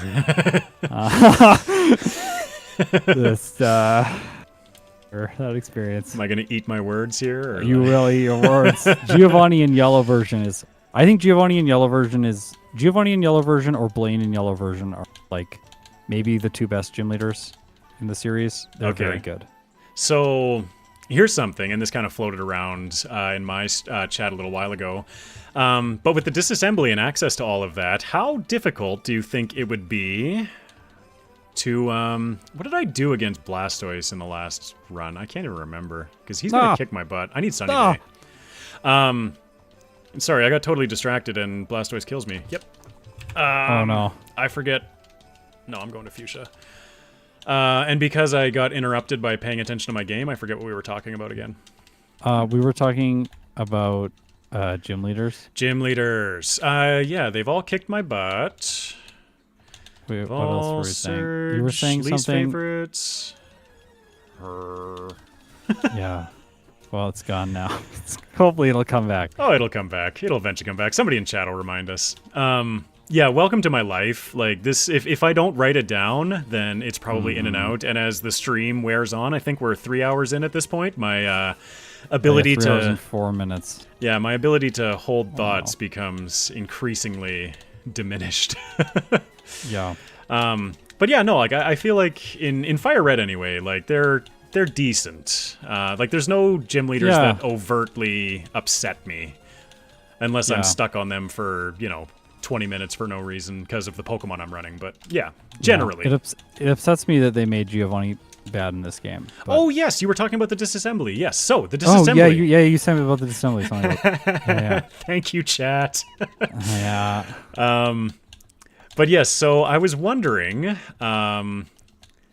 I don't think it would be a whole lot of effort, but how difficult it would be. Obviously, like with the evolutions and selecting the rival team, there'd be a little bit more quirkiness there. But just going into the disassembly and essentially creating all of the gym leader teams in yellow in FireRed. And how difficult that would be, and then replaying... Trivial. Yeah. And then playing through FireRed as kind of like a yellow clone. Yeah, can do that in one afternoon, like 3 hours maybe. Oh, really? Yeah, maybe less. Maybe you can. we could literally sit down and do that right after this. Like I'm quite confident that we would be able to put that together in very, very short. Pretty quickly, yeah. I think something like that would be a lot of fun. Like, yeah. All of the team lists are just defined as lists of Pokemon with levels and moves. So you can usually just go in and edit them. I haven't looked at them in FireRed specifically, but in Yellow and Crystal, they're exceptionally easy to edit. Yes, okay, that's good to know. And yeah, like I was kind of thinking that would be like, because there are ROM hacks that exist for it, but that feels. I like having stats, Yeah. Yeah. There is a certain amount of like, you have to be careful with what is changed because sometimes RAM locations get altered, and if RAM locations get altered, then things like Game Hook will not work anymore. Yes, Speedrunner and I, when we were tech solving that run, discovered that just the fact that they had backported that one, it's just I can't remember what it was, but I think it was something about the overworld and how we just had to add an additional value to the overworld, something like that. Yeah, he told me what to do. Yep. Bad. Got intimidated. Where are you? I'm not even paying. Oh, you're in. I'm fighting 5. the rival. Yeah. Yep. Hi, Annie. I completely forget where I am and what I'm doing. You were fighting Koga. I also saw that you went to Rival 5, I think, and then went back. Yeah, I want Sunny Day, or wanted Sunny Day. He's terrifying. Oh, where's Sunny Day? Safari Zone. Oh, it is in Area 2, the kind of like the place where you step up, and they kind of have like the little mini lake and like the jut out in the middle. Oh, yeah. So Sunny Day is like right in that grass, in that jut out. In the lake. Okay. Yeah, so like there's the max potions kind of like in the top. Yeah. Right or left corner of that one. It's like Egg Bomb in Gen 1. Oh, is it? I can see Egg Bomb, yeah. I can see why you ignored that. I'd never pick it up. Berry case, TM case. That's what I wanted. Yeah, I wanted Sunny Day. And we're back to that. Oh no, this is bike music. Never mind. Not Game Corner music. Biometal Claw. Can we get a Frankie check-in? Where is the little guy? I think he's... Oh, he's on the bed? Okay. He's behind my eyesight. Wait, who's Frankie? Is this a dog or a cat? This is a cat. Aww. That was one of my questions I had for you, because you said, why are cats the best animal? Yeah. So then I was like, are you also cat dad? Yeah, so last night I was like trying to come up with a couple of questions just to keep, the stream engaging and interesting for everybody. And yeah, I had like game questions and creator questions, and then I had a little bonus question for why are cats the best creatures ever. So yes, I know that Scott, you have Churro, and yes, I've got little Frankie. I should not have gone. Oh, I wasted my cherry berry, but it's fine. Oh my gosh. Churro and Rosie now. We have 2 cats, and then we also have a 3rd cat, which is a foster cat, which is in the room with me right now. I want more cats. Yeah. My wife was like, hey, we should foster. And I was like, no. And then she was like, yes, we should really foster. And I was like, no. And then she's like, what if we just fostered for a little bit, and then you can like get a sense for how cats are. And I was like, okay, like I guess I can do it for a little bit. Yeah. As long as we're not like committing to anything, and I'm allowed to change my mind if later I decide cats are not cool. And then within the first 48 hours, I picked her up from work and I was like, we're adopting Churro. Like, we're going home. We're signing the paperwork right now. Like, it's done. Yeah. So with Frankie, he's my girlfriend's cat, was for I think around 8 years before I entered the picture. And then I entered the picture, and Frankie is now my cat. Aw. She is devastated. Like, it's like he's been like her emotional support animal for like years. And then I step in, and Frankie, like, he responds to me. And I don't know what it is, but like he loves me, and I messed myself up. That's really cute, though. I'm sorry, honey. I can't hear what you're saying. Oh yeah, she's chopped liver. Frankie's only interested in me and my butt touches.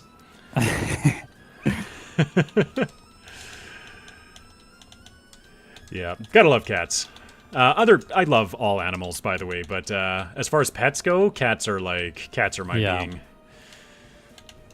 I didn't grow up with cats or dogs because my mom was very allergic, so I had no experience. Also, someone messaged or mentioned in chat the cat. There was a brief cat cameo in my Electrode vs. Magneton video because Churro was making a lot of noise when I was recording, and one of his little meows slipped into one of the pieces of voiceover. Yep. And then by the time I was editing it, and it was like 2 full days, 8-hour days editing. Yep. And like we were coming down to the line, like, and I was getting worried that I was not gonna be able to release it on time. Mm-hmm. And so then I was like looking at doing retakes, and I did retakes for like 4 hours. And then I was just like, okay, the cat line has to stay. I'm not gonna retake it. So then I just put in a little picture of him. Awesome. That's so awesome. Go along with it. That's so great. Yeah, I'm actually, it was funny last, with your kind of follow-up question to, are you a cat dad also? It was funny, at the very end of our call last night, you might have heard him when I said, oh, hey, Frankie, did you come to say hello? That was him, like, at the bottom of, like, just right beneath my chair, just staring up at me like, meow, can I come up? Yeah. Yeah. Oh, I love it. So sweet. Yeah. I thought getting a cat that they were quiet and I would be able to record and it wouldn't be a problem, but Churro is extremely loud. Depends on the cat. Churro's a little orange guy too, isn't he? He's an orange guy. Oh, he has all the personality. Yep. None of the brain cells. No. No brain cells, all personality. Yeah, but you love it like anyway. I know. Oh, it's so good. Oh. There we go. Yeah, right. Annoying. Yeah, see, like, I have to worry about these spinners, but with your anti-spinner tech, you should be able just to, like, shoot straight down that path. Yeah, they can still get me if they have predictable motion. Gotcha, okay. So, like, if they spin in a predictable way, the only ones I turn off are the ones that are truly random. Mm-hmm. Because then, like, even if I do play well and I, like, take my time and I try and get by them, the only way that I can actually consistently get by them is to literally just sit there and reset over and over again. Yeah. I was trying to learn the bag trick, but it wasn't going well. It's quite challenging on 4 times speed. Mm-hmm. Yeah. It's possible, but I find it really challenging. Yes, absolutely. Am I planning to get Swords Dance? Absolutely. The second it's available in the post game, I will be getting Swords Dance. You get it before the end, right? You can go to Seven Island right away? No, you cannot get it until after you beat round 1. Oh, yeah, if you beat round 1, that's what I mean. Oh, yes, but once you talk yeah. to Celio and give him the ruby, he gives you the rainbow pass, and then you can go. Okay. Yeah. It's typically like one of the first things I do, like, because I'm usually just so excited for first flamethrower. I'm just like, gimme now. Uh-huh. Yeah. I can't remember. I remember Charizard needing training, but I can't remember where and why and when. Yeah. I did some in Sylph because I'm kind of worried about Lance's Gyarados. Yeah, Lance is definitely, against fire types, one of the ones why I'd call Lance one of the more challenging trainers. Yeah. And he has Intimidate, and we don't get an electric move. I think an electric move would really help. Yeah. Shockwave or something? Yes, definitely. Also no ice moves for his dragon types. Nope. But we do get Dragon Claw, which is concerning. Nice. Dragon Claw actually does do good work. Ah, yeah, you're right. We do get Dragon Claw. I always forget that's a move. Yeah. People let me know about it all the time. Yeah. Yeah, Robert, I'm going to the Sevi Islands. We're doing second leagues today because Exceptional does second league on his channel all the time. So I figured this was a great experience for me or great chance for me to learn. Mm-hmm. Yeah, and honestly, like watching you rip through the Civi Island last time, it's like the first little section, like the one right after Cinnabar, is like, it's pretty straightforward. But that second section, you were on cruise control. I was impressed. I think if you had got the me from like the very last run I did, it would have been slightly different. I'm like, it feels like it's starting to kind of like come together in my brain as something that I can pull off now. Yeah. When I tried to do it the very first time, I think with Beedrill or something, like it took so long and I was all over the place. My initial attempts were actually in my first video with Bulbasaur, but you may notice that there is no round 2 content with Bulbasaur. The original video, not the Bulbasaur line video that I made. And that's because Bulbasaur got through round 2 at level 100 with a absurd amount of sleep luck. The other starters could not do it, so I elected to just not include it in the first 3 videos. And then Tauros ended up going into round 2. I fell in love, and that's when I started evolving. Nice. Yeah. And it's interesting. That sounds like a similar trajectory that I've had with creation. So at the beginning you said you were doing, it was just Bulbasaur? It was not evolving? Yeah, completely first first stage. Yeah, unevolved only. Okay. I did Bulbasaur, Squirtle, and Charmander as kind of like a figure out how to game, or how to content create, excuse me. Yeah, how to like, I don't know, torture yourself. But like the decision you came to then after that to like go for evolutionary lines, like what would you say played into making that decision? Well, first off, this creator that I watched all the time was running FireRed at the time, and was not venturing into round 2. However, he was experimenting with evolution lines, and that's something that I actually hadn't seen in really any solo challenges. Like typically it was always like, can I beat it with Sunkern? And then I play through with Sunkern. Can I beat it with, Blastoise? And I just start as a Blastoise. But yeah, seeing that, I just decided, you know what, like, what kind of essence am I looking to grasp in these runs? Like, what am I trying to capture here? And what I came up with is just, like, I want to capture, especially in the first runs, like, as much of a, like, this is what a first playthrough of this game looks like. And obviously, I have played the ton of FireRed, so take that with a grain of salt. But, yeah, it's much more about, like, the adventure aspect and, like, the world of Pokemon and, like, how would I have enjoyed this? And, these kind of challenge runs are something that I thought about as a kid, but were never possible with what I had, kind of thing. And so, like, how would the kid version of me want to play these runs? And it's exactly how we're playing, like, just fully evolving throughout, because evolutions make this game, in my opinion. I love the evolutions. Right. Yeah, that makes a lot of sense. There's another content creator, Squidgy, who does Crystal playthroughs, and he does evolution in all of his runs. So it's like another person who's taking a similar approach. Yeah, I hadn't seen, at the time, I hadn't seen a lot of Squidgy. Yeah. But yes, I've definitely become much more well-versed with him and his content and his playstyle, I guess. I'm going to save before Warren. He's scary. Yeah, Warren is terrifying. Draken, thanks for the $2. Dragonclaw Charizard is the new Earthquake Gyarados. Yeah, somebody mentioned if only Charizard got, what's it called? Thunder Punch in this game. Yep, that would be nice. That would solve pretty much every problem that we're going to have. It would. I'm going to ask a question that is really, really, really like in.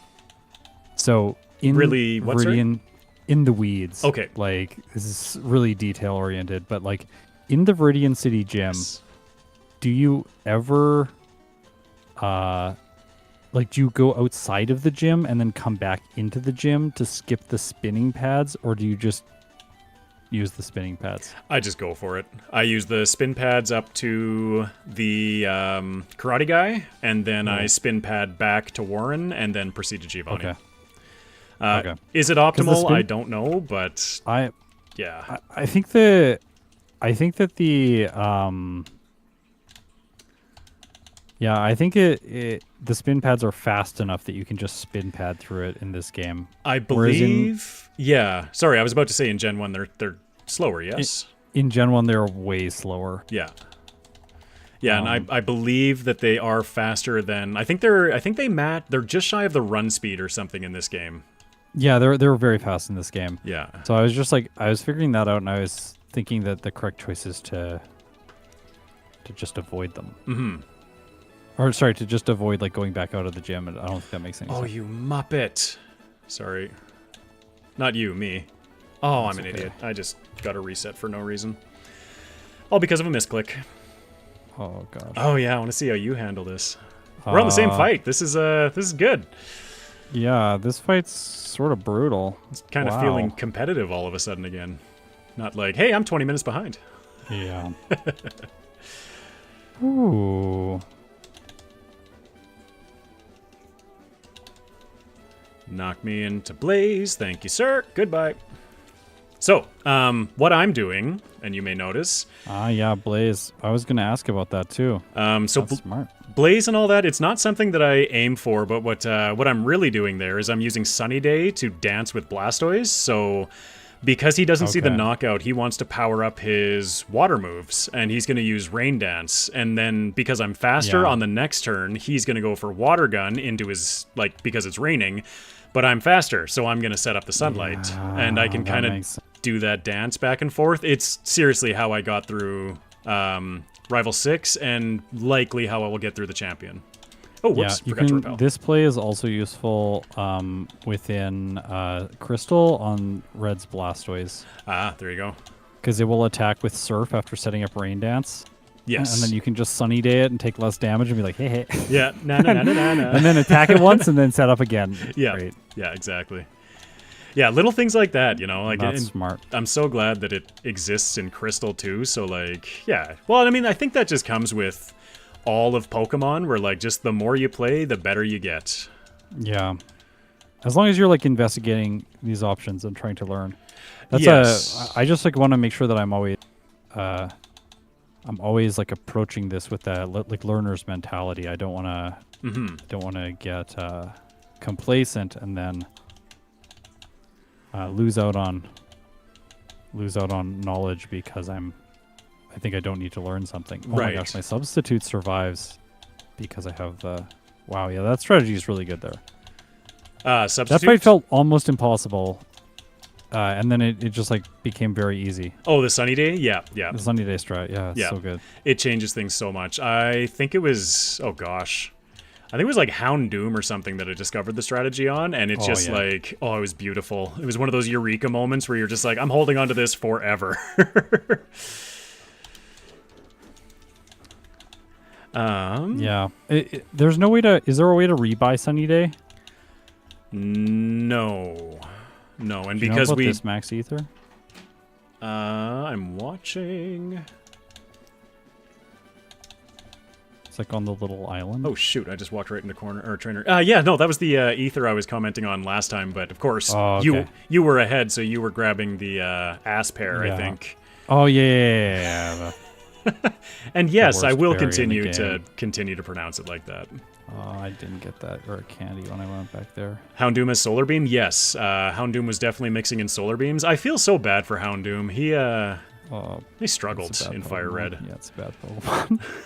Oh, it's such I feel like they did cool everything. Pokemon. It's so cool, and then they just they're like slow growth rate. Aw, Yeah. like come on. Same with Lantern is slow growth rate, I think. I was surprised by that. Yes, it is.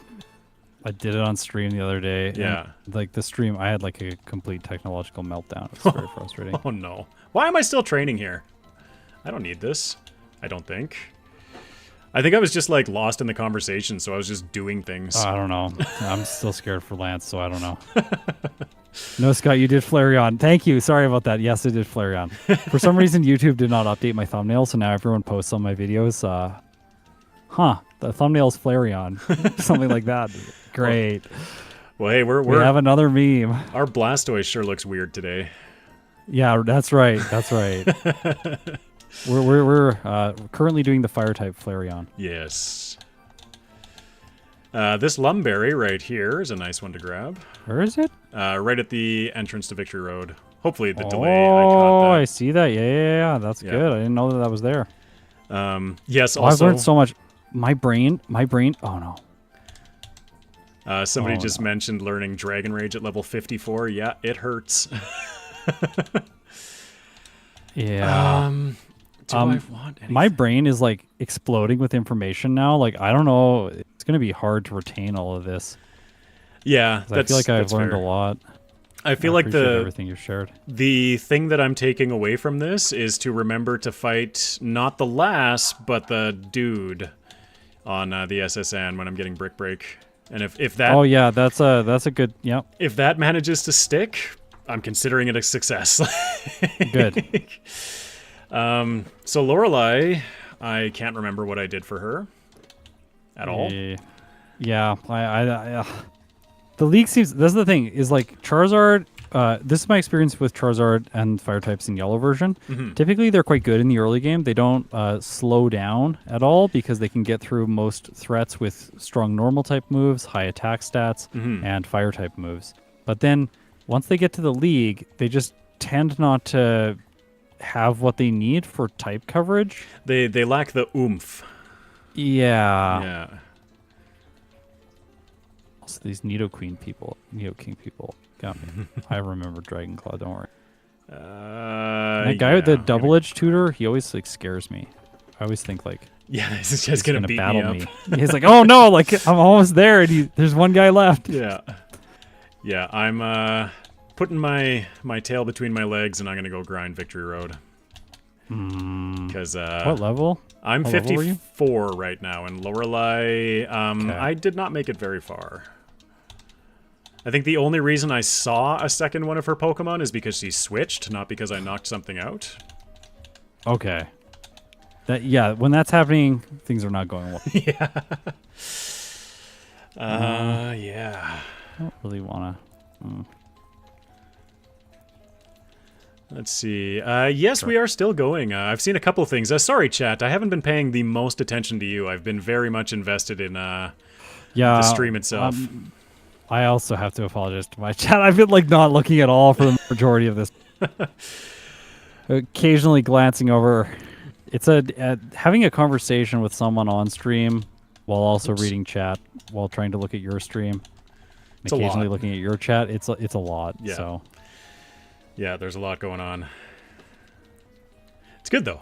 Would do again. It's good. Yeah, definitely. This has been really fun. Yeah, absolutely. Hopefully everyone's liking it. If you like this kind of thing, let us know about it in the comments so that we know that we should be doing things like this in the future. Absolutely. And if you absolutely hate it, just click off the video now. Yeah. I have a key. Why are you here? We're like 3.5 hours in. I have a key sequence that you might find useful. It's Alt F4. Oh, yes. That's a good one. That is a good one. Well, I'm not sure if it existed back in the StarCraft days, but in Warcraft 3, it was called QQing because Alt QQ took you out of the game. Oh. So did like F10 something something, but like the super speedy guys were using Alt QQ to quit a game that was lost. Yeah. So I'm not sure if that was the same in StarCraft or not with the old Blizzard. I don't think that was the shortcut. Yeah. I don't know what the shortcut was. I just clicked it every time, like a scrub. Yeah. I pushed the boulder that way. That was the weirdest thing I've ever done. Yeah. So actually, that's something that, for anybody interested in content creation itself, on the editing side of thing, one thing that I've been definitely trying to do a lot of lately is figuring out hotkeys and macros and things like that. Yeah. So, yeah, like just in Pokemon, obviously, it's a different kind of beast because everything runs through a controller. But in other games, I can't think of one off the top of my head, but just like knowing your hotkeys is so useful. Yeah. 100%. I unbound every single shortcut within Premiere Pro, and then I rebound all of them. So that I know that if I push a button, it has an intended effect or it doesn't do anything. Exactly. Because I don't want to accidentally press something and like cut a piece out of the timeline, and then people are like, hey, there's a line, it sounds kind of incomplete, or like, why did that line happen twice? It's like, it's probably because I pushed the wrong button at some point, didn't notice. Yep. Because I was focused on some other detail. So I just unbound everything because I don't want to make mistakes. Yeah. And then I also, I don't know if do you use Premiere Pro or do you use different software? The thing that gated me from Premiere Pro was the cost, and so it's so expensive. For the first year, I used Blender, which is mostly like a 3D modeling software, but it has some video editing utility. And then 2024, I switched to using DaVinci Resolve, just the free version. Holy, absolutely game-changing. Yeah, DaVinci Resolve's really good. I could not believe it. And like the fact that I get not Photoshop, but, you know, like there's Photopea online for free, again, that you can use for Photoshop capabilities. But, like, the fact that DaVinci Resolve is completely free and, like, it just comes packed with so many features and just, it's amazing. Like, they know that Adobe has, like, they are the number one on the market and they're hungry, which is why I love Resolve so much. Yeah, and Resolve seems like they care. Like, Adobe does not feel like they care. I use it because my video editor uses it, so we need to be on the same platform. Otherwise, it would get really awkward really fast. As far as I understand it, too, like having multiple people working on one project, it's much better on the Adobe suite than Resolve. Oh, as far as I understand it. Yeah. But for me and my purposes, like, yeah. I always recommend to people for Resolve if they're just starting out. I think that is the better choice. Yes, I agree. New people. I smashed my face into editing videos with Blender for pretty much a year almost. And so I saw one of your questions you haven't asked was about production. Was about production time. Yes. It used to be the case where even when I was kind of rolling along fairly effectively, that a video, like just a single solo run video, would take me 40 to 50 hours start to finish. Yeah, that sounds about right. And that is just like not sustainable long term. 100%.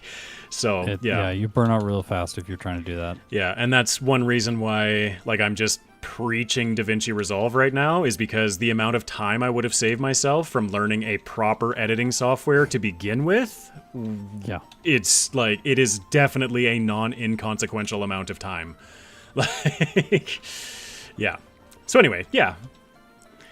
But yeah, how about you? I know you said that when you were starting, it took you like an absurd amount of time to try. Yeah, about 7 to 8 days to make a video. Yeah.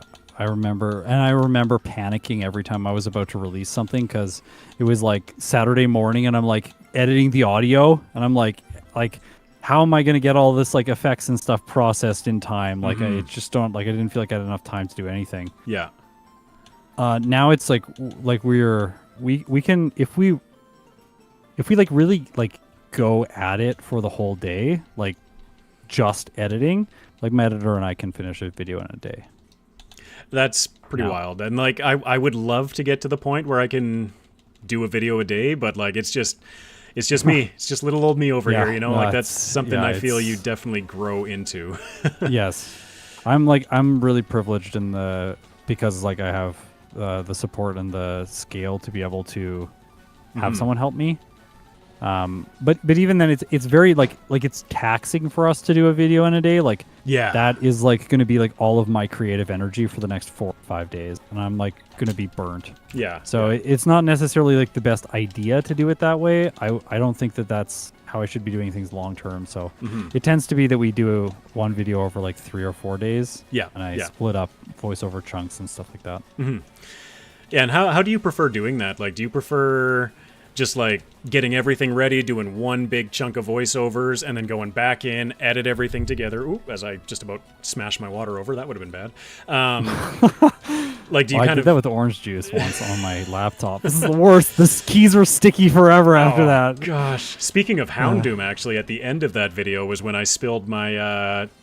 You live in Alberta. You know what a schooner is, right? Yeah, Schooner, yeah. Yeah. For anybody else, it's like pretty much like a 1 liter. It's just a big ass glass.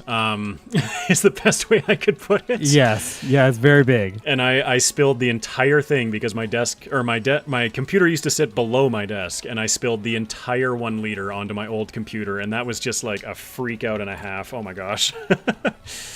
Yeah. Scott's Albertan too? Probably. Yes. Yes, I am. Couple of Berta boys doing a Pokemon stream. Doing the Pokemon thing, yeah. Yeah, doing the Pokemon on the internet. What did you teach Dragonclaw over for Lance? I haven't gotten to Lance yet. I'm still facing Lorelei because I can't remember. I'm so conservative with my rare candies, but I feel like I don't know shouldn't what I be. want to do. Oh, I keep Oh messing. yeah, I use my rare candies. I just like Just dumped I them. didn't want to Yeah. deal with it. Yeah. Honestly, I think you're making the right call because the second you get Swords Dance, round 2 is done. Like, Swords Dance substitute, you win. Yeah. Yeah. Whereas I kind of... Gyarados doesn't know any water moves? Nope. Not in round 1. That's hilarious. Okay, so it's so much better in the other game. Oh. Yeah. Round 2, I can't recall if it knows any water moves or not in round 2. I know it has Earthquake, Dragon Dance. Dead. No. The one that annoys me, Thunder Wave. What do I do against this Slowbro? What did you do against Slowbro? What the heck is this Slowbro? I think I just like flamethrowed it twice or something and got lucky. Yeah, I think I'm just gonna dump all my rare candies in. There we go. All rare candies. Now I'm level 70. Let's save and lock in that decision and hope we don't regret anything. Yeah, that's always the scariest thing, saving it. Seems like Scott's gonna win Not this one too. sure. Yeah. No. Don't get so confident because like fire types at the end of the game, things can go wrong. Yeah, I know round 2 though. Yeah, but like Well, that's what I mean. Like, things can go wrong. Yeah. I know it, and so I know what you have looking Right. like, what you're looking at, kind of thing. And like, we're in the I same guess. position. I'm just not as far as you in the league, and I'm just getting owned by Lorelei. Yeah, surf. Okay, I think I need to update how I'm doing this. I think I need Sunny Day up for, excuse me, Slowbro. Otherwise, it just doesn't work. Yeah, that's what I had. I had Sunny Day and Substitute, so I was like maximum defense. I only This have is my for Sunny sure the Day right strat. defensively, and Dugong, quit this. I understand you have hail. It's okay. Let the sun shine in. Yeah, Dugong. It doesn't have to be moody all the time. Seriously. So Okay. Dugong's got like emo hair and rocking out to My Chemical Romance. A little bit of MCR. Yeah, that's what That's what the right. true believers call it. Please. No. Aerodactyl, scary face me. Oh no. Scary face me. Why aren't you scary facing? Last time it will it's do scary it face. sometimes. Yeah, I know. It did Yeah. scary face last time, but then this time it just ancient power spam while I'm trying to set up substitute. That's definitely one of those cases where I just try as hard as I try to understand the AI, I just don't. Yeah, there's some like AI documentation online that I think I'll look into regarding scary face. I think it's Yeah. like when I looked into it, it said something like 86% chance if you have a lower speed value. Oof. That's like the chance the AI has to go for scary face. Yeah. Okay, now I have my speed, so I think I will. I am just getting punished by Bruno right now. Yeah, there it goes. Oh, Yeah, gosh. Caitlin, that's why I wasn't going for Rock Slide, is because Intimidate just like immediately takes away its effectiveness. Yeah. I kept Rock Slide for a long time thinking it would be good against Lance because he's got like a ton of flying Pokemon. But then I realized as I got here that that wasn't going to exactly pan out the way I was hoping. Yeah. I'm not going to have very many PP restoring items when I come back. That's what she said. Yeah. I might not be able to last. Okay. Let's try this. I asked the question in a video the other day, speaking of just like randomly moving into mature themes, but do you think that PP ups and like Lepiberries and stuff, are they just like little blue pills? I don't know.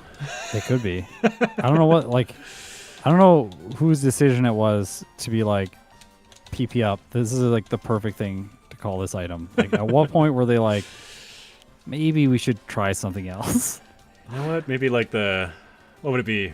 PowerPoint, so it would be the Popo. I don't know. That doesn't work either. I don't know. Like you need an abbreviation because you don't have a lot of characters. Yeah. But they could have gone with something else. I've always loved having my PP up and strong. Yeah. 15 is less than 24. Oh. Therefore, I go for the 24. Oh. If I can. Another hidden item that you... Well, no, because you don't do the catches. That's right. So you don't have the item finder. Yeah. Never mind. What's the hidden item, though? It's only obtainable if you have the... Item finder, yes. Item it's finder? Okay. PP max on 2 islands. Ooh. That's one of my favorite items. Mm-hmm. It's a good one. Does Dragon Claw have a secondary effect? No. Not that I remember. Yeah. Didn't think it did. Love the surf music. Uh-huh. Oh, Gyarados is not a 2-shot. That is unfortunate. It was like sometimes a 2-shot for me, Mm-hmm. but not every time. Looks like we're about the same level, too. Shoot. I am out of PP. Speaking, Yeah, well, and there's the scary face. And there's the ancient power. Bad. PP max? Heck yeah. Always aim to max your PP. Unless it's like, sword stance or something. Yeah, or unless you're gym leader, Matt, and you're really smart about all the items you pick up, so you don't pick up any of the PP ups to get the best possible time, and then you do truly, like, prove your superiority. Exactly. It's like, oh my gosh, this guy's good. Yeah. Remember, it's not about the size of your PP, it's how you use it. That's right. By the way, it does say that I get a reset here in the league once I reset to Pallet Town. I could not figure that out this morning. I have code for it that's supposed to catch that and not make that a reset, but it's currently not working. Yeah. I do everything manually, so you will not see a reset on my side. See, when I do things manually, then nothing gets done on time, and then when I finally recognize that I have forgotten all of the things, I can't remember what they were supposed to be originally. So it's like automation was very important. Gosh, I could use some. Like, honestly, only a couple months ago, I changed my learn sets and my spreadsheet that I copy and paste into. Yeah. I only just a couple months ago set up my conditional formatting on that, and little changes like that save so much time. So much time, yeah. Oh, yep. Come on, crit on Aerodactyl. Nope. I remember when I used to do everything with the spreadsheet. I haven't even graduated to spreadsheets on most of my notes. It's just like sticky notes all around me. Yeah. Oh, Lance is bad. I don't need as many notes anymore. Yeah. I don't know if you've noticed this or if you will notice this as you do this, but I feel my contextual knowledge at a certain point got to a place where, like, when it comes to a run, like, I'm able to very quickly like just skim through a video file and kind of pick up all of the main points. Like I kind of know where a certain type of Pokemon is going to struggle in a certain game, so I can jump to certain moments and see like how they did and how I managed those spots, and then quickly construct like the blueprint for how the run played out in my mind. Yeah. But think early on, I didn't have that sense. Like I was like wandering in the dark, and then yeah, and that's definitely how my play feels today. Just wandering in the dark. yeah. This has not been my best play. Yeah, Lance is just messing me up. Either Aerodactyl goes for Scary Face and the battle is over, or Aerodactyl goes for Ancient Power and Dragonite takes me out. That seems to be my... Like I found like this was another case where Substitute was incredibly important. Yeah, and see, like I'm trying to go all swag and avoid my substrats, but they are the best strats. It's I think they confirmed. Yeah, I think they are the best. Especially with just this sheer amount of status in the league, like paralysis from Gyarados, Agatha's entire team, speed from Bruno, the champion.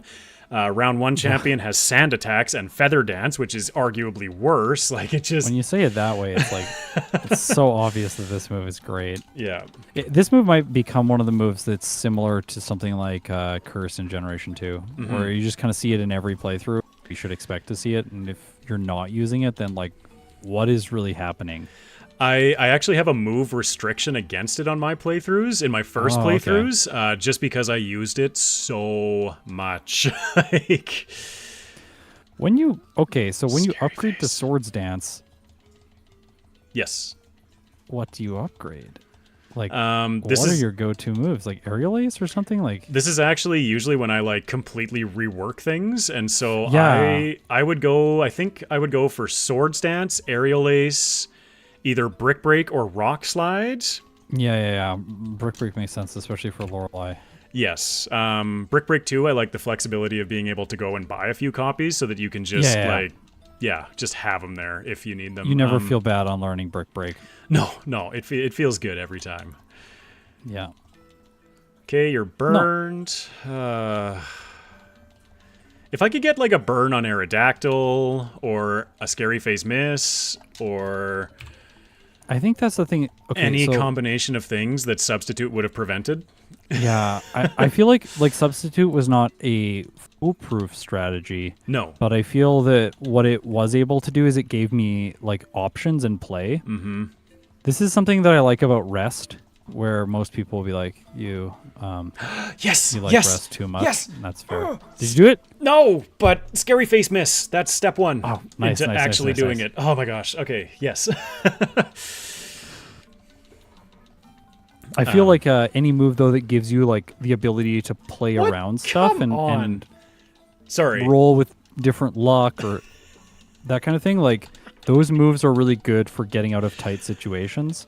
And after you play a few of these runs and you have a couple tight situations happen, then you wanna. It's like I noticed that I look for things that give me that flexibility. Yes. Oh, why did I reset? So I was freaking out for a second there because not only did I get a Scary Face Miss, which was a win condition, but I also got a Dragonite crit, which would have also been nice in the several other resets that I had. Nice. Like you crit against the Dragonite. Yeah. Yeah, I got my great. I got my Scary Face Miss from Aerodactyl, and then on the same battle I got my crit against Dragonite. Oh, that's bad. Okay.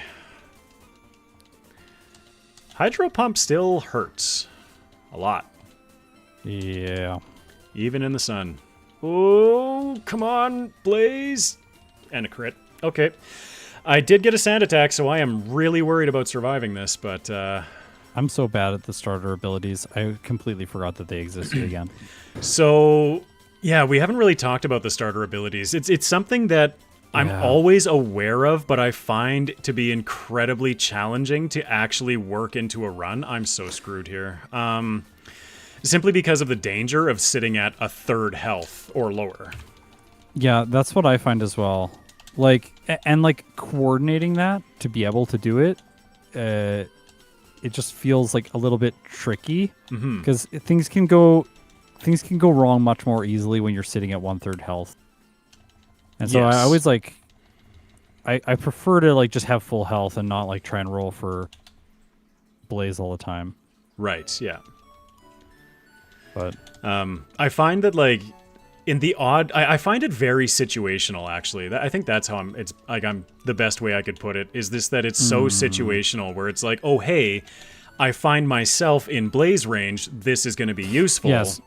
Yes. But 100%. I don't actively pursue it. Oh, I one-shot Rhydon last time, and now he's scary facing me. Uh-oh. Uh-oh. Substitute would have solved this. Double! Yeah, I really like the spinning puzzle in the rocket area because I like the fact that they make you feel like you should step onto the spinning pads, but then the actual solution is to walk through all the spinning pads. I like that little like logical switch up. Yeah. It's really nice. I also like my friend and I, we have just started playing through, it's an old NES RPG, but it's called Lufia 2. It's not one of the more popular ones, but we were just commenting on like just kind of this old, like these old school RPGs and like just the puzzle mechanics and things like that that existed in them and just how I miss that. Yes. Oh, and I got put to sleep because he's faster in the sunlight. By the way, if you're using Sunny Day, Executor does have chlorophyll. One thing to doubles its speed in sunlight. So I think. Oh no, that's round 2. Oh, I missed. No, that's painful. That was it. That was it. That's the second time that was it. It's good. It's good. But yeah, just like the old school puzzle, like the puzzle aspects in some of these games, and like just how like I miss the puzzle aspect in Pokemon. Yeah, I agree. I like miss puzzles where they're actually trying to be puzzles instead of just like not hey, like hurt some Wooloo around. It's like yeah. No, this like isn't really a puzzle. Surge's trash can puzzle isn't really a puzzle, but like that one's a bad example. Yeah, and the crit from Blastoise. There are definitely like a lot in the early generations that are not good puzzles. They like there's some that are just like they were trying something out and like it's not actually that interesting like to come back to because Surge's is just random. Yeah, and then that's like there are other ones that are really fun. Yeah. Chris Dixon, member for 4 months. Thank you very much. Lufia 2 is one of your favorites. I was actually talking about how I'd love to bring Lufia to the channel in some capacity. Just like, even just as a playthrough, like a showcase of like, this is an awesome RPG that you should play. Thanks, Rhydon. I don't know anything about the game, so it'd be good to... That's fun. Hear your perspective on it, yeah. Yeah. Also, like, just, like... Again, don't get me wrong, I love Pokemon, I love FireRed, I love branching into Soul Silver and telling a different story for the first time in a year, but I'm definitely looking at, like, opportunities to tell a different story. Yeah. Totally. Yeah. And for me, it's like, I get so terrified every time I think about doing something other than what I'm used to. Yeah. Just like, I have like, everyone's like, you should play something else for a little bit of variety. And my brain's like, oh my gosh, that sounds terrifying. That's, I've kind of felt really stretched thin lately because like I've been learning Soul Silver as kind of like my side project. And then I've been playing through, it's over now, but I was playing through Pokemon White for the first time. Okay, yeah, I saw that. In some streams. Yeah, I felt so stretched thin trying to like juggle even just the 3 games. Yeah. Like I don't know how you're currently running. God, Rhydon. 6 games is very, very hard. Yeah. I'm never getting past this 5 that are regular. Stupid champion. Oh my gosh. You can do it, I believe. I keep getting like bad luck when I don't need it bad luck when I don't need it and good luck when I don't need it. Like and just like with no rare candies, like this is kind of like that situation that I'm just resetting. Screw this. Anyway, words, things, substrats, yeah. I'm tempted about it, or tempted for it. Thank you, Caitlin. I appreciate you calling me on that. I accidentally took down your video and people were like, where did it go? Oh no. Sand attack, I will beat you. Come on. Oh, that was bad. Citrus berry. Yeah, I'm just gonna watch Scott stream. Mine is over. This is a foregone conclusion.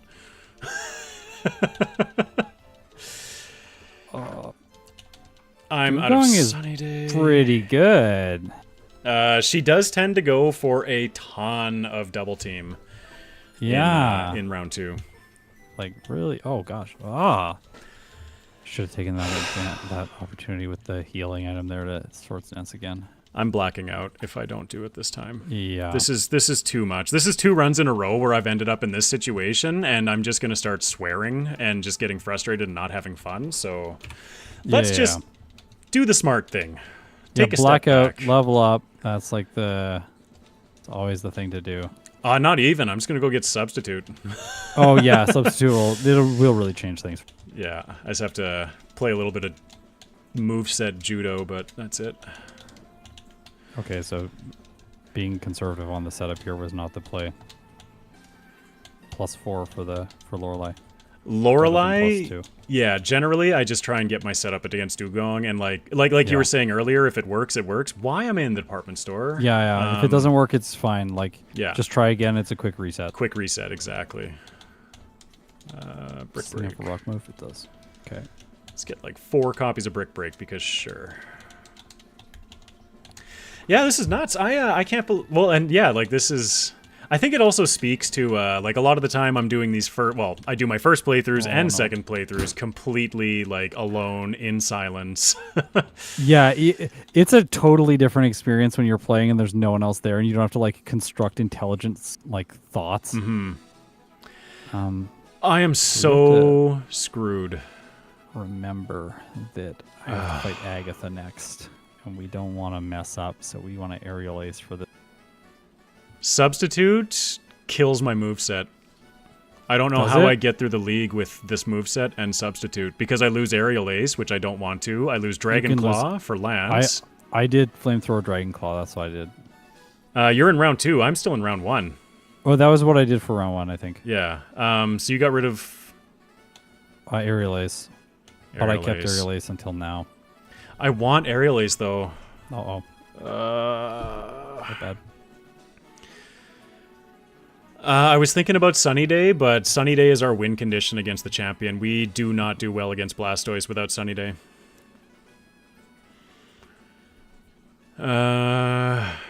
Shoot, man. I can't think. Let's see. Dragon Claw, Aerial Ace. How much do I need Aerial Ace? Oh, I'm getting stuck now. I'm going to get rid of Aerial Ace. I'll just grab Rock Tomb or something for round 2. I hate it, but whatever. Maybe it'll get me through round 1. All right. If not Sunny Day, I vote Aerial Ace. Yeah, that's what I went with. Let's hope that was the right call. Lorelei's going to be a whole lot worse now. Bruno's bad. Oh, gosh. He is really bad. Yeah, I think he has to miss. I think the Steelix has to miss. I have an alternative for you. What's the alternative? Hail continues to fall. Oh, you don't have Flamethrower anymore. No, I gave it up. I see. Never mind. No alternative. Yeah. Yes. Okay, so this is probably Blackout attempt again, I think. So how often do you find that you get caught up in things like always going for super effective moves, even though the resisted move would probably be doing more? Yeah, that happens quite a bit. People always mention it to me in the comments, just like, oh, you're getting like caught with like the super effective moves again. Like, yes. It's really easy to just see the super effective. Oh my gosh, really? Okay, so it missed Rock Tomb, and I think I'm gonna win because of that. But yeah, it's like if it a lot of times I'll do that, especially when the not resisted move is a normal type move. It just seems like so obvious to just go for the super effective move. But right? Yeah. Also, I find myself also using stab moves when I should be going for just like a non-stab move that does more damage.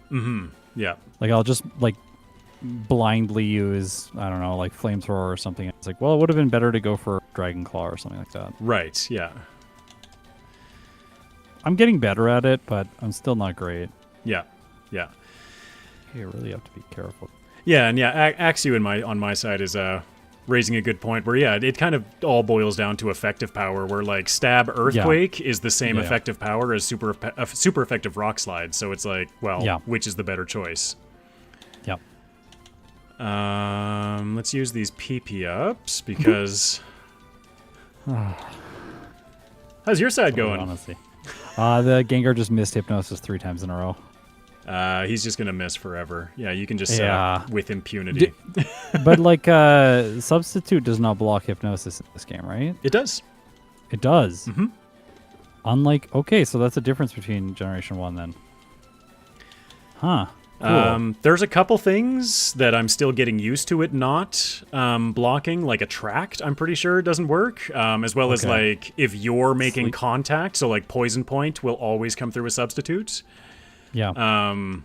What about, like, a Sleep Powder or something? Sleep Powder, Hypnosis, Thunderwave, all of it. I have not seen one of those penetrate a Substitute.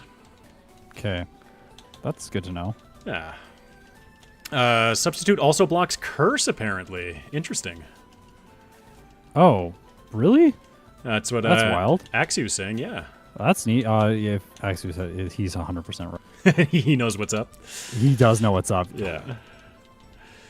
To be fair, very, Poison very Point good contact, Generation 2 runner. Gosh, I'm hitting that PP wall again. Might have to grab something and go back to Sylph or something and grab an elixir. Oh, right. Do you have a white herb? No. You friggin'...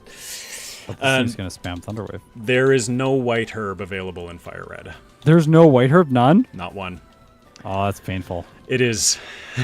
It really, really is. The amount of times where I've been like, gosh, a white herb would solve this problem. Yeah. Yeah, no. Interesting. Mm-hmm. Who is next? Is Aerodactyl next? I'm tossing up a Substitute. Can't remember, so let's block the hit, block the Scary Face, eliminate all of the problem that I had with Lance. There it is. Done. Nice. Oh, gosh. And see, this is what I get for being stubborn. Because sometimes it's just like, no, I'm not going to use Substitute. No. And then I just get stuck in this mindset. And clearly, it was, the better choice. Yeah, like, sometimes I do that too when I start a run. And then, like, the thought that comes through my mind is, like, I want to make this enjoyable first. Yes. So then, like, I don't want to go for instance, a strategy that's not going to be interesting. So I'll choose something that is more interesting but less effective. Mm-hmm. And then it just performs really badly, and I look terrible. And everyone says, like, "Why don't you just do this thing?" Like, okay, yeah. fair. Yes, it's better. Thank you. Yeah. Well, that's kind of the point that I hit with Substitute, where it's like, I don't think I live that. Oh, sweet. Okay. Crit Blastoise, suck it. But yeah, where it's like, this is just how I'm gonna play the game. Like, it's how I enjoy it. It's how I run, and yeah, I think I kind of lost track of where we were going with that one. Never mind. Yes. Oh, the Blastoise crit me with Hydro Pump after I got a really lucky Heracross. So, because the Heracross, yeah, I think needs to miss. The Rock Tomb is pretty brutal. Yeah, and this is why I was saying earlier about needing Sunny Day for Blastoise, because I remember this in my run when I hit the champion with no Sunny Day this time. I had Substitute and Swords Dance, which was glorious, but you got to be able to set up. Yeah. Blastoise has 145 speed, so because of my speed lowering nature, I am just a little bit slower when I get hit by Rock Tomb. Yeah. That's something I didn't factor in when doing the initial calcs, was the fact that the Blastoise... Come on, you gotta miss once. Do I not? Oh, I don't have my catches. Okay, I gotta reset my run real quick and get my catches put in here. Okay, sure. Oh, why am I using Brick? Brick is not as good. Now, which of the Thanks for the $3. Which of the 7,000 videos or tab or windows open on my screen are the actual one I'm looking for?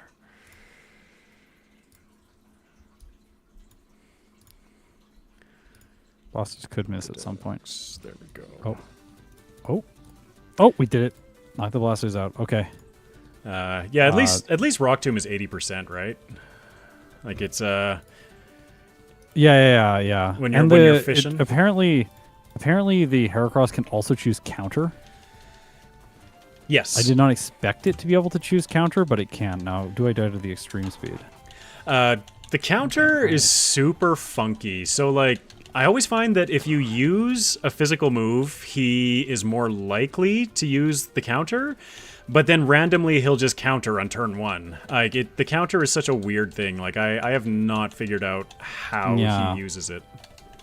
Oh, and I wonder if it's like, if it does it based on the move that you've used.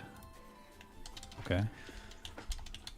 I know with Bruno for sure, anytime you knock out, or not anytime I should say, most of the time when you knock out his Steelix with a physical move, his Hitmonchan's first move will typically be counter. I have noticed that. Yeah. Okay. Yeah, I'm off here grabbing the leftovers again. I'm just turning around and heading back. It's just such a habit. Actually, no, I'm going to continue along. I'm going to grab the leftovers, even if I'm not going to use them, because I want that rare candy. Oh, that Blastoise is just beating you up, eh? Yeah, it's the combo of the Blastoise, the Heracross followed by Blastoise followed by Tyranitar. The Sandstorm that gets set up chips away at me just enough to let the Arcanine KO with extreme speed after. Yep, it's so nasty. Like the combo is pretty brutal. Yep. There are like a couple ways that I can think of playing around it, but I'm not sure what the best one is right now. I just know that if I get hit by a Rock Tomb, I think I lose, because I then don't outspeed the Blastoise. That's, yeah. I would definitely be fishing. Okay. Well, I mean, that's what I was fishing for last run. I just didn't get it. Yeah. And like setting up substitute feels bad too, because you're just gambling that either the Blastoise or the Heracross misses. Yeah. Like now I have 2 little health, so Yeah. Is it like the Heracross and the Blastoise both need to miss in a row, which does not feel like good. Oh shoot. Belly drum, where are you at? Okay. Exactly. Where's my belly drum? Switch my brain off and just belly drum through the game. This is silly, but okay. So, turn 1, Rock Tomb miss. Turn 2, counter. Happening? So I can get substitute plus Sword Stance. Why are these rockets not active? Did I not talk to Celio? Something. Talk to Celio or National Dex. I could have sworn I talked to Oak, but I didn't talk to Oak. I did talk to Oak, but my Dex didn't have the count, so I left the lab, updated my Pokedex. Yeah, you know how I. Oh gosh, oh my gosh. Executor, what was that, buddy? That I didn't realize that thing had like good moves. In Gen 1, it does not have good moves. Psychic, Egg Bomb, Hypnosis, or Sleep Powder, and something else, I think. But yes, you were saying? I just had a painful loss. Oh yeah, I see it. And there's the overheat. Brutal. Don't want to do it. All right. There are 2 different options.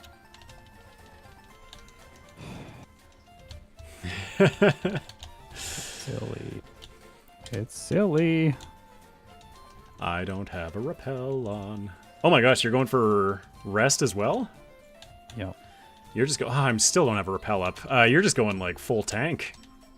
Or like full like setup and hope. Setup and hope, yeah. Oh, now I got these guys.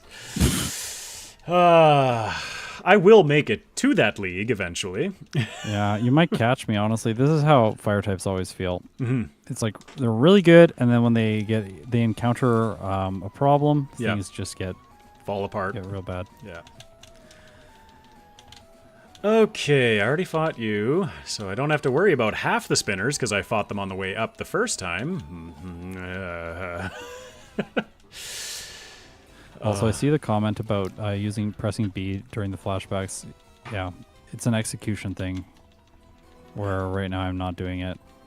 It took a long time for me to get in the habit, so I think you have a turbo function set up as well, yes? Yeah, I do. It just like, I'm scared of like pressing B before getting into the save file. Fair enough. So like there, I pressed B when going into the save file. So like I Right. backed out and then went back in, and it just like looks ugly, and I waste time. Yeah. So that's like why I struggle to do it. If I could just like spam mate, it feels easier.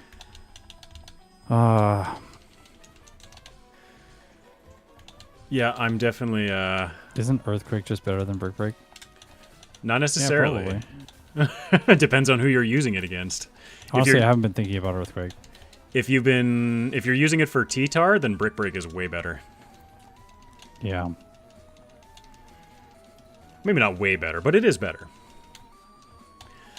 Oh, Rainbow Pass. I'm not gonna go get Swords Dance quite yet. We are gonna go to Earthquake. Yeah, Brick Break can hit Aerodactyl neutral. Earthquake cannot hit at all. Yeah. Yeah, but you can teach Earthquake after, so Yeah. like, yeah, it's better for the Blastoise because it does more damage, but it also does more damage to the Arcanine. Mm-hmm. Yeah, the Arcanine is a problem. Typically, though, I find it's the stop hitting Arcanine. Where's my repel? There it is. I find that the Arcanine, like, it's extreme speed or bust because he's such a pain. Yeah. Or can be, I should say. We're slowly getting towards the final move. I think Earthquake is definitely it. Also, this reset counter. I'm at 41, so Brutal. you're still doing better than me. I don't know. Like, yeah, it's both not. We've both got a lot. Yeah. Yeah, I would definitely say that this stream I was far less focused on play and more on like the conversation. Yeah. That's what I need. That's what I need. Yes. Oh, no, not cut. Dig, Come on. please. Come on. Counter. I saw the counter. That's good news. Ah, Oh no, what happened? the pain. So +4 Earthquake does not one shot the Oh no. Blastoise. That's painful. Lives it. Yeah. So now it's like, do you add that extra like set or turn of like setup and risk it, or like all that matters is we have fun. Ooh, excuse me, exactly. Yeah, but Sunny Day Flamethrower is not possible. Because like I unlearned Sunny Day and I don't think there's another TM to obtain, so No. I can't go back and do that in this run. Charizard. We could do that in a secondary run, but Charizard doesn't learn Sunny Day naturally, does he? No. please. Please. Just I don't think it gets Sunny Day naturally, no, so I don't No. think we can move reminder that. Yeah. No, I don't have a rare candy. Use them all before Lorelei. Okay, well, The first yes. Lorelei. Yeah.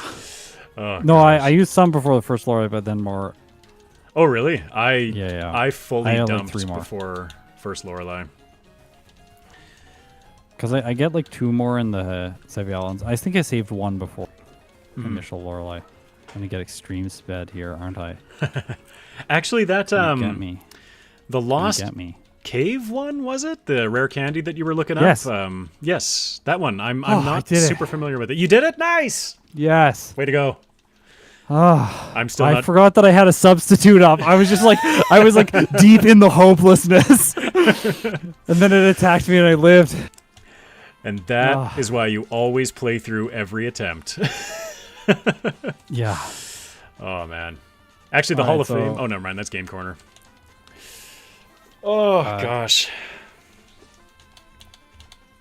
Not bad though. Like, Yeah. still under 2 hours and it's a second league. So, Your timer's still going? yeah. I know I can't stop it. Oh, gotcha. Has a mind of its own. Yeah. The timer is automated. If it does not do what I want, then the timer just will not do what I want. I guess I can press the toggle button. I don't know if that pauses my software. It does too. Yeah. The complications of automation, right? Where it's like everything is easier, but it's also more complicated. Yeah. My timer Well, stopped. I really wanna- Whoops. I really want to get replays working. That's another thing. Like we were talking earlier about things that like problems we're trying to solve currently, and like the current problem that I'm focusing a decent amount of my time and effort on is how to get replay files for every game that I'm playing on the channel. So essentially just like an input replay that can recreate the exact RNG at any moment within the game. So if I want to recreate the exact run and refilm it with like changes to the overlay and that stuff, that'll be possible. Makes remastering older videos possible, makes streaming in a lower frame rate and then upping the frame rate for post-production possible. Oh my gosh. And then also just like fixing a bunch of production glitches that happen when you first film and you recognize like, oh, double slap has the wrong move icon, which is something that I noticed during this playthrough. Whoops. Yeah. Sorry. No. Yeah. I had something to add there, but now I can't remember it, so. Typical day. Yeah. Definitely, like, we've been streaming for, like, what, approaching 4.5 hours? I think it's like 4 hours or something, yeah. We met up for a call beforehand just to make sure we had our ducks in a row, so, like, I'm getting a little tired. I'm getting a little hungry. I know, right? Like, it's always the case, and, like, this has been the case since I was, like, a little kid, where it's just, like, you're in it, right? And you're like, no, I'm just gonna keep playing. I want to keep going. And then, like, as an adult, you hit that point where it's like, oh, wait, there are limits. My wife was in it last night like that. Like, she's playing Baldur's Gate, and she was playing the very last battle. Yeah. She's like just before dinner, she's like, I think I'm like feeling kind of sleep deprived lately. Like, I need to like get more rest. Blah, blah, blah. I'm like, yeah, it's a great idea. Like, I support you in that. She's like, I'm gonna go to bed early tonight. I'm like, great. Mm-hmm. So then she's playing the Baldur's Gate battle, and I look down. It's like way past our bedtime. Like, hey, like it's probably bedtime. She's like, no, I have to finish this. Yeah. Just one more. Oh, like we joked about it back when it was like the Minecraft days. It was always just one more block. Mm-hmm. All of a sudden, it's 5 in the morning. Yeah. Yeah. I feel like that with coding. Sometime I'm like, I can solve this problem. Like, I just gotta try one more thing, and then I'll get the breakthrough I need. And then you try one more thing, and it's like, no. But I have this other idea. Like, I'll just try that, then I'll fix it. And it's like 6 hours later. It's like 2 in the morning, and the bug is still there. You're just like, I can't. But like, I have to, but I can't. Yeah. Yeah, I get that. There's been many moments over the last year.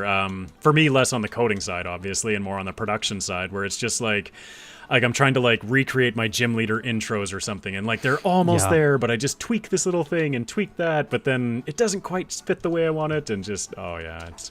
I like your gym leader intros. I do too. They look really good. Thank you. Yeah. I really enjoy the new ones. Yeah, those are always fun to make. I gotta redo the ones for my Gen 3 remakes. They're not very good. Since I'm clearly not winning this race, I'm gonna divert because I do not have aerial ace. I'm gonna divert and get more experience along the way because I need that. Oh no. I'm gonna divert to Rock Tunnel to pick up Rock Slide. Rock Slide, yeah. Rock Slide is almost like I wonder if it would almost be better to just go and get it before the second league rather than trying to take it along throughout the first playthrough. Mm-hmm. Because it seems like once you get Sword Stance, Rock Slide, like the usefulness of Rock Slide is going to increase. Oh yeah, hugely. Yeah, especially for Lance. Yeah, definitely. All right. I have Substitute, I have Sword Stance, I have Rock Slide, I have Brick Break TMs. Let's beat up a league. Let's do it. I'm ready. Hopefully with a bit more, competence than the first one. The true speedrun we have to do is fly to every city on 4 times game speed. Exclusively on 4 times game speed. Exclusively, yeah. You can't alter do not alter. That's against the rules. Go toggle. Fly to every city. First person to do it wins. So bonus content post stream, is that what we're doing? We're just yeah. We'll do the fly to every city challenge. I was having a debate with Snowy the other day about which game is it harder to fly in. Yeah. Because in Gen 1 and 2, you just hit hit up and down, and it just goes to the next city, which is really, really convenient. But then in starting in Gen 3, they made this nice little thing that you can cursor that goes around onto all the youth space just so that you can miss. And they also made it move really quickly, which is great if you're playing on 1 times game speed. But wow, that Lorelei was ridiculously easy. I'm jealous of that. Yeah. Hi. Well done. I love Sword Dance. Yeah. I was just thinking if I wanted what I wanted to do with Bruno here. Hitmonchan? I do not. It's like pretty clear to me in like just seeing that fight, like the fact that you kept Flamethrower for the Steelix. Mm-hmm. At least it's not Rock Tomb. Come on. Thank you. Blaze. Blaze. Thank you, Blaze. Yeah, Blaze is good. There we go. Sweet. Don't worry. If I was narrating that, I would say, huh, I guess I got a better damage roll right now. What do I got for PP? 12? I'm going straight into Agatha. I was like, Flamethrower might not one-shot everything, but we're having fun. Let's test it. oh my gosh, it's the man mode. Yeah! Just like, red bar it. Now you can do I'm it. a man. A man. Okay, you're going to finish slightly higher level than I am. Like maybe 81. 82. I was, what, 79? No, 80. What makes a man is it entering battle at 17 hit points. No, I need time I think to so. adapt. It truly is. Look at that. You did, great choice, actually. Very See, I never would curious. have done that. I would have I been don't too even scared. need it. Don't even need it. I was thinking if Rock Slide really was the choice here, if Brick Break would have been better, but I still am not out of the weeds yet. I still have the champion. Yeah. This fight actually, with Substitute, if you have Substitute in a setup move, I just realized that this You fight win. is trivial. It's you it's just win. free. Yep. Yeah. Yep. That's interesting. The only I lose guess condition if you're is a if ground Gyarados. Yes. Yeah. If you're a ground then type. the Gyarados probably does something other than Thunder Wave. Yeah. If he does though, like typically he'll go for 2 to 3 turns of Dragon Dance before he'll actually start hitting you. So I have interesting. found that. But Interesting. once he starts hitting you, he hurts a lot. Yeah. Yeah. Now is time. Brick Break. Executor is my only concern because I don't have a super effective move. That should be fine with setup. I'm going to commit to this decision and not regret it at all, right? I don't think you'll regret it. I saved an elixir. I knew I saved an elixir. There it is. And I'm keeping the leftovers off just because, you know. I don't think you need a flamethrower for the champion. It doesn't seem like it feels like solves any niche. Mm-hmm. No. Did I want flamethrower? No, it's because I wanted aerial ace. It's because I would have aerial ace to get rid of Heracross normally. Yeah, but yeah. I messed that up. Okay, well, Oh, let's I guess, just yeah. fish. Well, yeah, fish for the Heracross. I should not have deleted flamethrower. That thing that I said that I wasn't going to regret like 30 seconds It's later. like you immediately regret it, and then I'm just like, I'm totally wrong. Do you have Earthquake? I do. Okay. Does Brick Break one shot? No, there's no way. Bug resists, so. Bug does not resist. About Rock Slide. Oh, Rock Slide is neutral. Rock Slide is neutral, but no, there's no way it one-shots. Not a chance. Oh, what? That's so little damage. That was But Brick you can Break. get lucky. You can get lucky like me. Like my whole strat here was just get lucky. That does nothing. Substitute, hope it misses, then attack after Sword Stance. It's like really silly strat. What's your speed? Yeah.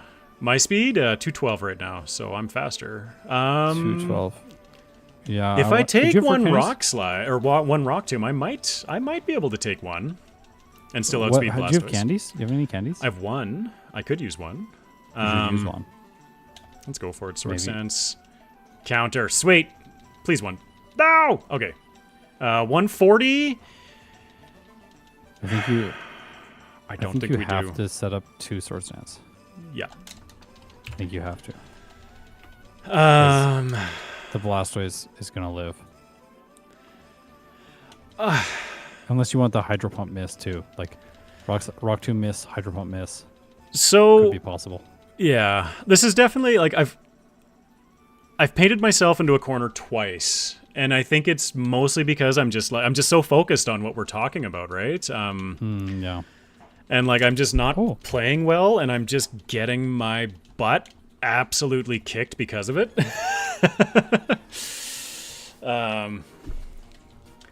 I should not have deleted Flamethrower. I was saving it specifically for this reason, and then I deleted it right before the fight. Like, that was a dumb move on my part. There's no way we survive a Rock Tomb. And Aerial Ace is gone, right? Aerial Ace is gone.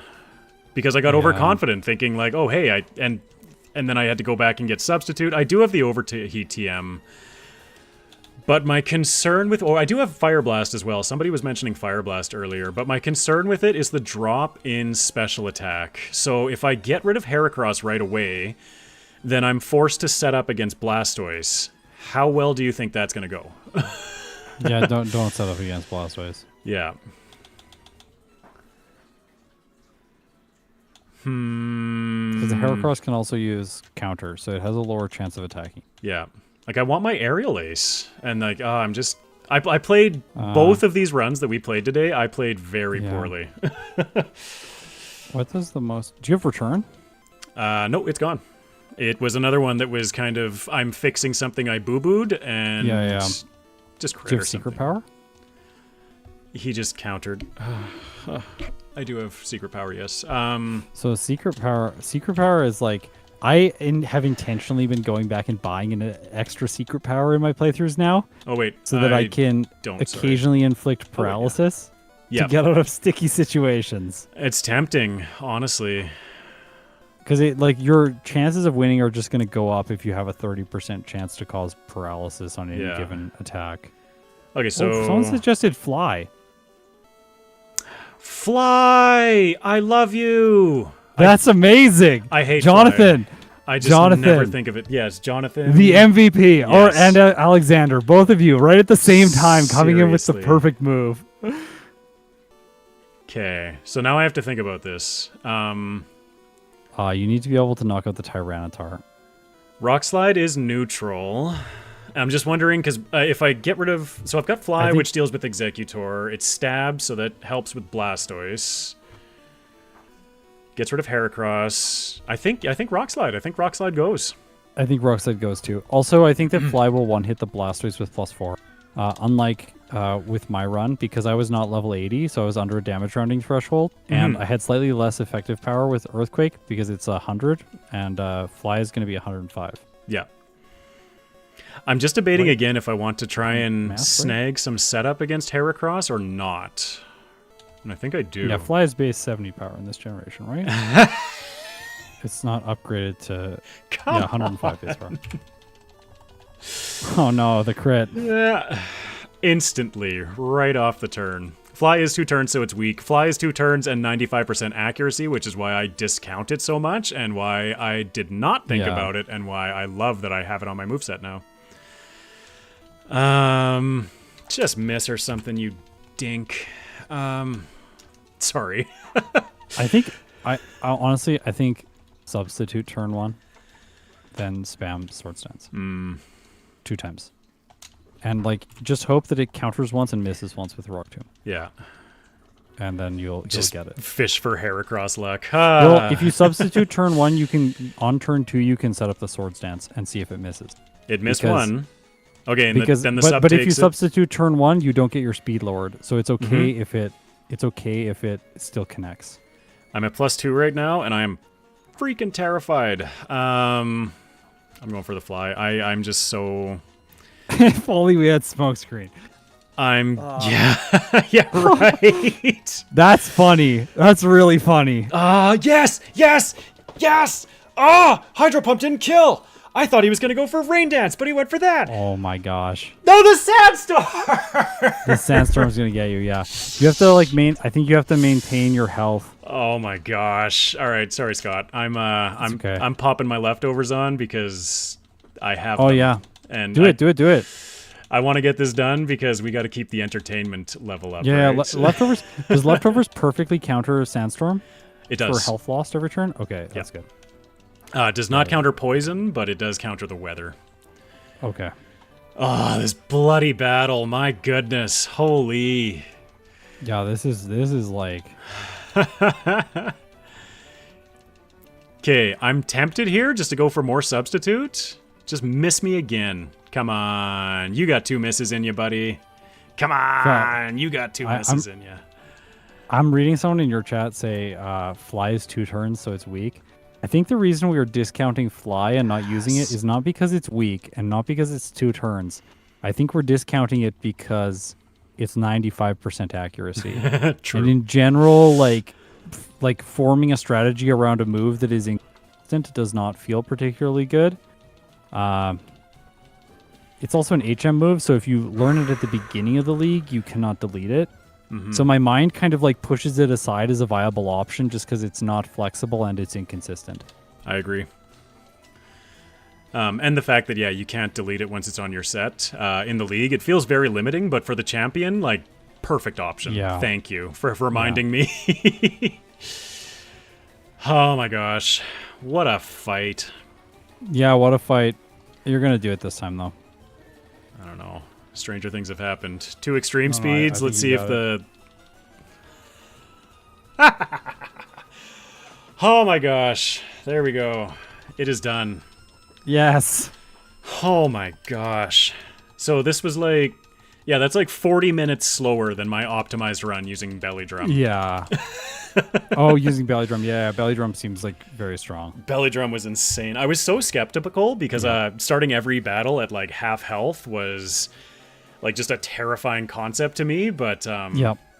but gosh, like Charizard with the speed that we have, we ripped through. Oh my gosh. Yeah. Anyway, 2 victories for Scott. I need to go rethink why I became a content creator. No.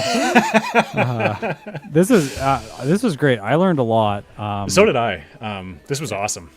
Yeah, it was really, really, really fun. I especially the one thing, the nugget that's sticking in my mind right now is this idea that this path in Koga's gym. Mm-hmm.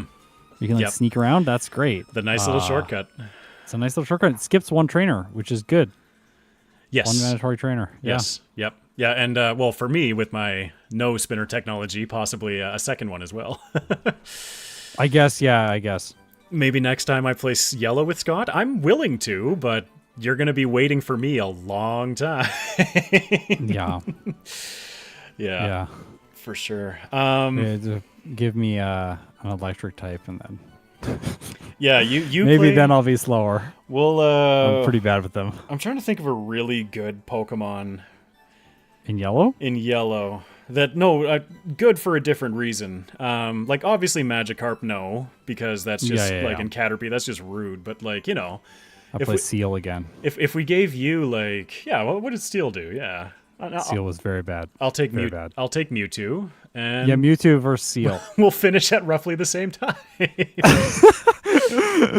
Mewtwo versus Seal. The ultimate showdown. Yep, exactly. Yeah. Well, good game, Scott. This was awesome. Yeah, this was really fun. Thank you so much for doing this with me. So much fun. Definitely. We will have to do this again at some point.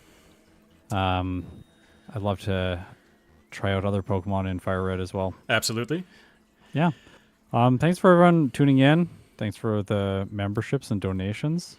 Yeah, and also happy birthday. Was it Maria? Maria, yes. If she is miraculously still awake, because I know it's getting pretty late for them in the EU, happy birthday. Or I guess it's past your birthday now, so, happy belated. But yes. All right, I guess that's it. So I think so. Made this for everyone. You're incredible. I'll see you in the next one. And for my side, if you enjoyed what you saw, make sure to leave a like, comment, subscribe, both channels. If you enjoyed what you saw, tons of fun. Loved running with you, Scott. Learned a lot. Had a lot of fun discussing everything with you. I have another video coming up on Friday. I'm premiering a solo run of Chimchar in a Chimchar line. So we are evolving into that beautiful little ape-man. In Soul Silver. So I will see you Friday or next time. Thanks again that'll be a fun one. Thanks again to Scott and everybody for being here. This was amazing. So good. See y'all next time. See you next time.